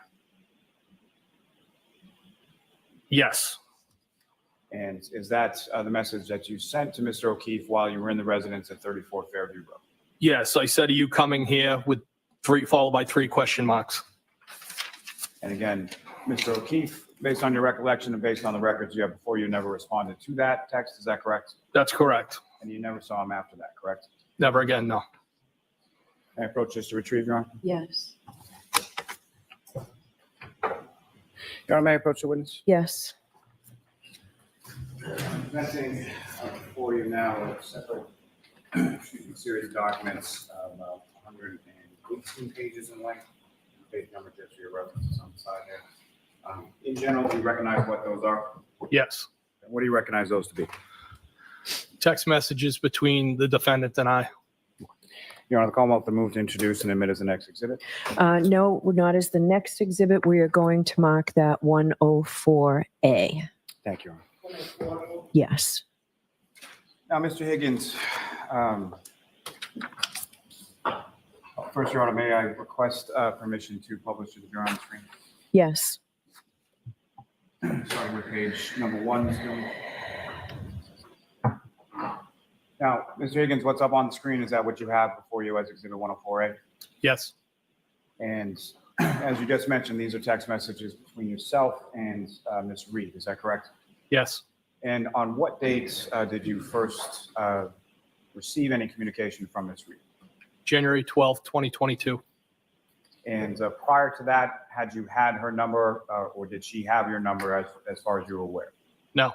You had never communicated to her via cell phone or any other means prior to January 12th, 2022? No, I had not. So initially you received a text on that date from an unknown number, is that correct? Yes. And from the text before you and what's up on the screen, as far as there are gray bubbles on the left, blue bubbles on the right, which is you and which is Ms. Reed?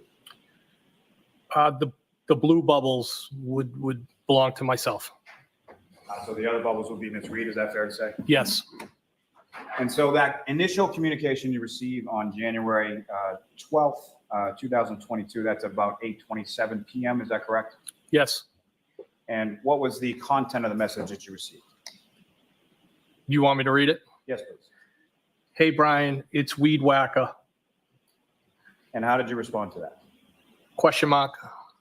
Now, as far as that communication is concerned, is the Weed Whacker, what, if any, meaning did that have to you? Or So ultimately, it was based off a interaction with the defendant, kind of a nickname that she adopted.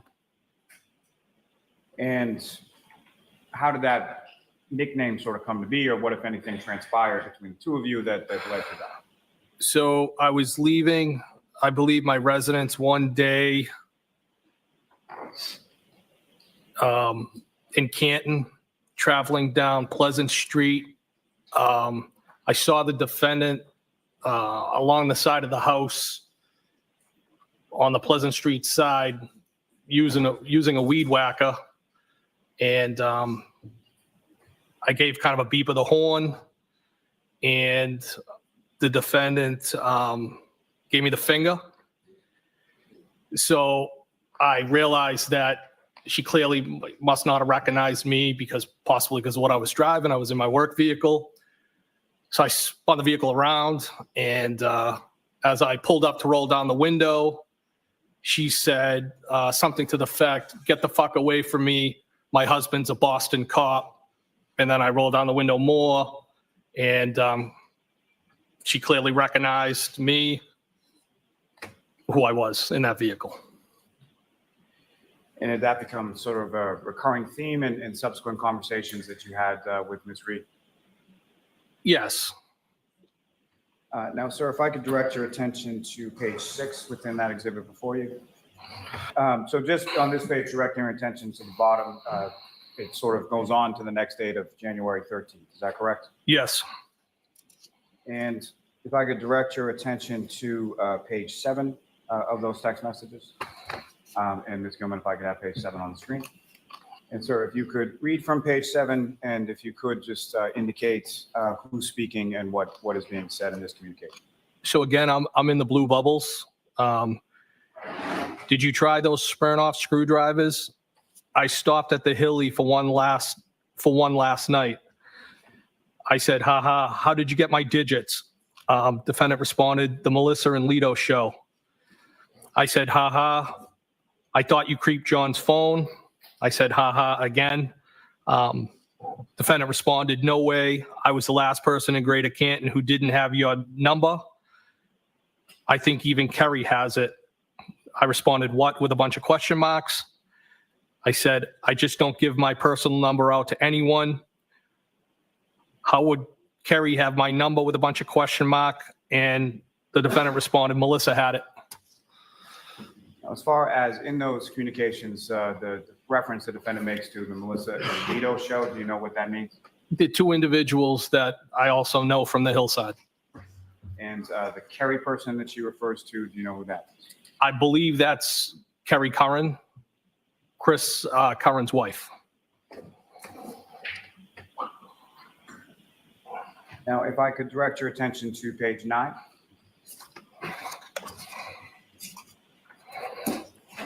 And Mr. Chairman, if I could have page 9.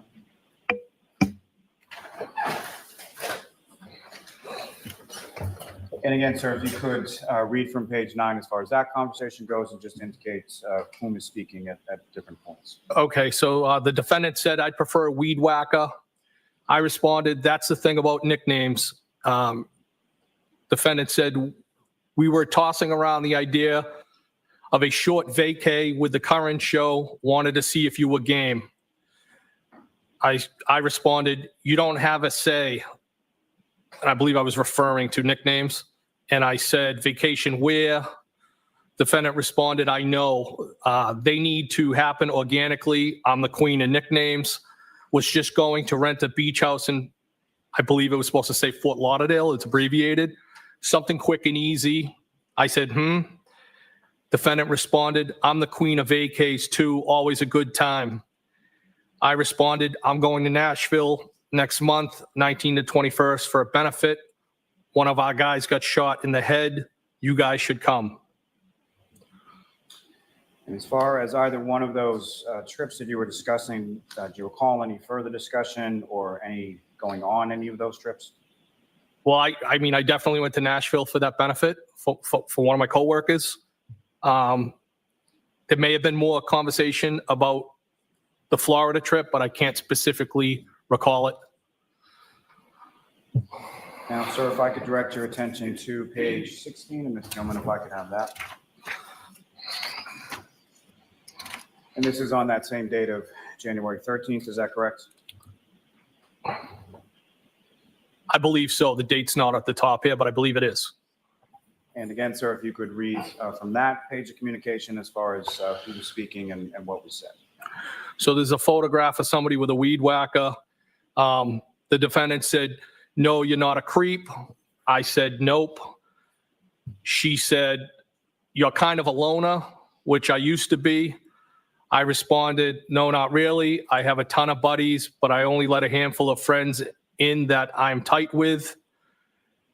So you think you got me figured out? And then I typed circle of trust in quotes. And sir, if I could direct your attention to the next page, number 17. And again, sir, if you could read from page 17 as far as what is said and who is talking. So the defendant said, yeah, I said loner, not loser.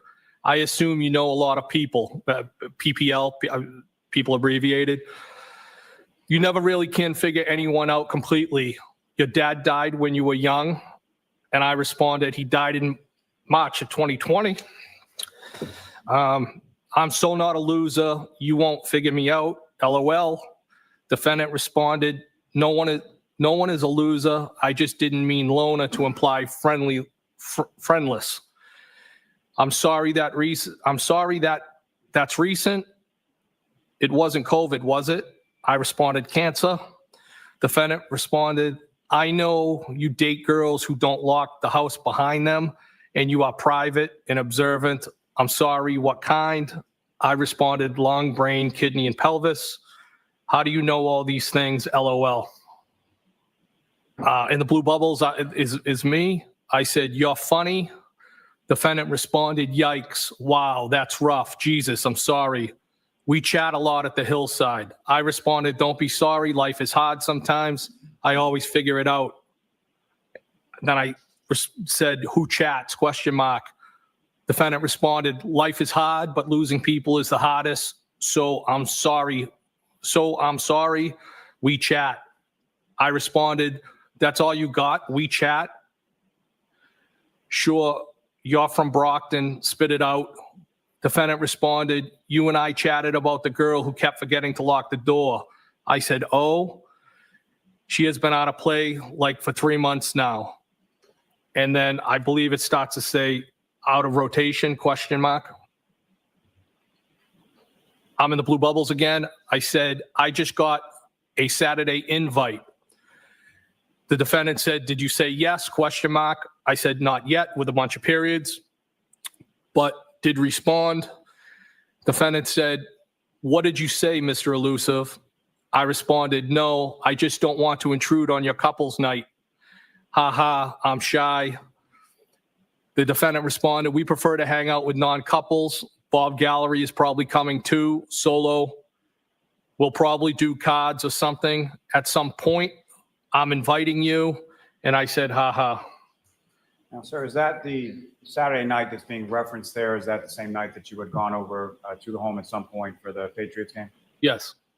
And again, if you could read from that page. The defendant said, John said Brian's being wishy-washy now, in quotes. I responded, haha, did you tell him you texted me? The defendant responded, no. And then I gave a thumbs up. Then I said, you cranky now, question mark. Defendant said, haha, no, just stop being so anti-couples. Most couples don't even like each other. I said, name a few. Defendant said, name a few? I don't know. All of them, question mark. They all want to hang out with single people. And then I said, And sir, if I could ask you to read from that page. In blue is going to be myself again. Foul ball. Defendant responded, you stink. I said, you suck and you're double trouble. Defendant responded, you're hot. I responded, are you serious or messing with me? Defendant responded, no, I'm serious. I responded, failing is mutual. Is that bad? How long have you thought that? Defendant responded, are you okay driving? You don't want to stay here. I responded back, I'm fine. I have an office at the PD. You didn't answer the question. And then it starts to say, defendant said, rather you stay here. And is that, to your memory, when is that text exchange taking place? In reference to the night that you went over to the O'Keefe's house? I believe it was that night. Now, at Mr. O'Keefe's house on that particular evening, do you recall how you came into the house? I believe it might have been the front door. And if you know about how long were you at Mr. O'Keefe's house that night? I was probably one of the last people to leave, I think. And what, if anything, happened as you were exiting from Mr. O'Keefe's house that night? So as I was exiting the house, it was either through the breezeway or the garage. And as we were walking out, the defendant planted a kiss on me. Now, before you went out that way, where was Mr. O'Keefe? Did you say goodbye to him or anything like that? I think I said goodbye to him. He might have been in the bathroom. I'm not 100% positive where he was. And when you went to leave, which exit from the house were you headed to initially? Well, as I said, I don't remember exactly if it was the breezeway or the garage. I was starting to walk through, but whichever way I started to exit, the defendant told me to go a different way. And which way did the defendant tell you to go? Well, her way. I honestly can't tell you which door that was. If it was either the breezeway or the garage. And as you were going out, again, I'm sorry, what happened? The defendant kissed me. And how did she kiss you? Not like a friend. Lip to lip, is that fair to say? Yes. Like a romantic kiss? That's the way I interpreted it. And were you still inside the house at the time that this occurred, or were you outside the house, if you know? Not sure if we had just got to the outside or not. It might have. I'm not sure if it was close proximity to leaving.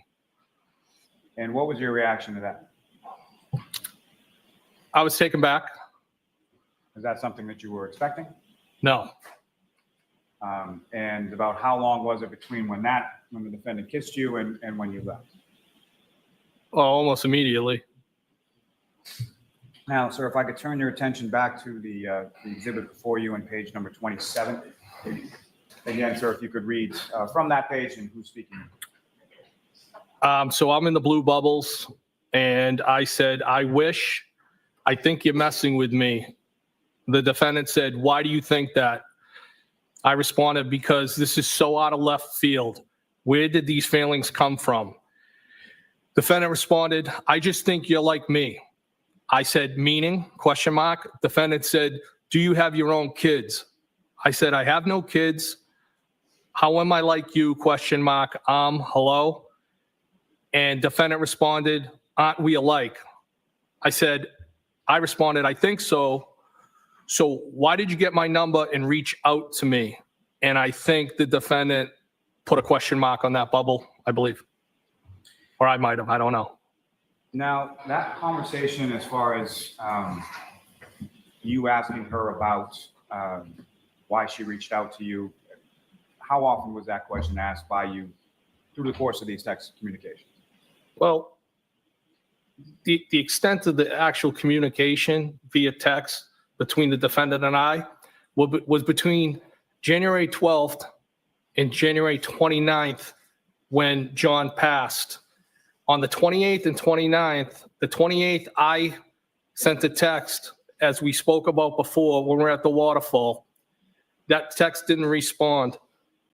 There was a text sent by the defendant to me the next day. So in that time period between the 12th and the 29th, there was 9 days that the defendant and I exchanged text messages. With that being said, those text messages, I don't believe, were every day, consecutive days. There was 9 days in between the 12th and the 29th. And so as far as that questioning, as far as posing to her, why did she reach out to you? Was that something that you asked once or more than once? Yeah, I asked it more than once. And during the pendency of this communication, I was basically trying to suss out what the intentions were of the defendant. Was the defendant interested in me? Was she at the end of her relationship with John? Was she trying to weaponize me against John and put me in the middle? There was numerous things that were going on. And that's what I was trying to vet out or suss out, or whatever you want to call it. But I was having a hard time accepting what was happening. And sir, if I could direct you to the next page, page 28. And again, sir, if you could read from that page. So I'm in the blue bubbles. Shoot straight with me. Defendant responded, I told you, I just think we're alike, right? Couple question marks. I responded, yes, agree. Now what? Defendant responded, I don't know. I said, shouldn't you know? Defendant responded, do you like me? I said, yes, from jump. Defendant said, when was jump? I said, first time I saw you. Defendant responded, when was that? I said, Hillside for your shore. If I could direct your attention to the next page, 29. If I could ask you to read from that, sir. So again, I'm in the blue bubbles. Hillside for sure. When were you interested? Defendant responded, I don't know, you're just my type. I responded, you think you can handle me? I thought you were happy, question mark. Defendant responded, how do you know if I'm happy? I said, I just assumed. Defendant responded, are you hard to handle? I may have put a question mark. Then I said, what do you like about me? Defendant responded, I just feel like you're from my neighborhood. I said, yes, yeah, ditto. Defendant responded, and I think you're hot. And if I could direct your attention to the next page, page 30. If I could ask you to read from that, sir. I'm in the blue bubbles again. You really think that? I have always thought that about you. Defendant responded, what? I responded that you're hot, smart, witty, but I didn't think you were interested. Defendant responded, witty. I responded, yeah, meaning quick with a response.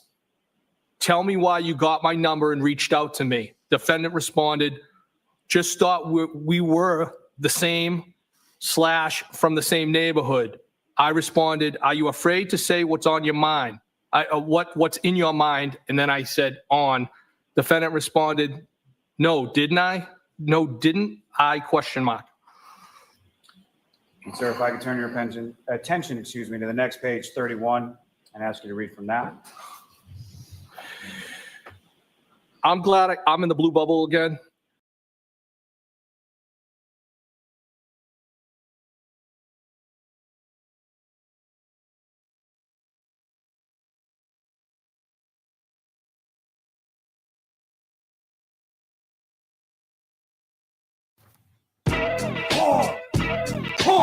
can't get rid of me. You thought I was gone.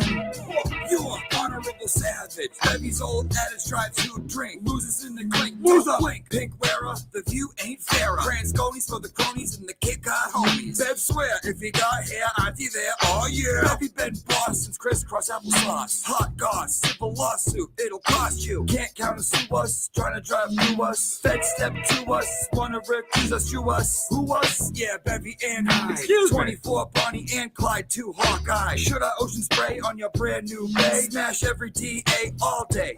Disobey. Nowadays, trooper stalling advent for calling. So I just eat my scone on my throne. Speaking to the microphone or go home. Loser, excusing to refrain. Got a court ordained, my fuck around and sustained. Auntie, Beverly. Jesus, fucking Christ loud.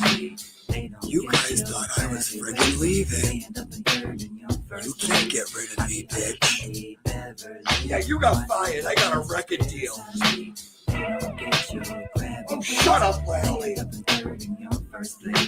AJODY, see me on the side. Select board, select me. Audit committee. Hey, Bob. Trooper Paul Joe, kill me Guarino. ABC, small cheese at D&E's. Now who's the real sleaze? Meaning who's really the whore? Crab walk to the store, up off the floor. The Lexus sees it, taillight smash. Let's rehash, Canton PD car stash. Mad dash, daddy crash, footage gone in the flash. That's how most of these so-called troopers pass. At last, a judge rapping about crabs and claws. Improbable cause, above the laws. J.K. Elemento, pause. 90 on the Pike Raven, Mojito Craven, reporting court maiden, court date awaiting, don't let it Aiden, body sack under my Cape Side haven, Bev fair, not really, depending how I feely, lally wheelie dealy, Sidebar ideally. Auntie, Beverly. You know what, lad, go fuck yourself. They don't get you. Really getting on my nerves these days. I told you I was fucking this cat. Why do the peasants criticize me? They don't get your crabby ways. They end up in your first place. I can fill you with all Commonwealth shit. Crab queen go, my crab go, about 30, sturdy. Crack it open, catch a new one. Your defense fun funds, no fun. There's no good dick in this case, my pickiness. Rain's Big Ben found himself cheekyless. So get with this, Bevy, it's easy. Karen, here's a pen, sign these for my men. Come through, looking 10 in East St. Laurent. In January, you're gonna do this all over again. Who lurking? Hooper tractor, infractor, straight out of work actor, street hobo. Trooper Joe, say your words real slowly. Get a bathroom robe, stack cheese like Colby. Discover posters like it's Romy. Piece of Bev in your homie. Where's the merch? Show me. Homie. Auntie Beverly. Oh, suck my dick, lad. You friggin' loser. God damn it. Where's your album? You don't have one because you suck. Yeah, that's right. Have another CD, you fuck. They couldn't stay away from me. They just friggin' needed me back in there swinging. I'm not fucking going anywhere. The people love me. They've always loved me. Oh, look at the numbers. Look at my ratings. Oh, good luck.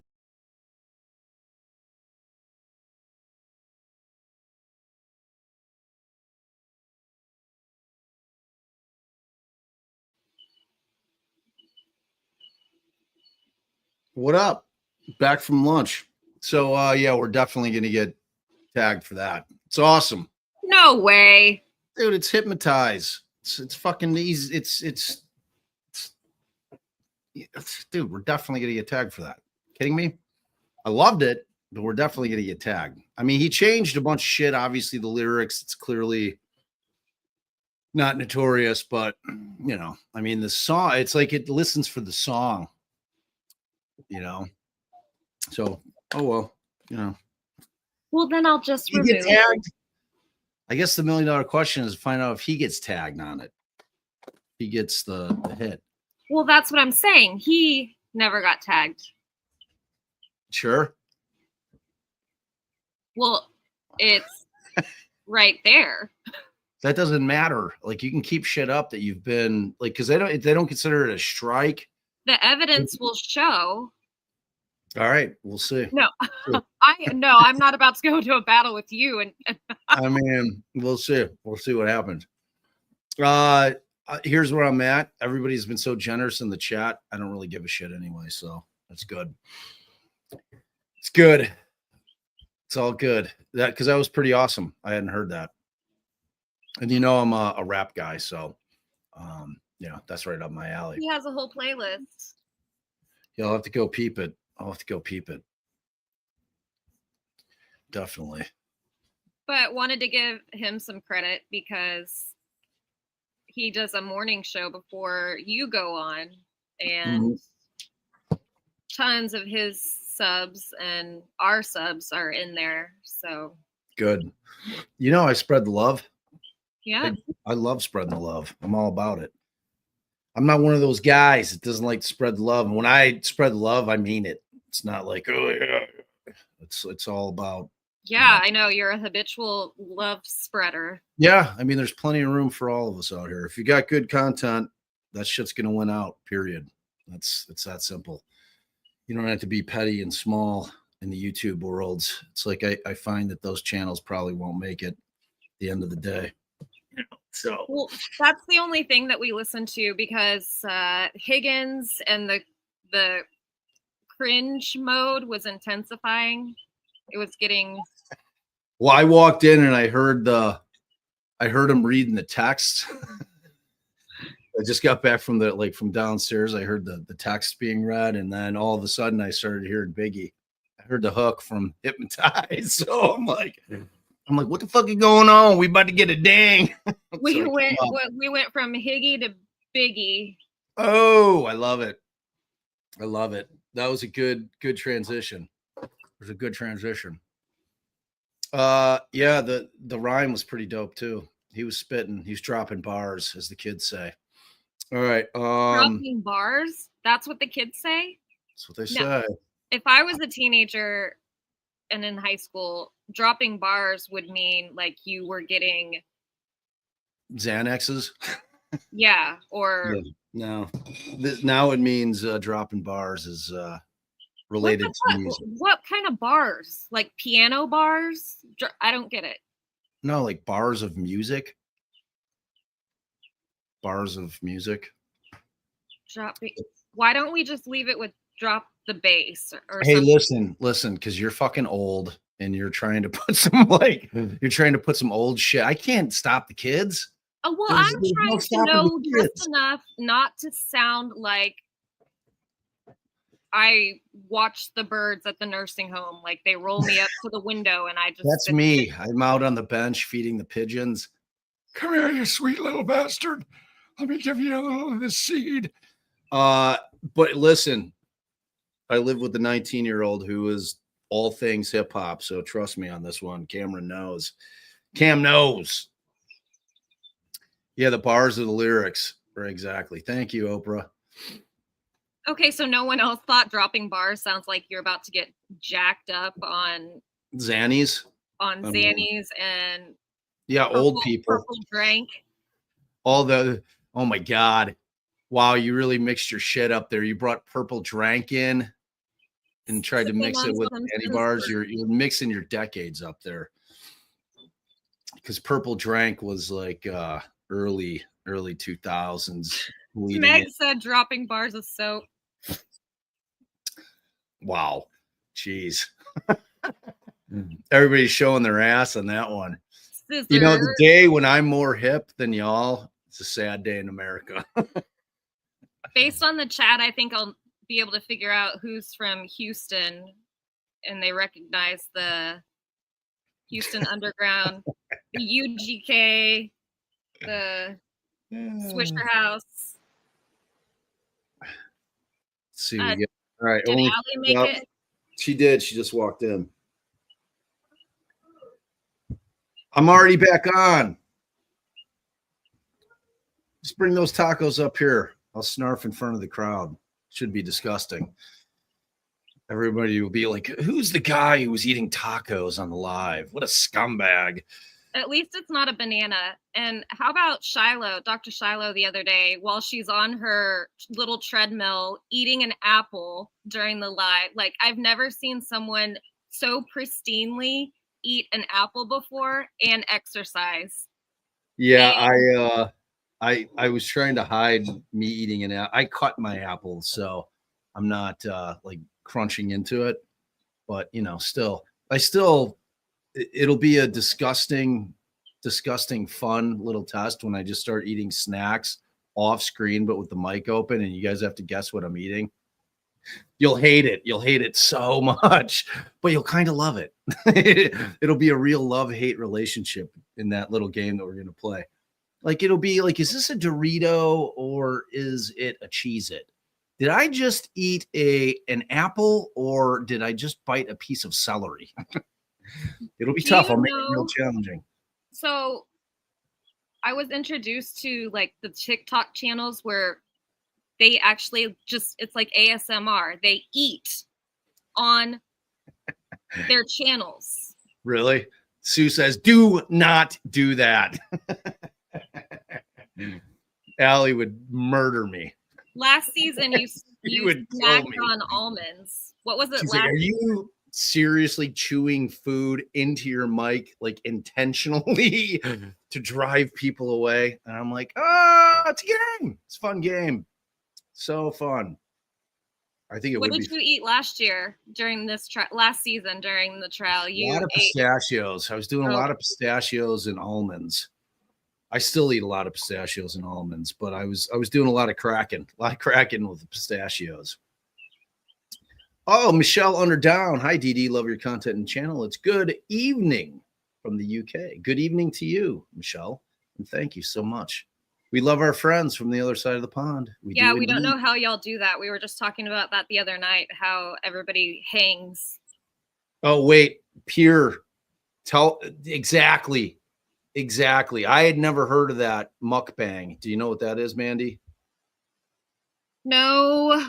All right. So it's not as perverse as it sounds. So like when we were in the UK, that was my first time, like last September. I had never been over there. So me and the girls, Allie, Scout, and Cam, we all went to like a snack bodega, and I wanted to get all kinds of British snacks that I had never tried. So all of us picked out like 2, and then we went back to the hotel and we all like opened them all up, and we were trying all the different ones. That's called a mukbang. That's I think I'll have to check with Cameron, but I'm pretty sure. She's like, "Oh, we're gonna do a mukbang." I'm like, "What?" She's like, "A mukbang." I'm like, "What? A mukbang? What? Mukbang?" I'm like, Do what? Do what? So a mukbang is just like a snack buffet, like. Yeah, it's like where you get a bunch of different snacks and just fuck with them. You know, you just eat them all, try them all. I think it's preferably the things that you haven't tried before. You guys fact check me on that. I'm gonna go. Amanda says I'm not Googling that. Have the feds knocking at my door. Excuse me, sir. We heard that you were mukbanging in here. We're gonna need to search your home. Did you hear for the ice illicit cream truck snacks. first? The what? Well, you said the feds. I said, did you hear the ice cream truck first? Did Jen call you? No. I didn't get you were making a Karen Reed trial joke. I should have been there mentally, but I just wasn't. Okay, so here, Brittany's giving a mukbang is a live streamed or pre-recorded video where a person eats a large quantity of food while talking to an audience. All right, now that is an excellent definition. So mine was a little bit off because ours was neither live streamed or pre-recorded, and we did have a large quantity, but it was all different things. So I'm going to have to go to Cameron and challenge her on her definition of a mukbang. It may, oh yeah. So Big E is, you're getting corroborated right there by Big E. Corroboration's always good. So it's like a hot dog eating contest. I mean, I don't know. But they talk during it. I have water, babe. Yeah. A mukbang sounds like Allie's absolute hell. Nightmare. I have a feeling it's a lot of people's absolute nice. I don't know how you're going to eat this up here. Well, if you decide to get on, Well, I am. I'll dip off and like eat. Oh, I meant to bring you a fork. I didn't. Oh, well, thank you. What's a charcuterie? Oh, you mean like a charcuterie? Charcuterie board? What's this? Oh, they gave us chips. Oh, what's that place called? Oh, There's a fork. okay. Thank you. I There was appreciate it. there was something trending a few months ago, and few months could be anywhere from last week to like 2 years ago in my brain, but it was like Popeye's chicken maybe, or Church's chicken. It was one of the chicken places, and kids, like my son is 18, and that was like the age group. They were all just eating it on their TikToks. And it was horrifying. Sorry, Scott was calling to ask me if I got her a yearbook. It's not like the old days. You have to pre-order it like at the beginning of the school year. It's probably like a good chance I forgot to do it. So now I've got to chase that. So what were you saying? Say that all again because I missed all of it. Oh, just a few months ago, there was something trending on TikTok, and it was like Popeye's chicken, I think, and it was just kids like Mukbanging. mukbanging the fuck out of this chicken and like the sauce and dipping it, and They do have a lot of sauces. They do have a lot of sauces. Allie got us, much to my chagrin, got us Popeyes. yes, Raising Cane. That's what it was, I think. Oh yeah, the kids love the Raising Cane. They love the sauce. They only have one sauce, but it's very good. It's very good. Darren, my producer for the podcast, told me the whole Raising Cane origin story.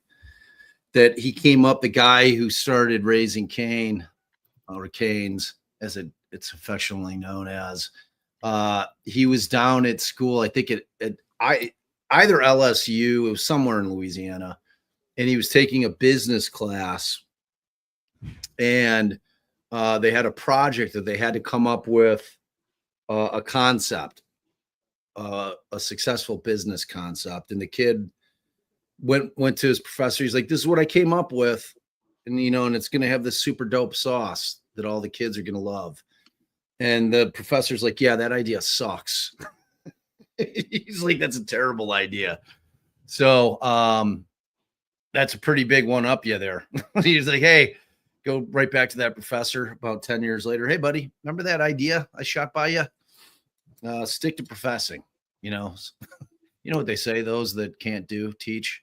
Ooh, and I love teachers. So everybody calm down. Calm. Yeah, teachers, I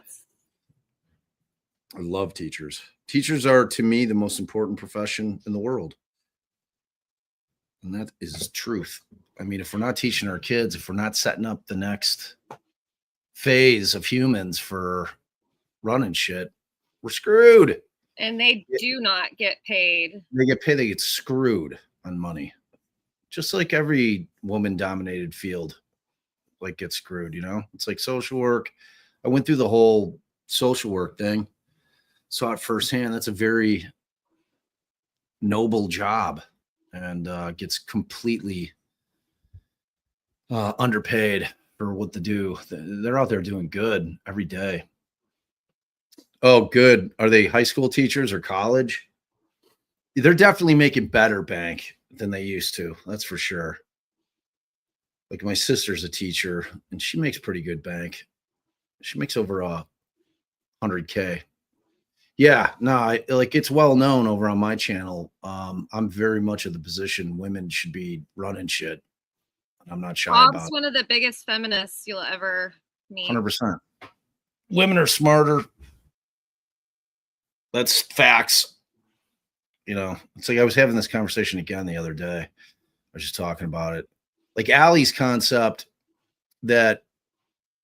which I also like, is that we should flip so that all firemen become policemen and all policemen become firemen.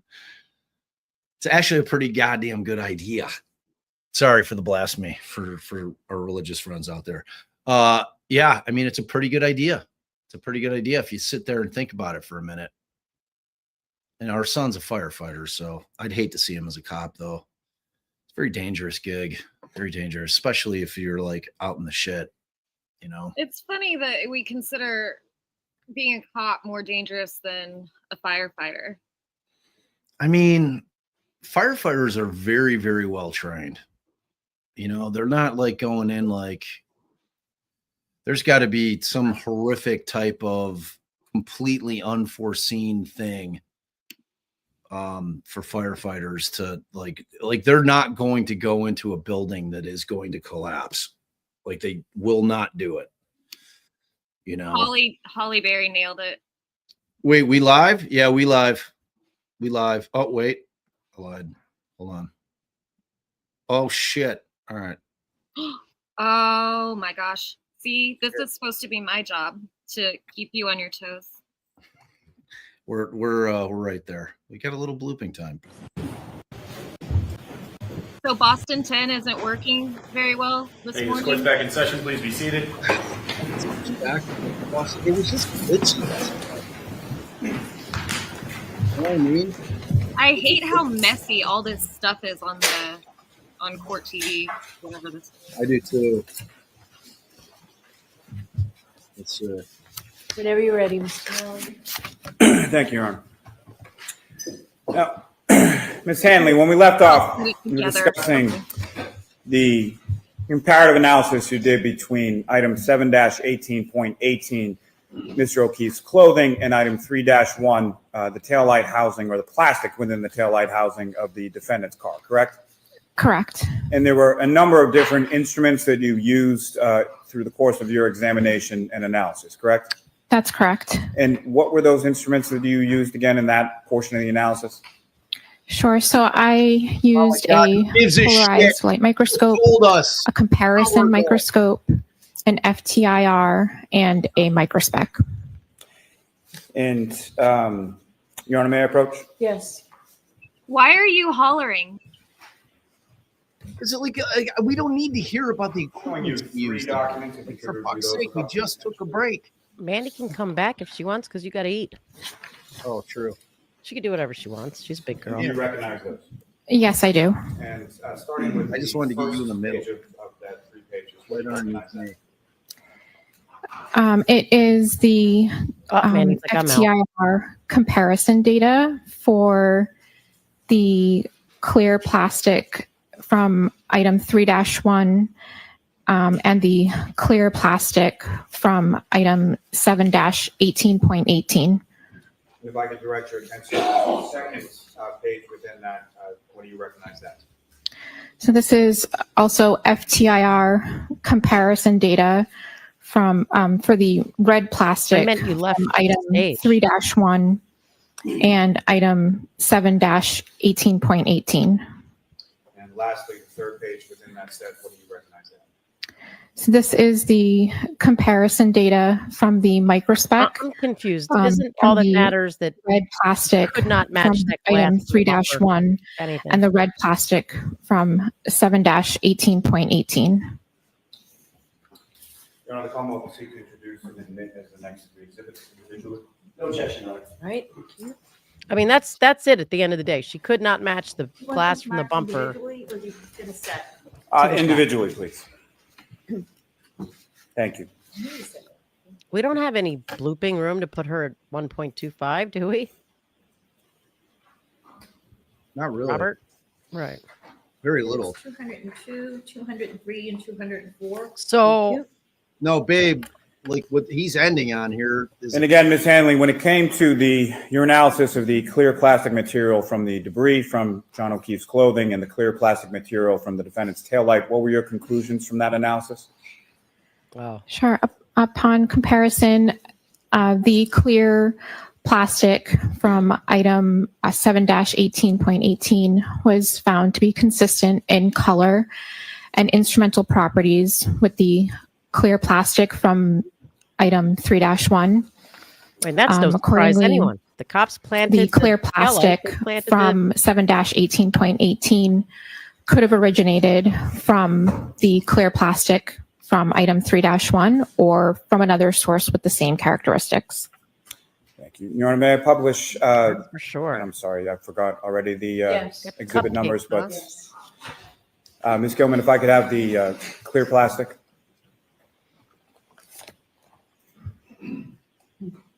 I mean, what? And Ms. Hanley, Hey, can you describe for the jury what we're looking at in this, what's up on the screen right now? I don't want to like. Sure, so this is. Owner that has to. So what? It makes it more interesting when we break in and say something, you know.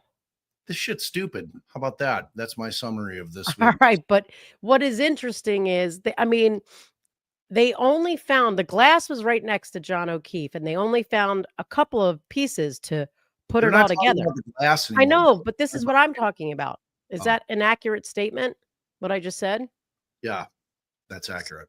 So how in the hell do they manage to find every single piece to put together that tail light? Every single piece except for whatever was broken at John O'Keefe's house or whatever pieces she pulled out from before that, to put together the entire tail light. But a glass that we know was broken there, they can't even find all those pieces. Yeah, well, I mean, not only that, but they found pieces that didn't match anything. I know, like the ones just gently placed on the taillight. I mean, my whole thing is that, like, who gives a fuck about the glass? Well, I mean, if you're believing the state's if you don't know, we drop the F-bomb. We don't do the ducking thing over here. We do not fear, because believe it or not, Melanie in real life uses the F word. So don't be telling Melanie's business. Melanie's used it. When Melanie gets really, really upset, she'll let it. It does give it more weight when you use it sparingly. Right. Then it's like, oh man, it must have been something she said. She must be really. Oh my gosh. But no, I mean, like, the glass brings nothing to the game. Like, the glass is meaningless. It doesn't prove anything. It doesn't move the needle.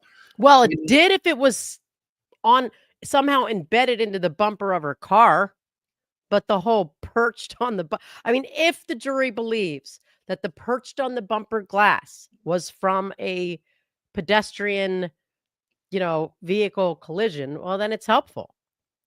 Yeah, I mean, they'd have to. I'm not at all concerned about it. I'm moderately. But it's not, right? That glass is the one that is clearly not associated with that. Forget about the drinking glass thing. It's a non-starter. Oh, well, yeah, I know. What is a little more concerning is if the jury buys this shit, where she's clearly saying could have, that other things could match it that have similar characteristics. I mean, like, all of that is not beyond a reasonable doubt. None of those words, none of she's not. But if the tail light was planted, if they believe the tail light might have been planted by the police, then they would believe that the fragments might have been scattered about by the police because they had those clothes. Otherwise, these are from his shirt. I know, but cut off his body, dropped on an ambulance, dropped on the floor of a hospital, placed into a bag all together with everything, separated out from a bag. For sure. Lined up to dry for days on end and then disappearing. Yeah, I mean, all La La Land. All that's very, very true. But here's where I live. I live in the fact that there's going to be these two guys from this company named Arca. They're going to get on the stand, who are going to be the most credible witnesses these jurors see, who are going to be guided through their testimony by the brilliant, fabulous Bob Alessi. And they're going to tell this jury that John O'Keefe was not struck by a motor vehicle, so none of this shit matters. Well, that's where I'm at with it. Like, I'm just ready to get to Wolf and Rensselaer. I'm like, let's go. Let's just put him on the stand. Let's end this farce now. I just did not hear anyone say those shards, those By the way, this fragments. Is pretty fucking good. What? Oh, yeah. Delicious. I got two pastor. Pastor I've had, like. Yeah, I had two pastor and one chorizo, and I was like, I started to eat half the second El Pastor and was like, let me go try that chorizo. I'm like, nope, I'll go back to my El Pastor. Pastor is delicious, and they do you solid by not putting the pineapple in there, which I like. I love the sweet and savory, but it's delicious. Dr. Wolf is the hot one, correct, Dr. Shiloh. Dr. Shiloh just had to make sure. I was giving the class all the gals in the class a little bonus at lunch yesterday. We played Dr. Wolf's testimony from trial 1 just to give them a little eye candy for lunch please. or dinner, whatever the case may be. Whatever the Nobody case- needs his eye candy. Oh, Allie, don't be a party pooper. All right, we built up some blooping time. Let's go. The FTIR. On the screen. Can you describe for the jury what we're looking at in this, what's up on the screen right now? Your mom?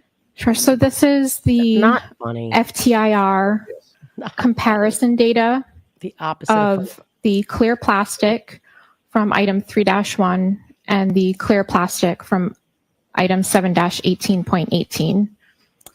And Ms. Hanley, if you could, using the laser pointer before you, if you could direct the jury's attention to which is which as far as the top and bottom. But they can't follow top and bottom, Lally. You couldn't just say the top is this and the bottom is this. You need a laser pointer for just top and bottom. The top, Sorry, I apologize, Your Honor. That's okay. I want to turn back to how the brain surgeon the makes cappuccino for his wife. spectrum is item 3-1 and the bottom spectrum is item 7-18.18. We need hands for that, When you're Allie. comparing these two, as far as the data that you receive, what is it specifically that you're looking at in your comparison as far as the data is concerned? So when I'm comparing the spectra, I'm looking at the peaks in each sample to determine if they are consistent or not consistent. I'm just going to take the overlay down so we can see that. And if I could turn your attention to the red plastic material from the debris from Mr. O'Keefe's clothing and the red plastic from the passenger side taillight of the defendant's vehicle, what did you conclude in your analysis there? Mine looks pretty same. So upon comparison, the red plastic from 7-18.18 was found to be consistent in color, microscopic appearance, and instrumental properties with the red plastic from item 3-1. Does it look the same? Accordingly, the red plastic from 7-18.18 could have originated from the red plastic from item 3-1 or from another source. All right, like seriously. All right, so if you can see, this peak here is shorter for sure than this peak here. Yeah. This peak here The other chart looked a lot shorter more than that. I mean, identical.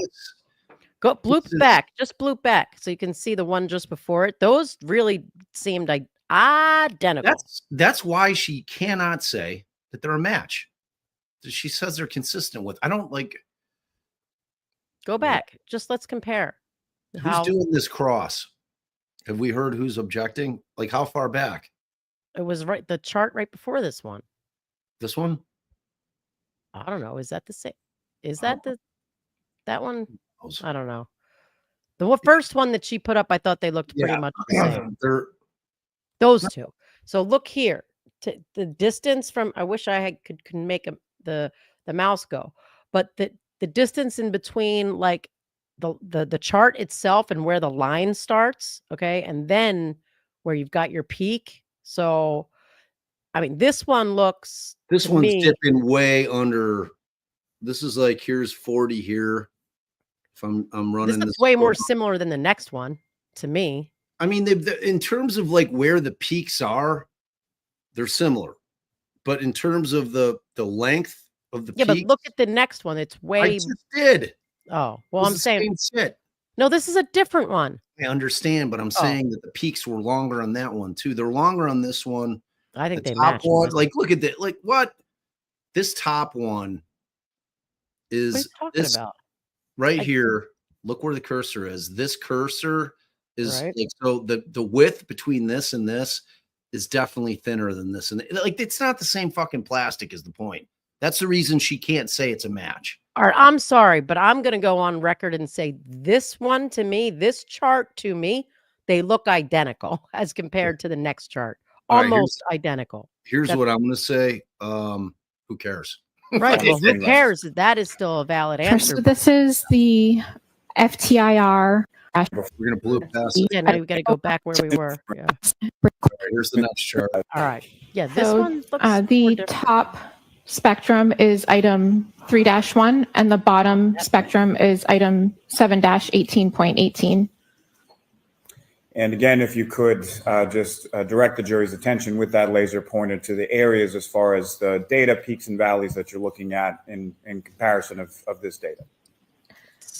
So when I'm comparing them, I'm comparing the peaks to each other in each of the spectra to determine if they are consistent or not consistent. And in this case, you found them to be consistent. Is that correct? That's correct. And Ms. Gilman, lastly, if I could have the defense probably won't mess microspec with this at all because it doesn't matter. and Ms. Hanley, if you could describe for the jury, please, what are we looking at in this particular data set? So this is the comparison data from the microspec of the red plastic from item 3-1 and the red plastic from 7-18.18. And as far as the data in any microspec, but particularly this one up on the screen, using that laser pointer, could you illustrate to the jury sort of what these individual lines or what this data means?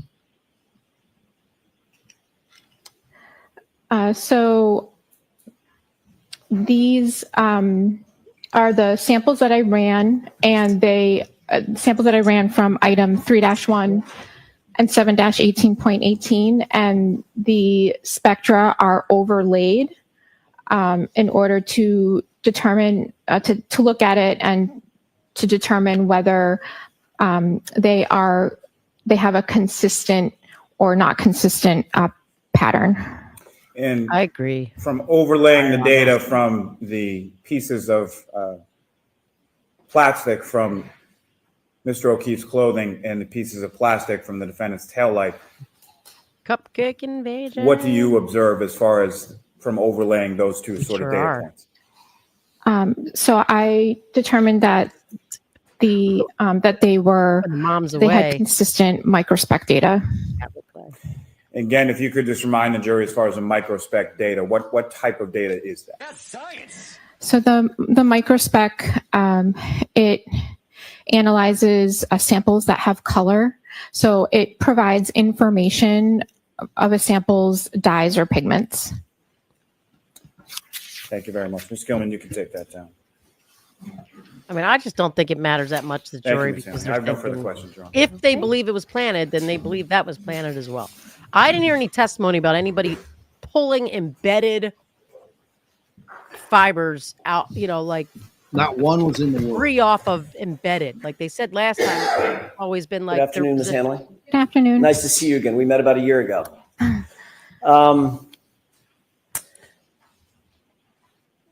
First things first, you were just talking about some plastic pieces in 7-18.8. Charming.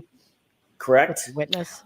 It was 7-18.18. 0.18. I left a 1 out. 7-18.18. We're dealing with a lot of numbers. I'm going to see if we can cut through that here in a second. Sure. First of all, you indicated that you were doing a comparative analysis in different different categorical ways using microscopy, using the microspec, using the FTIR. I think you also use the FTIR in that as well. Yes. And you indicated that your analysis concluded with those pieces could have come from the same source, from the source that in 3-1, the taillight. Yes, but you're not Father. conclusively saying they did, correct? It could have come from, they could have a common origin, or it could have come from another source with the same characteristics. Right. So in other words, another way to say that, Ms. Hanley, is it may have come from the taillight, may not have. It's a possibility. Okay. I also want to ask you real quick about the taillight manufacturer. You were shown an exhibit. I think it's exhibit 200, and I think we have that available. With the court's permission, we don't have to cut the lights. I think the lighting is just fine. Objection. She says, I'm going to prescribe This is Lally exhibit or a taking photograph as of exhibit 200 that you saw just a second ago. Quick question about that. Milo. In Right, your that's inspection of that taillight, it's true, is it not, that is manufactured entirely of plastic or plasticine pieces there is no glass in that taillight, correct? I have to check my notes. I don't think I noted any glass. Okay. So in other words, you didn't note any glass inherent in the manufacture of that taillight. It's basically plastic.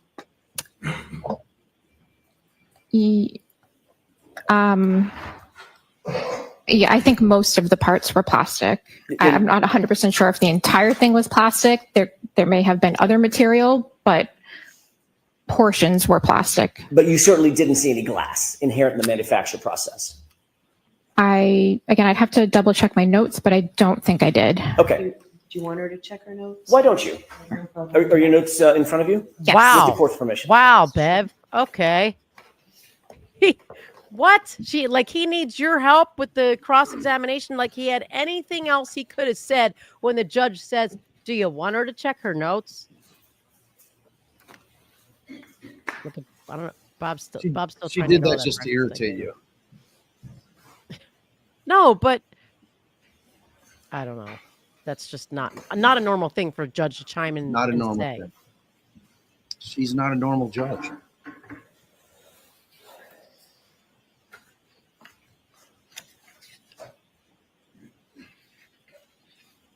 Unless the witness asked and then the judge, maybe I missed it. The witness said she wanted to, so the judge asked. Okay, so I did not make any notation that I noted portions that were glass. Great. See, final Bev, point before we get into Judge the Zanoni. actual analysis on any of the glass. I want to shift gears to just the glass material that you analyzed and that you looked at and you inspected. You saw no blood, no skin, no biological material, no tissue, human tissue or otherwise, on any of those pieces that you inspected, did you?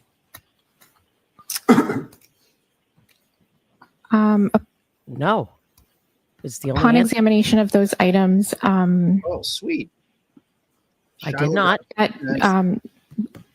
Making observations of those types of material, that's not my area of expertise. Wow.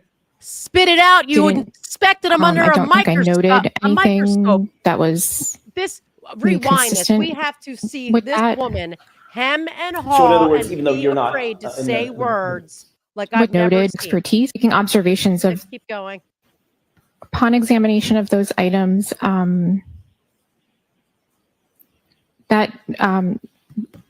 making observations of those types of material, that's not my area of expertise. I don't think I noted anything that was maybe consistent with that.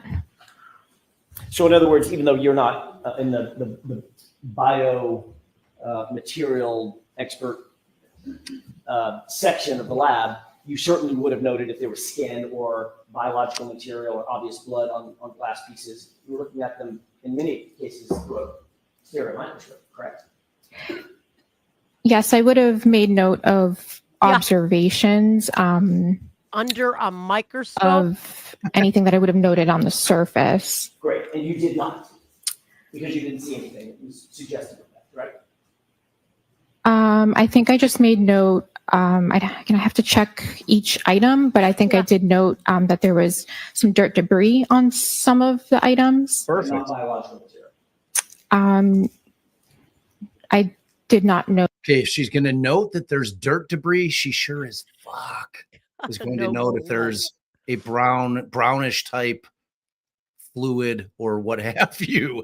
Like if she's going to note dirt, she's anything that could even remotely be considered biological, she would definitely be noting that, right? I mean, you could can have ignored a one. hair. I might have ignored a hair or some blood because I was only Yeah, noting. but the dirt, I made sure I to mean, put the dirt in there. Why is she so scared to answer a question? She seems horrified. She that if is she your says, typical state witness where they just never, it's like the questions he was No, asking, where she she's seems a mincing little words. nervous, more nervous. She seems a little less polished. She's nervous. And she I don't know. I think testified she's last been time. scared. She's been scared. She's a scared. Like yesterday, her mouth noises were prodigious. So anything that would be maybe consistent with that. Great, thank you. I want to talk about the comparisons that you did. and you'll forgive me, I'm a visual learner. So I'd like to talk Us about too, it in Jessica. four We categories. love that the cupcakes came here. Linear categories. Category Visit us. 1, item Love Melanie. 3-2. Category 2, item 3-3. Category 3, item 7-12. Category 4, item 7-14. 3-2, 3-3, 7-12, 7-14. I don't think We'll she's talk about lying, it in Mandy. I those- just in think those she's particulars. fighting Sure. Okay. the truth. 3-2 Fighting telling the truth. was the cup, correct? That's correct. Okay. And I'm going to use the word cup rather than glass for obvious reasons. You can get confused by that. So when I say the cup, do you know what I'm talking about? Item 3-2. Great. 3-3 are the 5 items that were found on the bumper, claimed to have been found on the bumper by NSD or crime. Okay?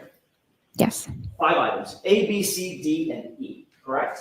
Correct. Let's investigate these. 7-12 are items, 9 items, glass items, that were recovered at 34 Fairview by Trooper Buchanan in an evidence envelope, correct? So sustained is to. Compound? They were recovered from. Sure. Why? Did you receive the items in along with an What's evidence she talking about? I need to double check if it was an envelope, but I received it packaged. Go ahead. Okay. You double And check the that. packaging normally, under normal circumstances, the packaging comes with labels. It gives you reference about where things came from. For instance, when Mr. Allie asked you, were you aware or did you become aware that items were claimed to have been found on the bumper? You didn't actually find those items, but that was the description you were given, correct? That was the description of the item in our limb system. Okay. And going back to 7-12, that's our third category. Was that described as 9 pieces of glass that were found at 34 Fairview by a sergeant by the name of Buchanan? Or do you recall that? I am not sure who recovered them. Well, what it said on the evidence envelope, that's what I'm asking. I would have to check my photos to see if it says that. We'll get to that in just a second. Oh. Fair enough. Just let her do it. 7-12, 9 items, A, B, C, D, E. And if my memory serves, I, K, and L. I'd have to refer to my notes to. Can you please? Yes. Mm-hmm. We're gonna make it super clear here. None of that shit on the bumper meant anything. All the stuff just placed there on the bumper. So the 9 pieces of glass from 7-12 were labeled A, B, C, D, E, F, I, K, and L. Great. And then finally, what was in 7-14, that's an easy one, 1 piece of glass. That's correct. Okay. Madam Mayor, approach. We can't hear you at all. I don't know if people can hear me, but whatever you just did was barely. It was a objection. I know, but it was like so quiet.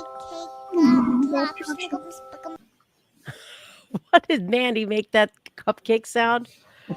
What is that? If I could, Ms. Hanley, I'm gonna hand you That's adorable. photographs. That should be 2 photographs. really of the exact same thing. That was a little love for the Do you cupcake. recognize I think they got it. Don't mansplain them what they're. Oh, sorry. I've never seen. I did not take this photo. Understood. So. I'm. I'm not. I haven't seen them, so I don't know. So I'm asking you to look. I know you haven't seen that photo. Does it look like the cup? It looks consistent with the cup. Okay.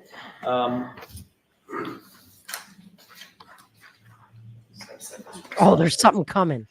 There's something coming good. I can feel it. Woo! Yes, there it is. Take a look at the second photo. Do you recognize what's depicted in that photo?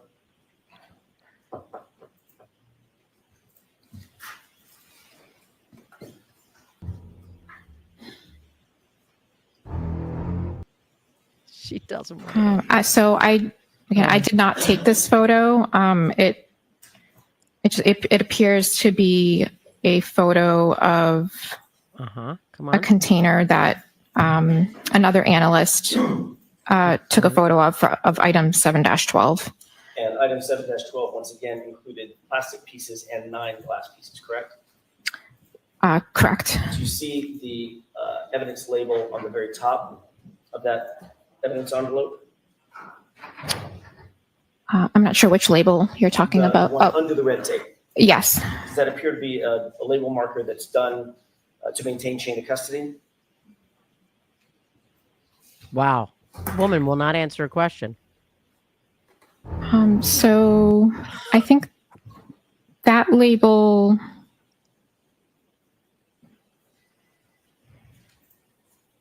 It's not rocket science. Just say yes and we'll move on. Man, she's really fighting this. Something's happening. Something's brewing. Sure, can we bring these over to the side? Sure. Yeah. All right, Judge. You want to see what it is here, Judge? Let's do it. And guess what? I need an objection because my witness looks horrified at whatever the hell she's looking at. Objection. They're ruining my All right, case. we have some blooping. So. Oh, it's our wait. gift I want you. to talk about this first. I don't want to bloop right past this. Bloop, bloop. Let's see what the people are saying. Bloop, bloop, bloop, bloop, bloop, I don't bloop. know. Objection. My witness seems horrified. Objection. She does not like what she's looking at, Your Honor. I'm gonna object. All right, I'm going to keep blooping then. All right, you. This is your opportunity to talk while I'm blooping. I know, but now you got me discombobulated. All blooped up. Discombobulated. Oh, you're welcome. Let's see. Well, let's look at what the accused do. They look nervous too. See, they're like, we're just gonna look down because they're all looking at us. Yeah, what are they doing? They're all looking down. Yeah, they're trying. I mean, they know there's cameras. Like literally, people Yeah, are with talking the about. super sourpuss over here with the V-neck. See, it's exactly that. That's why they're all looking down because people are. Anytime they move a muscle, make a facial expression, somebody's like, "Look at that." I mean, she's got a real sourpuss going though. Bloop, bloop, bloop. Thank you. Ms. Hanley, I was asking you previously, we'd already looked at what's been marked for identification as triple G. Yes, Wendy. I was is asking you setting about a what trap. has now been marked as triple H. If you'll just look at that, what I'm most interested in is, do you see a name, a trooper's name in the middle of that evidence bag? Yes, I do. Is that Buchanan? It looks like it says that, yeah. Okay, and just so we're clear, that bag is associated with 7-12 of your analysis. The item 7-12, correct? Yes, again, I didn't take this photo, but I have. I realize that. Woman. It says 7-12 Yeah. right on the photo. Yes, yeah. Okay, that's all I needed. Taking a look at what's been marked as triple I.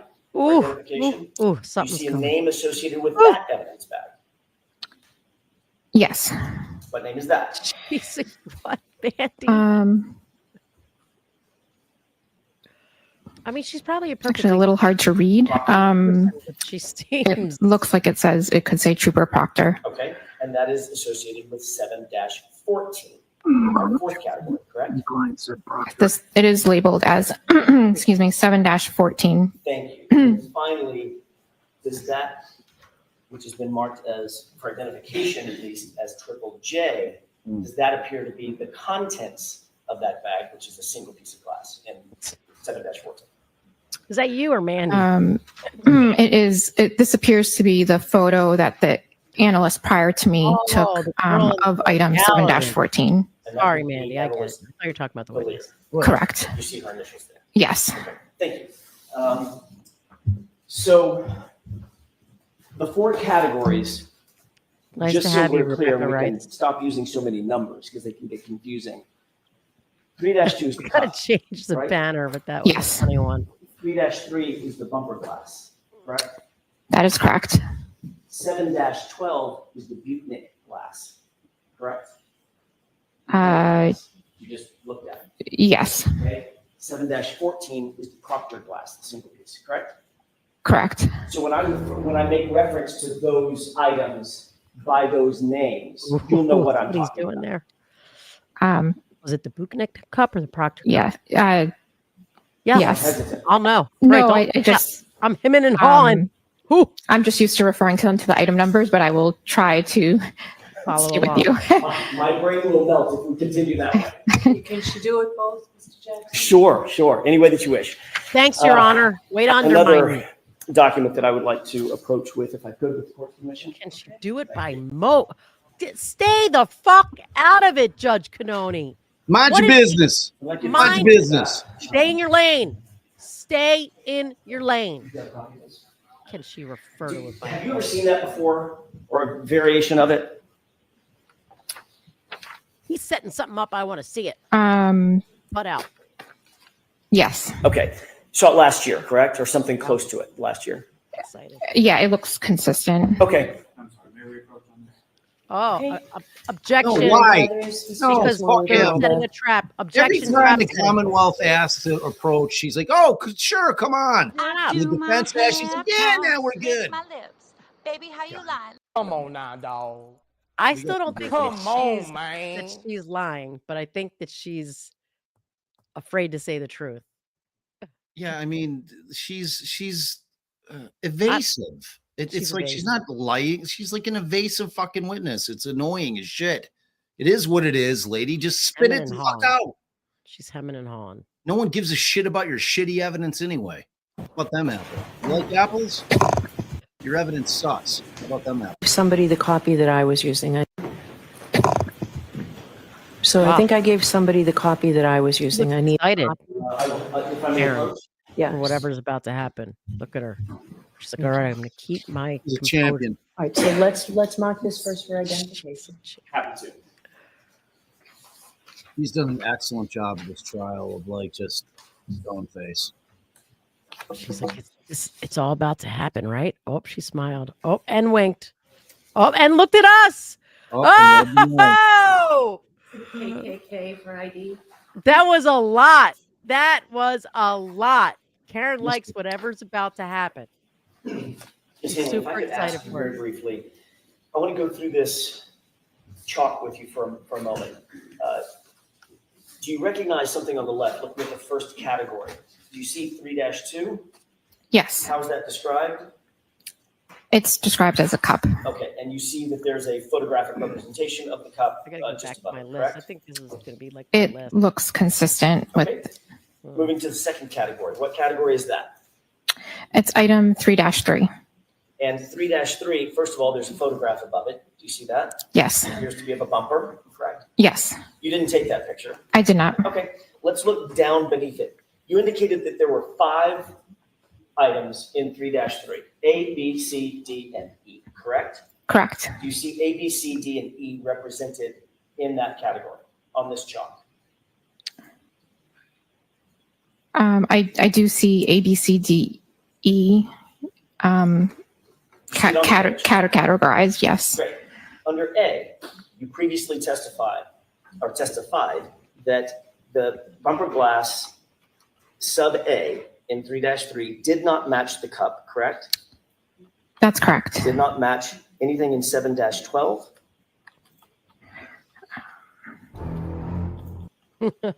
Sorry, just give me one moment. 7-11. That's correct. And did not match anything in 7-14? That's correct. And you see those represented by sort of the international symbol for negative, correct? A circle with a line through it. Correct? Yes. Okay. Under subcategory B, glass B, or item 3-3B, did not match the cup, did not match 7-12, did not match 7-14. That's correct. Is that accurately represented on the chart? Yes. Finally, with regard to E as an echo in that same item, 3-3. They're getting their own little chalk in here. You see that there is a green indication that glass recovered by Proctor does match, or did match in your analysis, or was consistent with the item in 7-14, correct? It was consistent microscopically and instrumentally. Does that with accurately reflect that finding on this chalk? Yes. Okay, now turning to category 3. There were 9 pieces of glass that you looked at, correct? Correct. A through F, I, K, and L. Is that right? If I could just reference my report to make sure. Of course. Please take your time. Take your time. Take So all what they're doing the time right you now is the defense made their own chalk from all of this. And Yes, they're those are the correct now letters. having And the A, witness B, say, C, D, F, and K all matched the cup, correct? Again, I would just need to confirm with my report. Take your time. that this chalk is accurate so that then they can get it on as evidence. They Yeah. can put it up. So she's laying the foundation for their chalk. Tasty. Tasty. God, I'm excited. I can tell. I could just keep the Jaws thing playing the whole time. Like fighting the bouncing. My bouncy chair. Yes, so A, B, C, D, F, and K All matched the cup. had a physical match to 3-2, the cup. Is that accurately represented on this chart? With green. Yes. And E is in Echo, I is in India, and I think that's L is in Lima, did not match. Lima. Correct. That's correct. Okay, is that accurately represented on this chart? Yes. And finally, the last category, 7-14, that is a Mauricia. single piece of glass that was recovered by Trooper Proctor. That did not match the cup, and it did not match anything in 7-12, correct? And if you need to check your notes, feel free.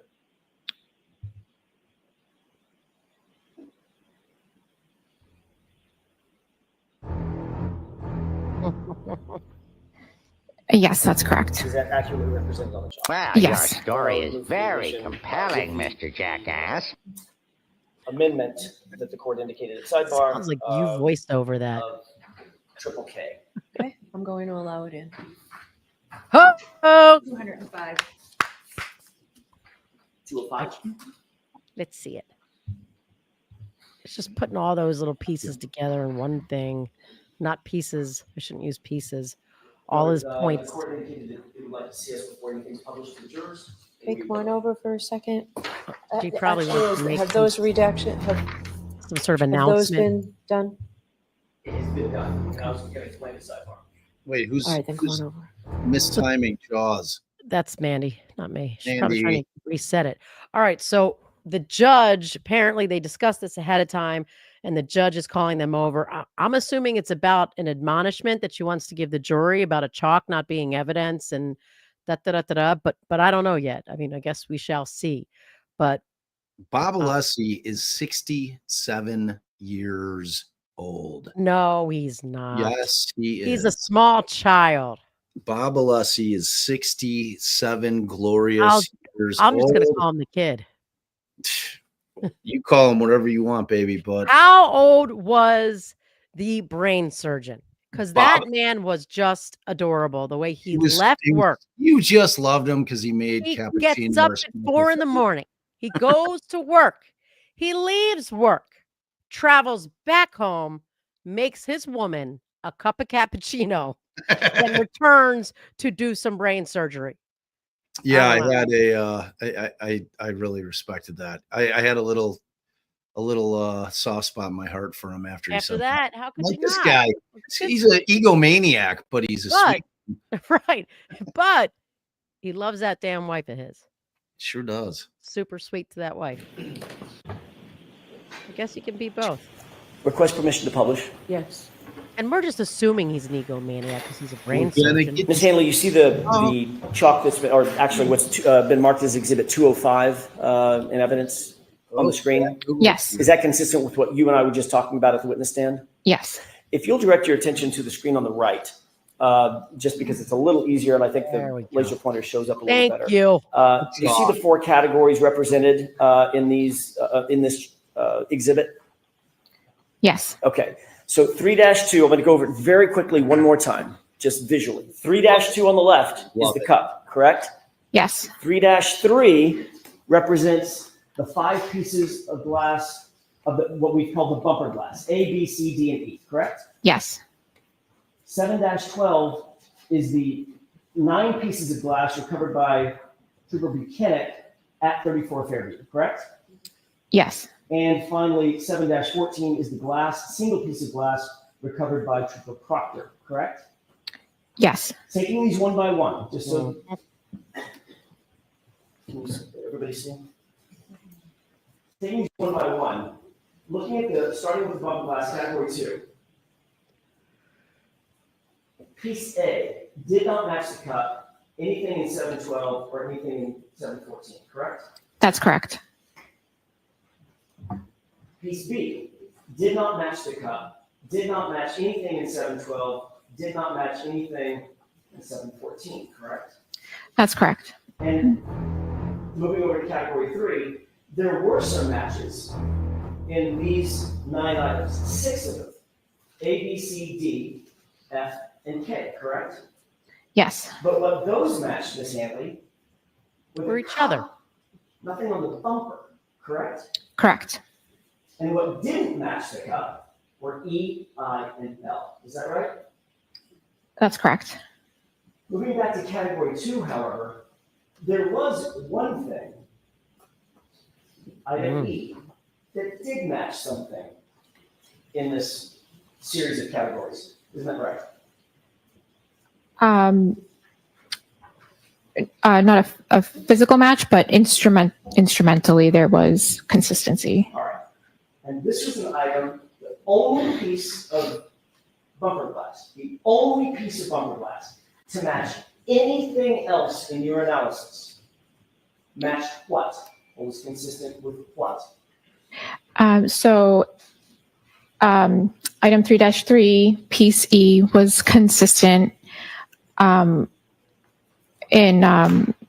physical and instrumental properties with the sample that I took from item 7-14. Which is the single piece of glass recovered by Michael Proctor, correct? Yes. But not a single piece of glass, nothing that you analyzed coming from that number matched the cup. Did it? Nothing. Physical match comparison. There was no physical match comparison to the cup. All right, I gotta go. I'll be right back. Where are you going? I'll explain later. What? I'll Are be we done right with this, back. Mr. Jackson? We can take this down, Your Honor. Ooh, that was fire. So that's how you make a chalk. Big old do nots, big old do not signs all over everything. Putting Proctor on the glass. The 2 pieces he found, and Your Honor, that's all I have. Hey, Thank you. one of the ones that Proctor found somehow happened to be on the back bumper. Interesting. Wow. That was fabulous. That was fabulous. Look at this distinguished gentleman. Look at the way he is sitting. Yes, very. Now, Ms. Hanley, as far as you were asked some questions on cross-examination about biological pieces or tissue or things being on the glass, and you referenced that that was done in another unit, correct? Yes, if that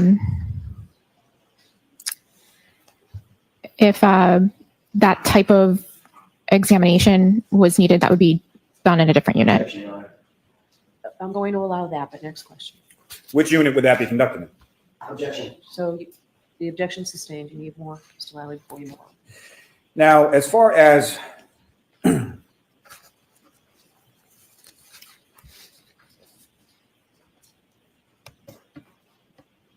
the chalk that you were just presented, as far as the 4 photographs that were depicted in there, have you ever seen any of those 4 photographs before?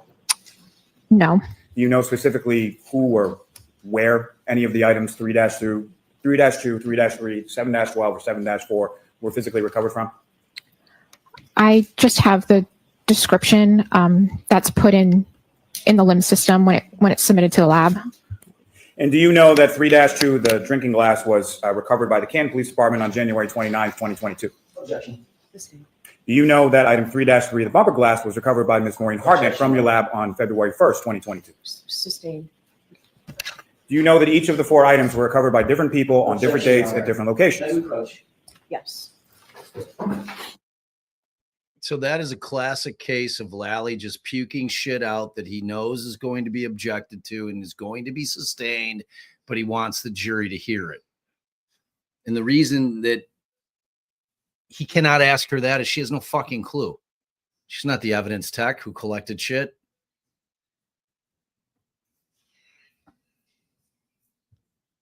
All right, let's see if we got any blooping. See, I hate using the blooping because we got to use the magic of 1.25 on Lally. But, you know, sometimes we got to take one for the team. Short one, good. He might have asked for a curative instruction. Or just elected judge to have him strike on the point. Ms. Hanley, from your conclusions that you testified about before, you found that the item 3-2, the drinking glass, was consistent with 6 different pieces from item 7-12 that were found in the roadway outside of 34 Fairview Road, correct? That's correct. And you also found that piece E from item 3-3, the bumper glass, was consistent with the single piece from item 7-14 that was found in the roadway outside of 34 Fairview Road. Is that correct? Yes, that's correct. And you also found that items from 7-18.18, the debris from Mr. O'Keefe's clothing, were consistent with the item 3-1, the taillight housing, correct? Objection, Your Honor. Sustained as to form. Now, as far as the chalk that you were presented with on cross-examination, was there anything in there about item 7-18.18 or item 3-1, either the taillight housing or the debris from Mr. O'Keefe's clothing? No, there was not. Nothing further. Anything? Very briefly. So in sum, not a single piece of glass on that bumper could be connected to that cup, correct? There was no physical match to the pieces that I compared for physical match from the bumper. There was no physical match to the glass cup 3-2. So another way of saying that is not a single piece of glass that you analyzed on that bumper matched that cup, correct? Sustained. Oh, well, but they heard it. The one piece of glass that did match something came from the same source. It was consistent with coming from the same source as the single piece of glass recovered in possession of or bagged by Trooper Michael Proctor, correct? It was consistent with item 7-14. That's all. All right, Ms. Hanley, you are all set. I'm going to see counsel for a minute. Feel free to stand up and stretch. That's how you do it. That's how you do it. That's how you dismantle a witness in real time. Well done, Alan. Well done. Now let's see if we got a little bloopers. Oh my God. Oh, Allie's down there yapping. That's how you dismantle a case. Gee, if only you were on the mic. What are you doing?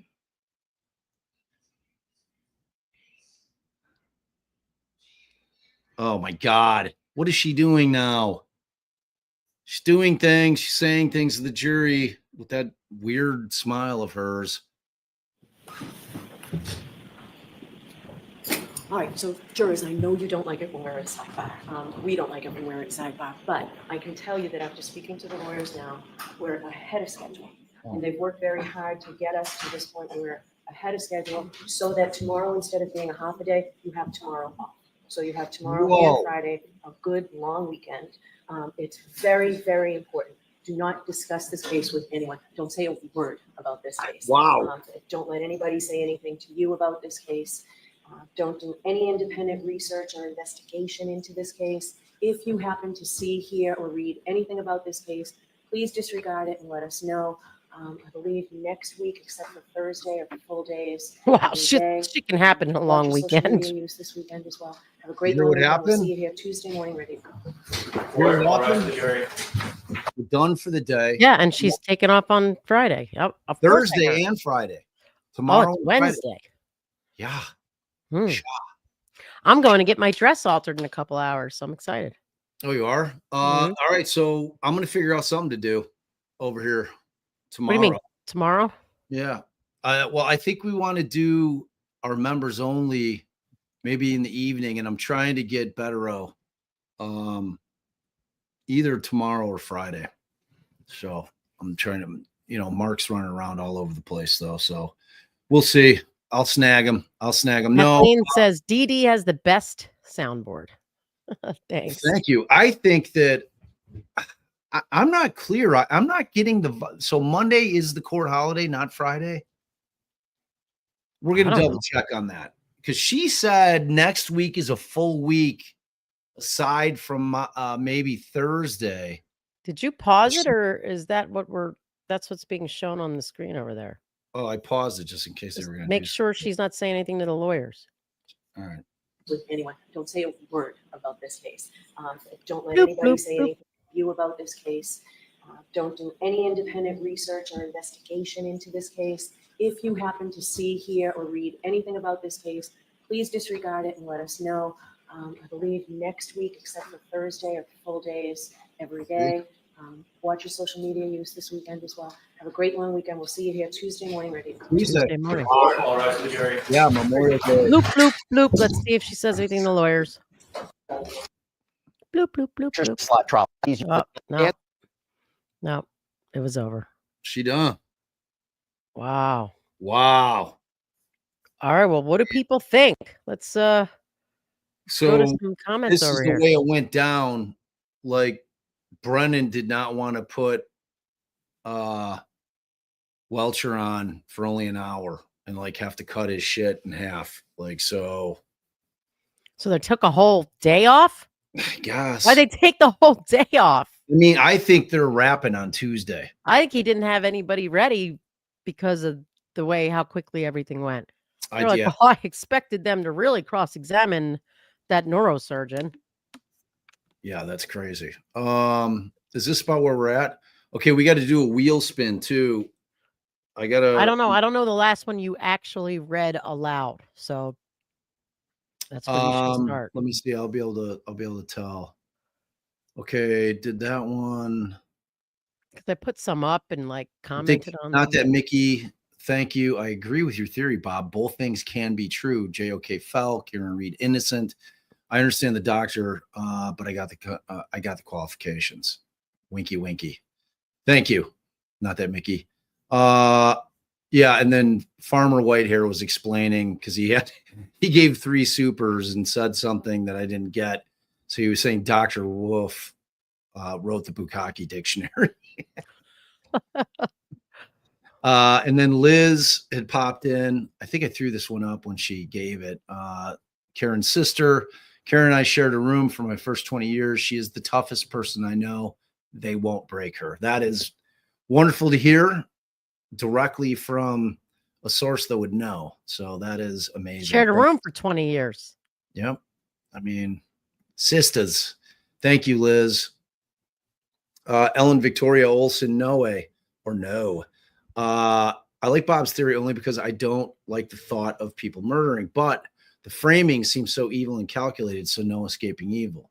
Yeah, I mean, even under my theory, there's a lot of evil. There's a lot of evil because Proctor still has to plant shit. All of them had to be involved. If the cops think they know who killed another cop, if you think, especially in Boston's got a long history, and it happens in all our big cities, Chicago, New York, I mean, everywhere. But if you don't think the whole damn force is banding together to plant more evidence to convict, even if it is the person they think is guilty, I mean, that's not even going the step further of saying they're all working to cover up to help this other cop. Let's just ignore that for a second. They're going to plant evidence. They're going to do it.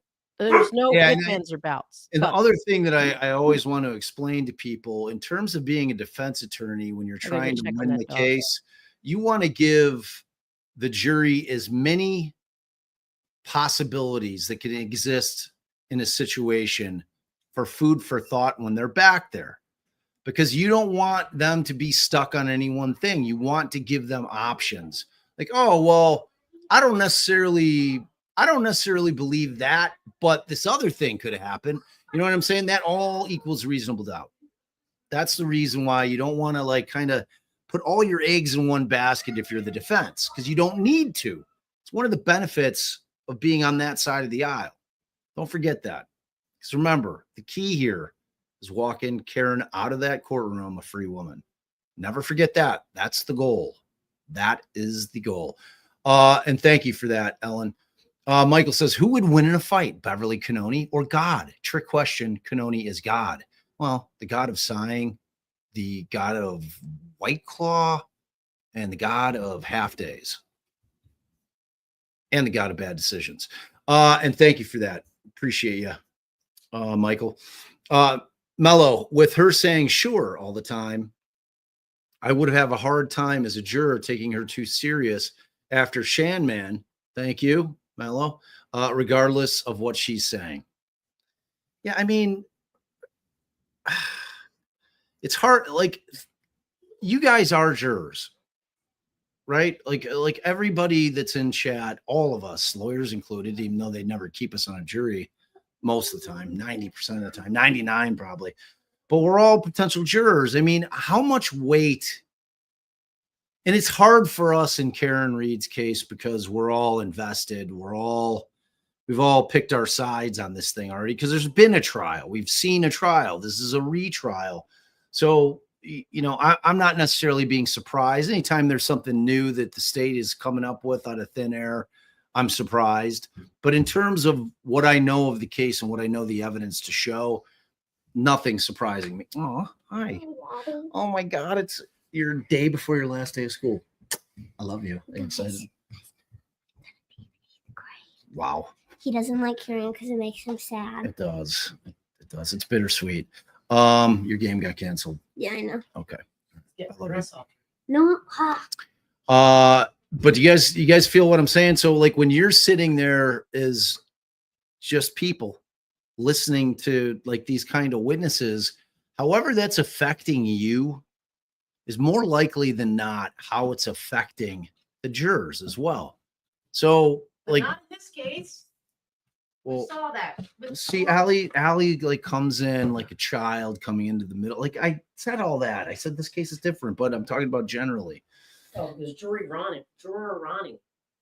Right. Well, we know from juror Ronnie.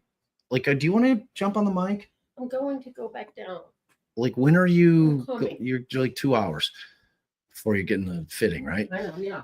So my point is that in my experience in trying cases, you know, the weight that's given to experts is relatively low if there's battling experts. And if they're speaking in tongues, essentially, where what they're saying is just going to be lost on jurors, because that is a long day in a chair as a captive audience. It just is.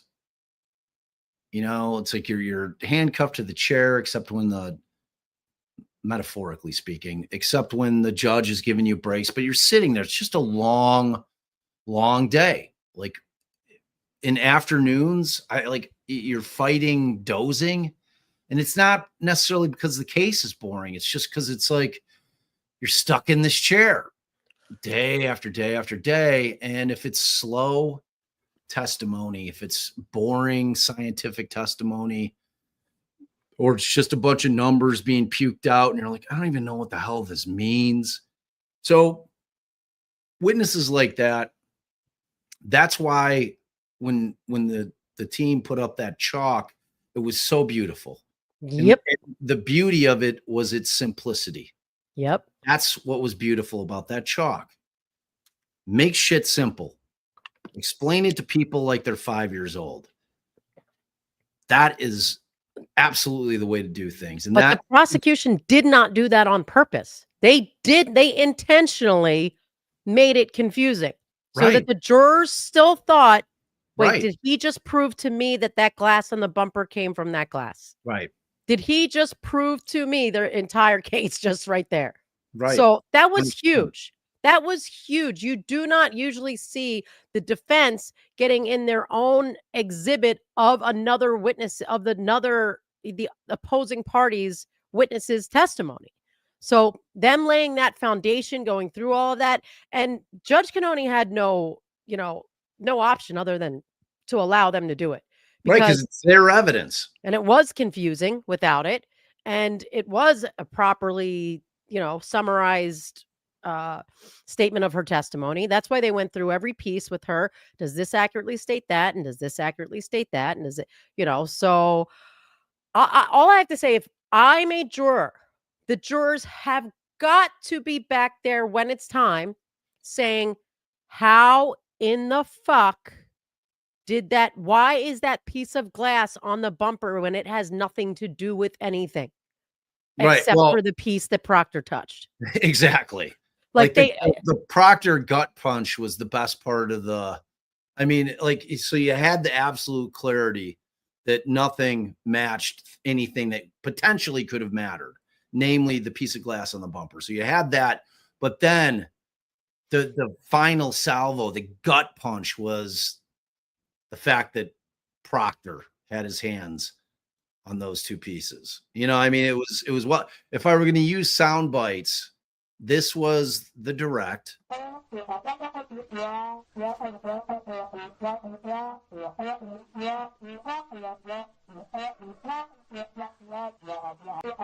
And this was the cross.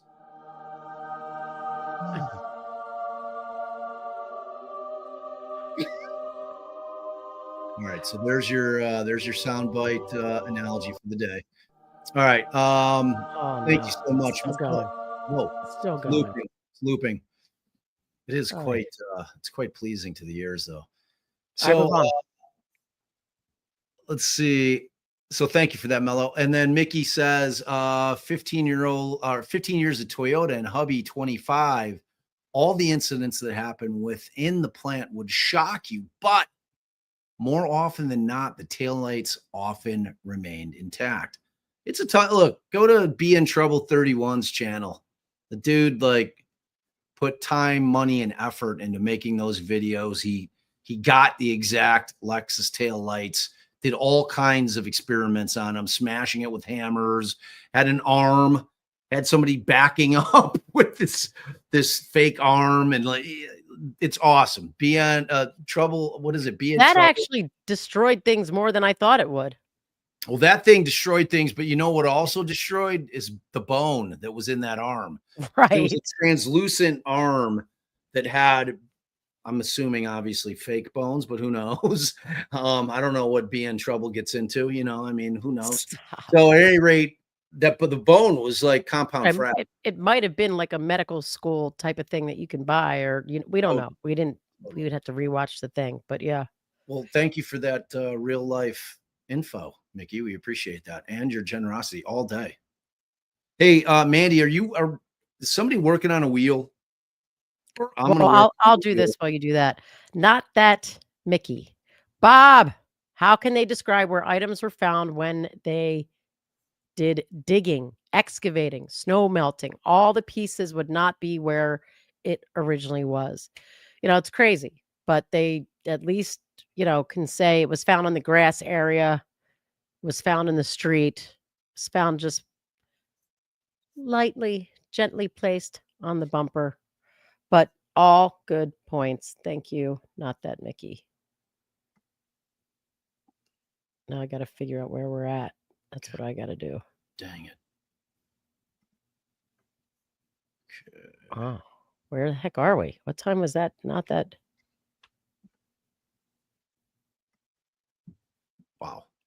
Wow. I'm having trouble finding where you're at. This is a big Just wheel. tell me the time of that. All right, hold on. It was, the time on that was 11:42 a.m. Wow, you're super far behind, huh? Not really, because remember we had the lunch. Yeah. I don't think we're that far. All right.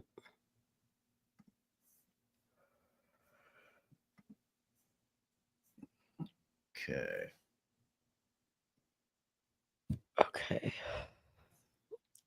I think you might have done this one before, but Farmer Whitehair said, are they proving a glass was killed by a car? I mean, I think so. I think so. Hopefully, Bob already mentioned you new members and gifting of members. Grazia. I can't speak French. Is that what's going on here? Oui. L'Enfant. L'Enfants. I don't know. I watch daily, but my first comment on DD, you guys, switched to here because. Oh, I did that. You're going the wrong way. How can I go the wrong way? You're going up. No, you're starting at 11 and going to 9 a.m. because I'm starting at 11 and going to real time. Wait, what? So wait, the next one should have been Hank Brennan's floating timeline. Because that was at 12:08. So did you check your email or your text messages? All right. So I don't know, Bob. We're seeing two different things. I don't even see anything at 12:08. So really? Yeah, I go from 12 to 12:07. Literally from are they proving a glass was killed to the next one being at 12:17, which is new member. So, and then the next one is what I had here. Roosevelt Media News. Is this something exciting, Mandy? No, I'm trying to help you guys and what you're doing. Hold on. Bob, did you see the text messages and the email of the list? Yeah, I'm doing the wheel right now. Oh, that we got. But what was this news thing you were mentioning? That was somebody's moniker, babe. Oh. God. Oh, God. I'll make you do the wheel and I'll do the shout outs with your like, I don't know what, like, how could you be seeing something different? We're backstage in the same place. I don't know. So I'm telling you, mine goes from Farmer Whitehair to two new members and then to this. I watched, I'll read it again. I watched I watch daily, but my first comment on DD, you guys switched to here because you're funny and real. We know your legal stuff. Don't interrupt. I mean, I rewind and talk over 99% of during court proceedings. Love you, KYK. I don't know what that stands for. And Jaws. All the good things. All the good things. Just Jim says, let the grifting of Bob Sr. begin. Are we getting puppets out? Is that what's happening? First live. No, today is cereal. Oh, stop, Just Jim. Learned something new today. You told people I do not like the sound of people eating cereal. You just don't like mouth noises, but you do like slurping. That's the top of the. I do not like listening to people. But that is the number one is the eating of cereal is by far. Whew. All right. Farty Marty. All right. Farts are always funny. I'm sorry. Always in Bob's mind, they will be forever. Always, forever. I'll be 100 years old. I'm not like offended by boy humor. I just think it's like, for lack of a better word, uncool. Juvenile. Yeah, juvenile and like not cool. Except when Farty Marty does it, then it's joyful. So mukbang originated in South Korea because culturally people don't like to eat alone. Don't look up Amberlyn Field, the mother of the bastardized American version of mukbang. All right. Thank you, Farty Marty. Meg P. Bab. Didn't you know Bev is celebrating David Hasselhoff Day tomorrow? Hey, aren't we all? That's because, what are they called again? Crash Daddies will be there. So, fire on acid. That sounds scary. The glasses. Oh, I did put that up. The glass is a distraction. Let's be honest. Yes, when you're right, you're right.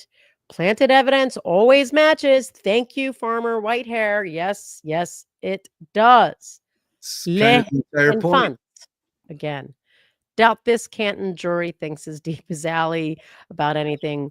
We wouldn't have had a mistrial if cognitive skills were a thing here. I'm sure cognitive skills are a thing in Canton, but You know, it is hard being a juror. You know, it's like as shocked as like we are and as like just dumbfounded.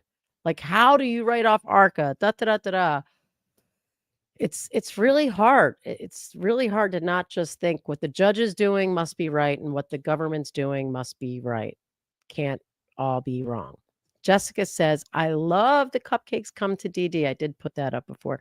Mandy, play that little new thing you had. Perfect time here. Or do I know where to find it? Oh, I found it. I found it. My cupcake drop snickums spickums. You're my Makes me want to go hold my granddaughter.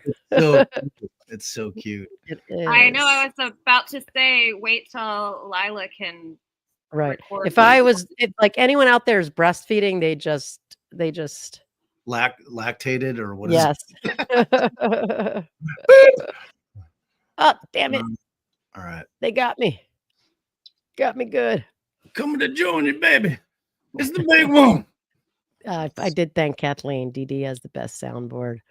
I can hear Joe Pesci's voice. Yana, please. Bob could do that better, actually, but You think? So, Bob, did you get the whole wheel thing figured out? I'm doing it, Mandy. No. I'm not busting your Well, balls. Oh, it seemed like it. thought you was. I did. It was very helpful, actually. Thank you. Because what I had been doing was typing them all, which was a giant pain in the you know what. So it's much nicer. Mikey says her basic hesitation for every answer is a horrible look for the Commonwealth. She's fighting everything and the holdback shows. And that's all you can do is hope that it shows. I mean, to me, it was like the jury had to be like, "What? Wait, what just happened?" She's like, I mean, she just couldn't say words. And I agree and hope that we're right and that the jury had to notice that. I can't tell if that says Paul, like Colleen. Maybe it does. Carl. Okay. Don't forget to hit that like button, everyone. Oh, I love when Yay, people thank you. donate to us to help us. Hit that like, sub, share, and like if you're on replay crew, just leave a comment. I know, Jamie. Have they been torturing this girl in a basement? She seems terrified. She really did. I'm like, what has been done to this person? She seems like she's like, if I say these words, I'm in so much trouble. Like, yeah, was she in a basement? My goodness. History and homicide. Day 5 of me quitting smoking and being a vapor instead. I was going to be like, oh, I won't show you my vape, but you're vaping. That's good on you. I mean, Allie takes some shit from some people that for some reason are offended by haters who like to pretend this is marijuana. No, yeah, like she's getting pretty stupid. like, around you would know. When Allie gets high on a little weed, like if she does a edible, which is completely legal here in Illinois, you know, there's no confusing it. You will know. Maybe for members only, Allie and I will each never. Edible, it'll be like the most ridiculously stupid live. Sunglasses on. Sunglasses on. No, but I'm very slow and I can't follow a conversation nor have a full conversation. I'm actually I would love to see you text. Oh, it would be hilarious. It would be hilarious. Bob's fine. Did you get the names that are in the group text? Yep, I got them all. Thanks, John Miller. Oh, and I'm hoping Bob already thanked LA or said hello to LA. Did you give LA a family hug? Aw, family hug. Welcome, Okay. welcome. Y'all don't be dipping. We're about to do the wheel. If you have About to do the wheel, don't go. We got don't be going. There's LM gotta be a says, better system thanks here. for law sitting us cupcakes. Your chat is lovely. And the snark and wit are Scout. I can count your eyelashes. Come here. He can't hear you because you're in my well, she kind of can. Because you're playing through this other headphone. All right, they don't really want to count your eyelashes. They really don't. All right, get your face out of the camera, kid. What's wrong with you? Like for somebody who takes as many selfies as she does, she knows better. All right. I didn't get it either. Mm. What Daddy meant.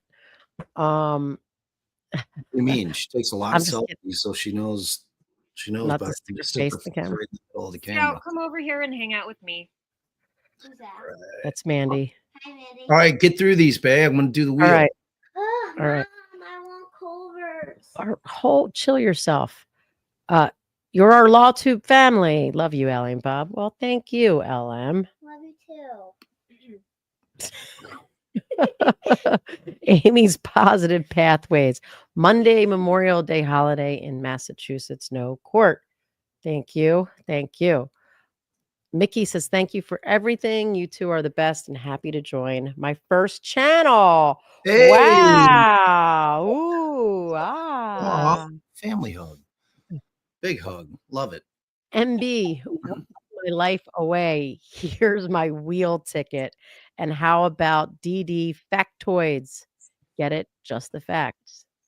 Factoid. Factoids is what he's suggesting, I think. Factoid. Can I do a hashtag? Yeah, for no, I had to keep. I'm fine. Go get on your phone and look at our YouTube. All right, I'm going to do this. Marissa. Oh my God. I can't. Marissa, are you getting married tomorrow? I think the 22nd. Congratulations. Isn't it amazing? We love you. It's either tomorrow or this weekend. I thought it was the tomorrow. 22nd. It's Tomorrow. We're And- so excited for you. We love you. And I Okay, hope that you Papa get a G. beautiful day. Papa G to the wheel and Kraken. Oh my God. Crack-a-lack. We have a huge wheel. I'm doing one wheel. It's over 100. It's a huge wheel.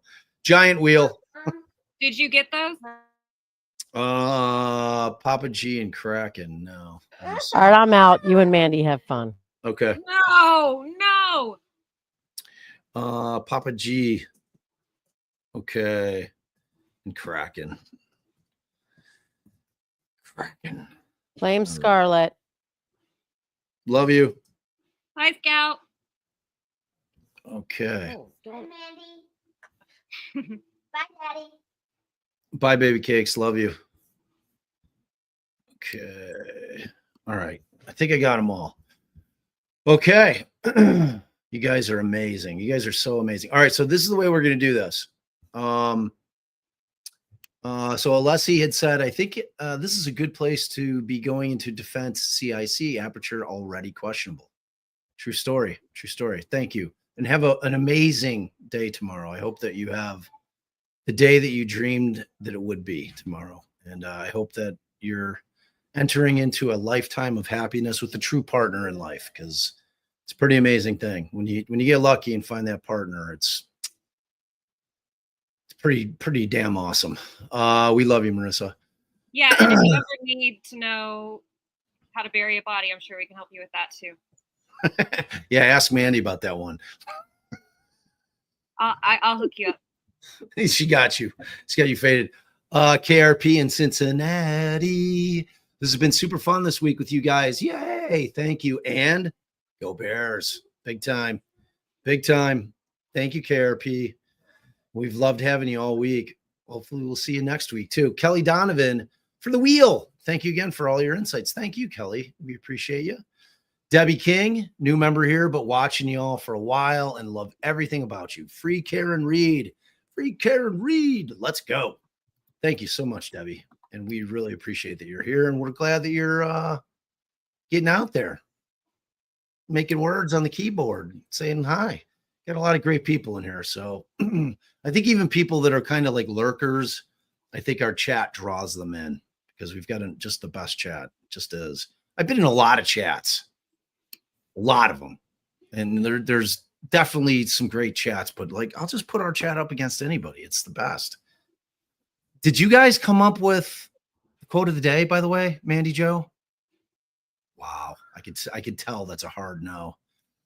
I can tell that you better pick one right now. Sorry, my Wi-Fi is cutting out. Hold on. I think I have one. Okay. Roosevelt.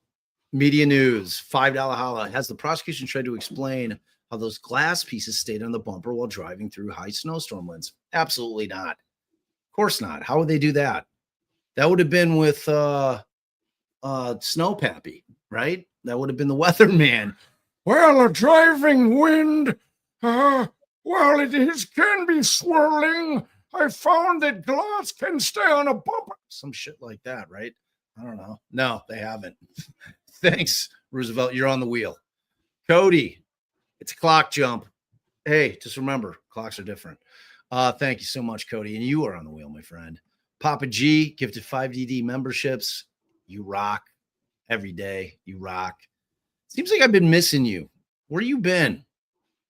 Seems like you've been conspicuously absent the past couple of days. I notice. I see y'all. I know when you're here and when you're not. It's right up here. Thank you so much, Papa G, as always. Kraken, you know how much we love you. Gifted 10 DD memberships. You're amazing. You're both on the wheel, of course. And I have missed a lot of live and missed the family. Yes. All right. So good. I'm not crazy. You have not been here. I hope everything's good with you. I hope that you were doing something fun and it wasn't something shitty. But we're glad you're back, Papa G. And thank you so much. All right. What is the reward for the comment of the day? It's a wheel. They're getting on the wheel without. So the hope would be that it may not coincide, but the hope would be that the comment of the day isn't somebody who supered. You know what I mean? Oh, and I don't want to forget, we had a very early super where we were supposed to put somebody who became a member today, just a straight up member, not gifted membership. You guys go on, but just a new member.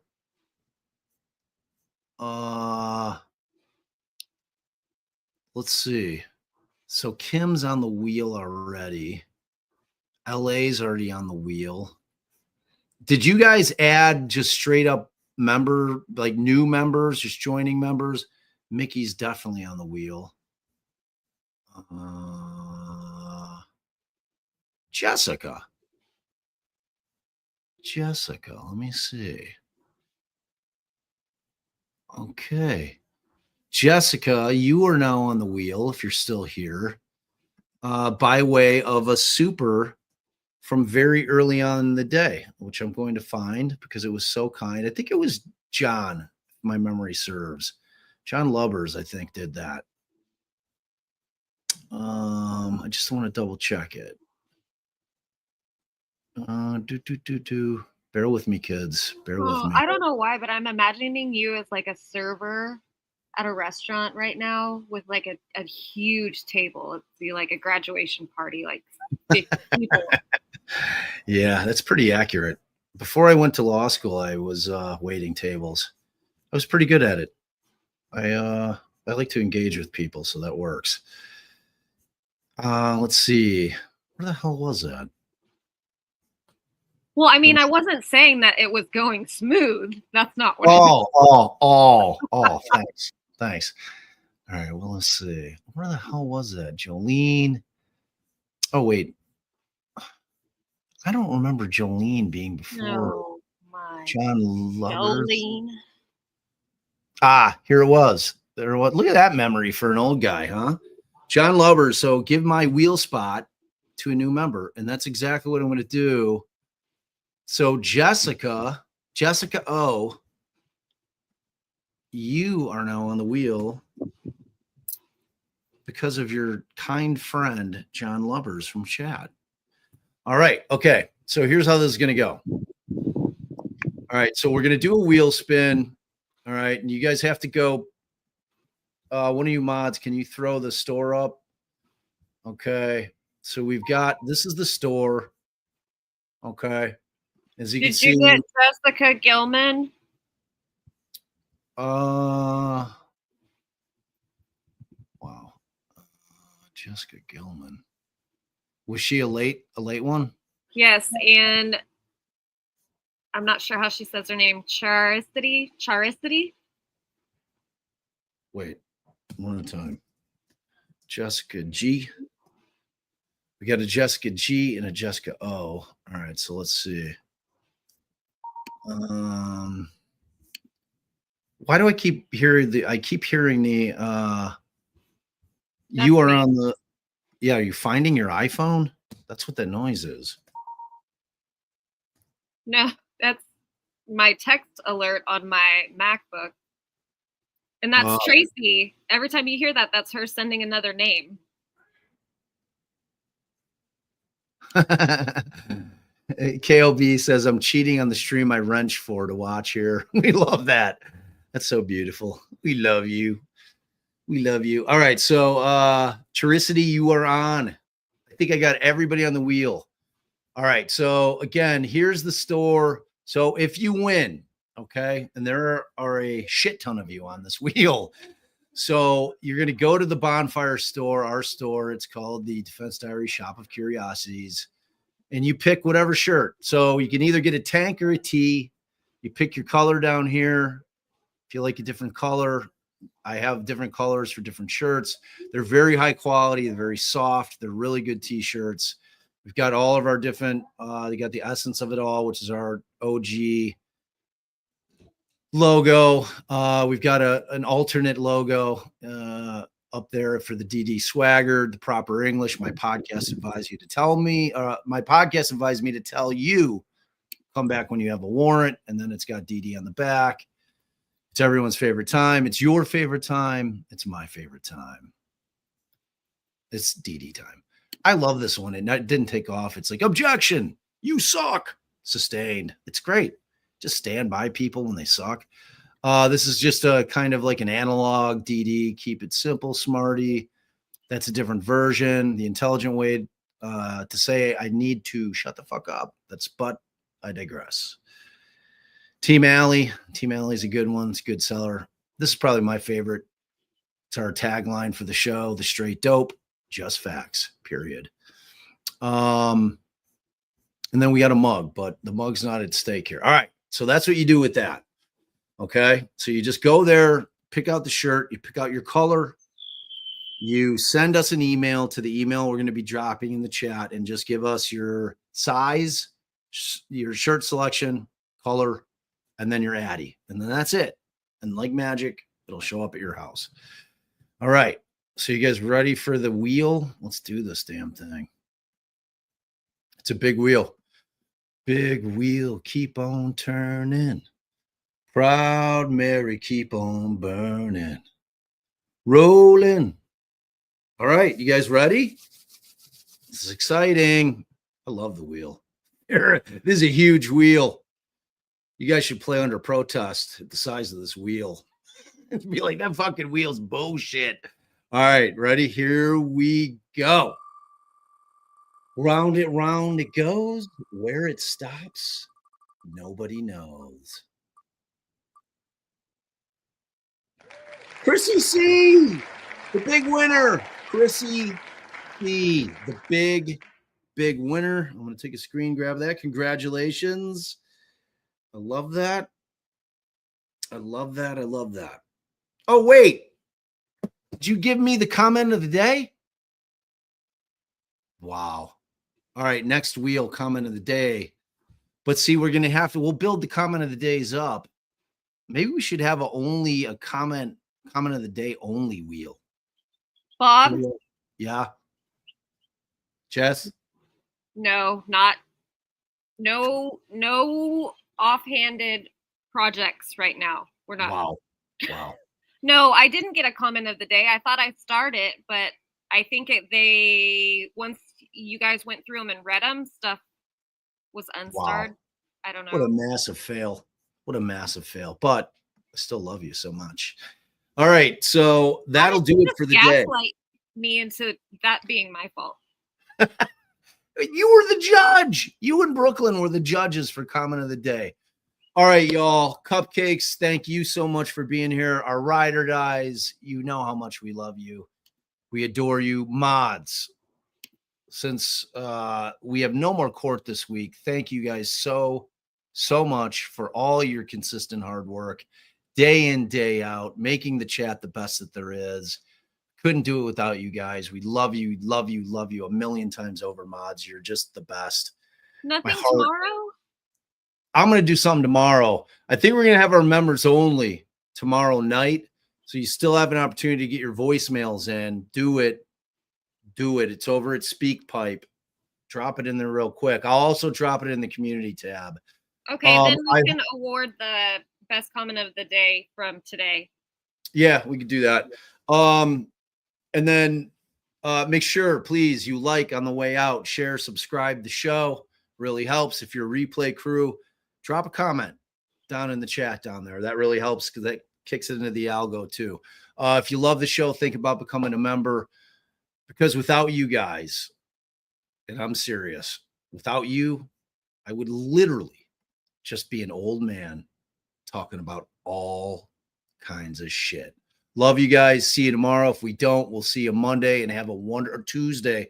Have a wonderful Memorial Day weekend. Be safe, play nice, have fun, take care of yourselves, take care of your families. We love you guys. Bye.